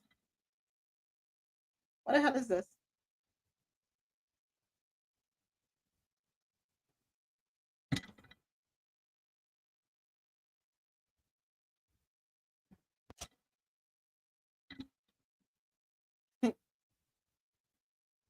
Exactly, Kennedy. Exactly. But instead, they're more concerned about how we feel and not wanting us to say how we feel because nobody's safe. Let's just put it that way. Nobody's safe. Because if you say anything, you're an enemy.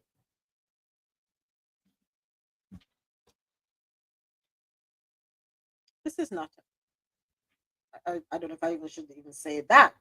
I'm going to say this is not America, but I don't know. I don't know. This, I hope it doesn't get back to like how things were after September 11th. Like, not to think that extreme, but I remember personally for me, there was a lot of profiling going on. And I experienced a lot of it because on paper, like if you don't look at my last name, I have 2 Arabic names. And I remember even just going through the airport, you just see like me, I had to go through like extra security checks and all types of stuff. It is aside from, can't even say aside from, in addition to the unnecessary lives that are going to be lost, the costs associated with all of this, like we really are playing with people. It's insane. Sense, man. It's not make no sense. Makes no sense. We have money for everything else to fund things except to feed, to shelter, to clothe. Imagine we are cutting everything. We are not doing research. So you're putting a whole medical fraternity in problems. You're censoring all kind of stuff. You want to cut Social Security, Medicaid. But we have an unlimited country for the budget for the country that is not real. And we continue to perpetuate this cycle. So you know what will happen now? Oil price gone up. Supply chain issues on top of the tariffs and stuff. This will upend everything. And you don't know how far this escalation will go. Because it could, at this stage, it will be a tit for tat. Because it's almost like the country that is not real have declared war on that other country. because they're saying they will continue to go off it. The same, listen, if Iran is in negotiation, they are currently in negotiation about their nuclear programs. Why would you do something like that now? Why would America even not say, listen, you can't do that now. We were trying to negotiate, regardless of where you're at. The point that you're negotiating means that something is possible. There are willingness on both sides, right? When you go and do that now, what do you think happened? For the next couple of years, how long do you think it will take before Iran start to have nuclear weapons also? Because they would see, unless they get it, they wouldn't have a deterrent, right? And sooner or later they will have it. And once they get one, you can't do nothing about it after that. But it's crazy. This fighting, this appetite for war these days, I don't understand it, man. It's all about money. You have such great appetite for war, but yet still you're gutting every social thing. You're trying to take away people freedom of speech. You're trying to take away people a right to live reasonable. You're decimating the agriculture industry, the healthcare industry, schools. The only thing you're trying to hype up is the military because you want them to do what you said to do.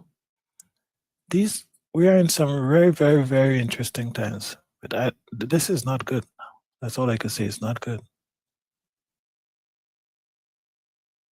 You know, Mr. President, I said this, that I shudder to think what is going to happen in 10 to 15 years.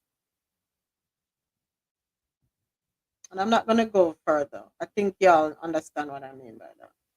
I shudder to think what is going to happen in 10 to 15 years when the children grow up. People don't forget.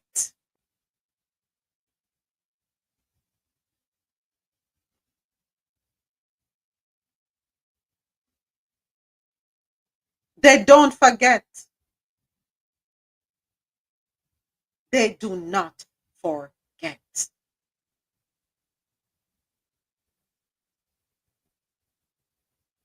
We think that, oh, it's all, what the song go? When you think it's peace and safety, then it's sudden destruction.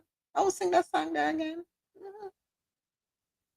And we have a saying in Jamaica, chicken Mary, hawk the near. Yeah. Keep laughing and keep thinking this is good and keep thinking yes. Mhm. We will have to answer for this. We will have to answer for this. No if, ands, or buts. It's just a matter of when. And are we really prepared for that? No, we're not. Thank you for the follow, Janines. We're not.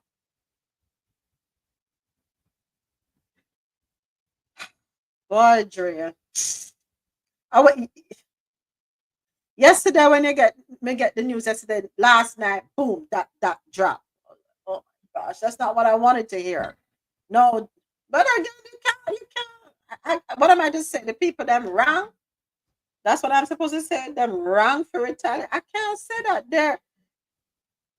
But while that is going on, this is what we're concerned with right now. American soldiers in uniform who attended Donald Trump's Fort Bragg speech recently purchased clothing and tchotchkes, including Make America Great Again chain necklaces, faux credit cards labeled white privilege card, Trump's everything, and more. According to military.com, the soldiers that attended the Fort Bragg speech were orchestrated to curate the optics of Trump's recent visits, meaning soldiers were handpicked based on political leanings and appearance. One unit message said, quote, no fat soldiers. Another said if soldiers have political views that are in opposition to the current administration and they don't want to be in the audience, then they need to speak with their leadership and get swapped out. And most seriously, according to military.com, a pop-up shop operated by 365 Campaign, a Tulsa, Oklahoma-based retailer, sold pro-Trump paraphernalia that included a white privilege credit card to American soldiers. Who bought it? Read the full article on military.com, spread the word, and I'll do a full breakdown on my Substack linked in bio, so subscribe for free.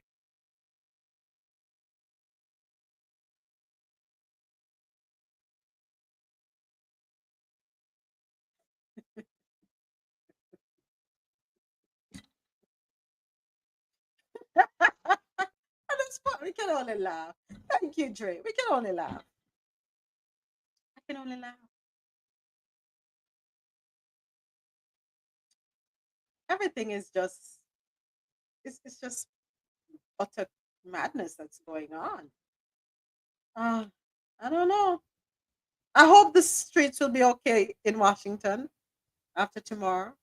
Thank you, Dre. That's all I can say. Anyway, we had something else that we wanted to listen to. We have to laugh. We can't take the foolishness with them people there anymore. Has Lipless ushered a statement yet? Has she said anything? Has there been a press release, press conference, something? You know, where she gets real snippy with the journalists. Has she said anything? Not yet? Okay. I'd love to hear what she's gonna say. Would love to hear what she's gonna say. It's just so much anger and darkness all over the place. That can't be life. That's not how it is supposed to be. Just anger and misery and confusion and chaos and you know, you watch the cartoons back in the day and you see the evil person, the person who conjures up the evil, and it's just darkness when they come out and everything turns gray. Anyway, let's laugh a little. Y'all, quick story time about the time that I thought I was about to be rich in America. So, I got my first job here, and every time I got my paycheck, I would cash it. My friend said, "Why don't you just get a bank account where you can just put all your money in it instead of you keep it in your bag or wherever you keep it?" I said, "Okay, no problem." I join Bank of America, I get my debit card, I think 7 to 10 business days. And finally get my card. Now I'm going to go grocery shopping. So I go stop and shop. And I go stop and shop and start pick up everything I want. I go to the cashier. She starts scan everything. She say, I can put my membership number in. Or if I don't have one, I can just swipe my debit card and put my PIN in. I said, okay. I swipe my card, put my PIN in. And she said, would you like cash back? I didn't even know you had cash to give back. I said, everybody can get cash back? She said, yeah. I said, does all the stores do this? She said, yeah, every store does cash back. And I might admit that these are so many people are foreign and rich, you know. But then in gas store and buy grocery and the grocery store I give them money back. So I said, okay, how much cash back can I get? And she showed me it was 20, 40, 60, 100. I said, me nah be too greedy. I go to 40. Click the $40 button. And get the $40. And I said to her, I say, you do this every day? She said, yes, you can get cash back every day here. Take my $40 and cut and me sit down that night. And start write down every day. Me, I go take $40 to me reach a certain amount. I say by 10 amount of years, I go be a millionaire. Don't judge me. I just came to the country and I didn't know about cash back. So me go back and stop and shop the next day. Me do it again. I'm going to get my $40. I'm going to cut. I leave. I say, boy, me get $80 from the people them. I'm about to be rich. Like, nobody can talk to me right now. Like, we can't chat to me. I go back a third day. And it was declined. And she said, oh, your card's declined. I said, no, you're doing cash back. She said, yeah. I said, you're supposed to give me cash. She said, yeah, I'm giving you cash from the account, but it says it's declined. I said, from my account.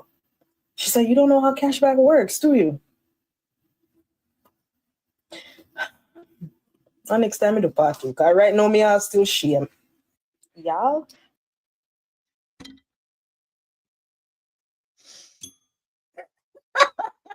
Sorry. That is hilarious. And I came across. That is hilarious. Mister, no, I have to save that one. Yeah. That's the best one I've heard. I don't wrong her.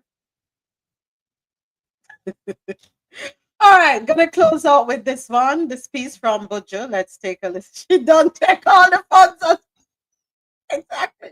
Well, I hope she still had the cash. That's all I can say. She could put it Is back. there any truth to Shaba Ranks a relationship with you and Shaba as far as not discovering, but early on? Well, Yes, Jack. Shabba Ranks is integral in my life in a special way because there was a particular morning when my father's wife, she sent me to the store.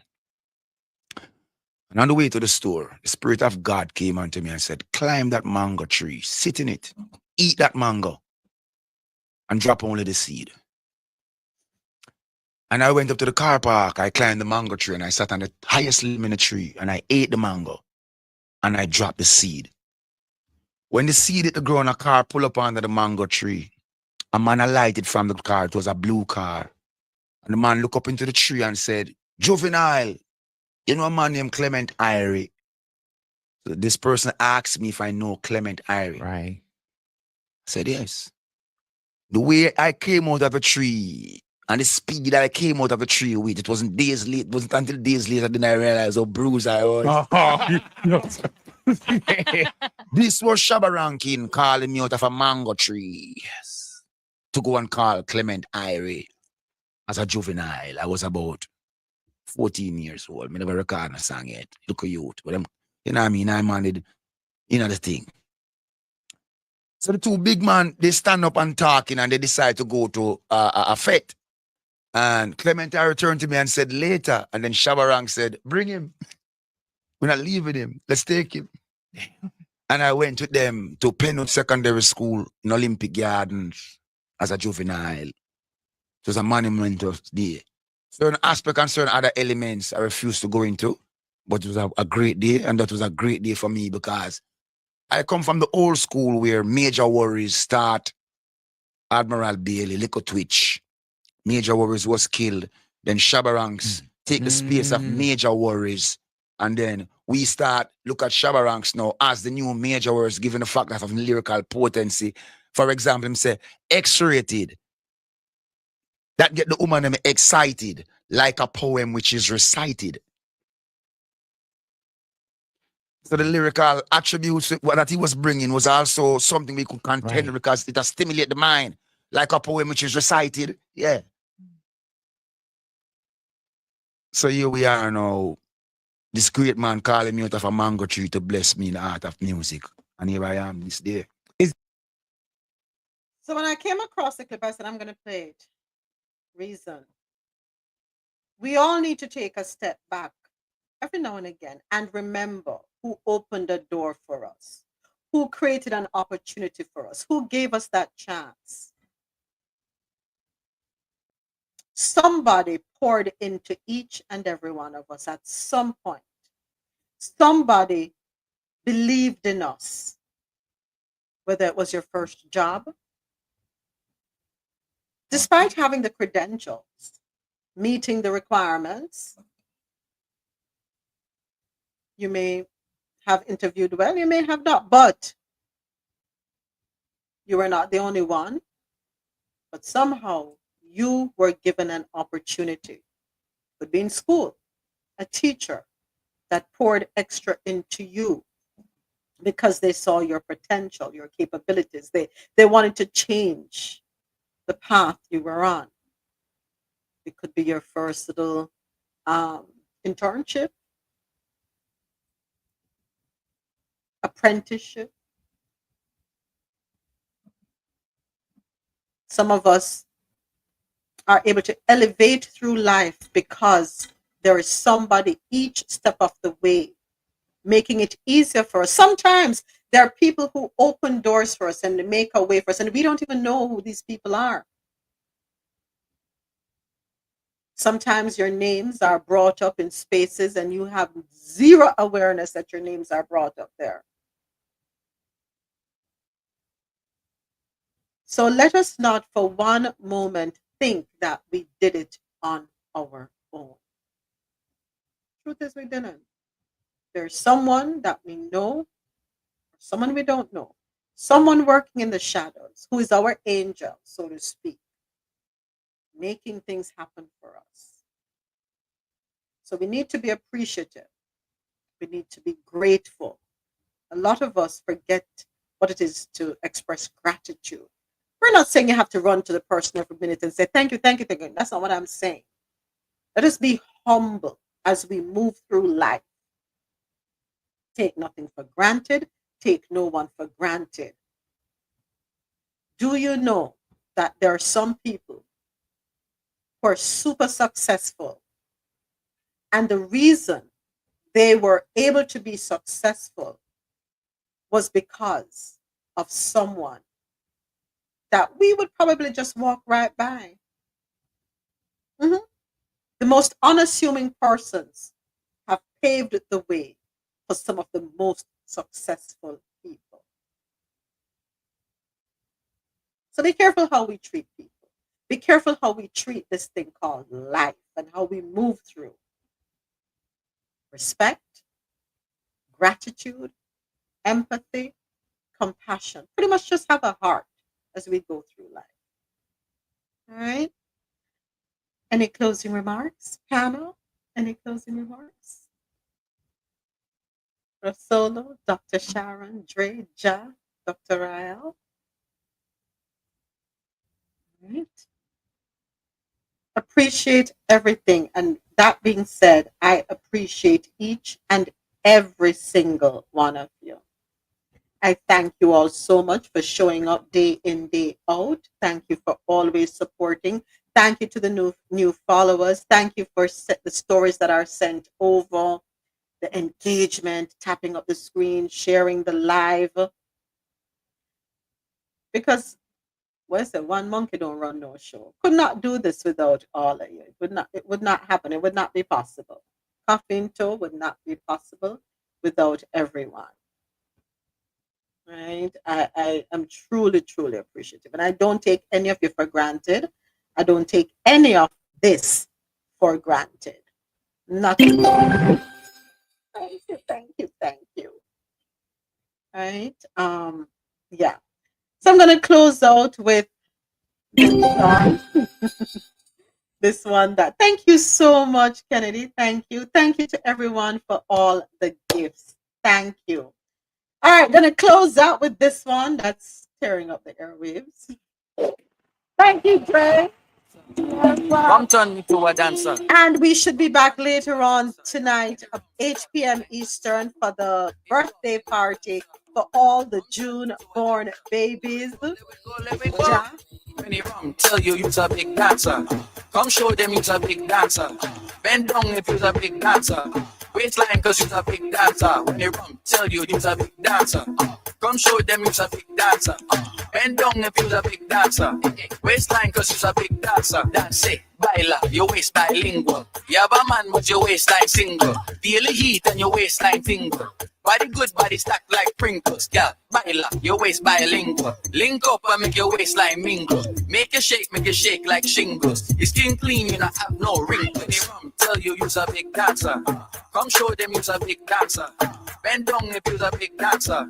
Waistline cause you's a big dancer. When they rum, tell you you's a big dancer. Come show them you's a big dancer. Bend down if you's a big dancer. Waistline cause you's a big dancer. How you bend? Drop it down, yeah, pick it up. Yeah, drop it down, yeah, pick it up. Bend, drop it down, yeah, pick it up. That bumper big, can't lift it up. Bend, drop it down, yeah, pick it up. Yeah, drop it down, yeah, pick it up. Bend, drop it down, yeah, pick it up. That bumper big, can't lift it up. Any from tell you you's a big dancer. Come show them you's a big dancer. Bend down if you's a big dancer. Waistline cause you's a big dancer. When they rum, tell you you's a big dancer. Come show them you's a big dancer. Bend down if you's a big dancer. Waistline cause you's a big dancer. Dance, so them turn me to a dancer. Let me go, let me go, let me go. When they rum, tell you you's a big dancer. Come show them you's a big dancer. Bend down if you's a big dancer. Waistline cause you's a big dancer. When they rum, tell you you's a big dancer. Come show them you's a big dancer. Bend down if you's a big dancer. Waistline cause you's a big dancer. Dance it, baila, your waist baila. Coffee in Toe is an interactive world news podcast, a dynamic and engaging live show that streams across multiple internet radio stations worldwide.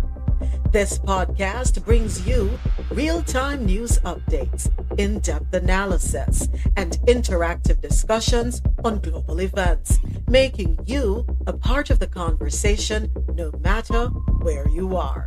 With a diverse range of expert guests and listener participation, it's your go-to source for staying informed and connected to the world.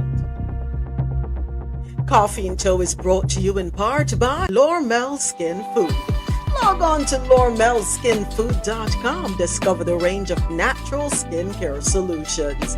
Indulge in the radiance of natural and organic beauty with the best natural and organic soap bars, whipped soaps, body butters, and oils. All 100% natural products. Lormel Skin Food for a natural, beautiful you. The world's best coffee from our farms to your cup. It's Grand Coffee House.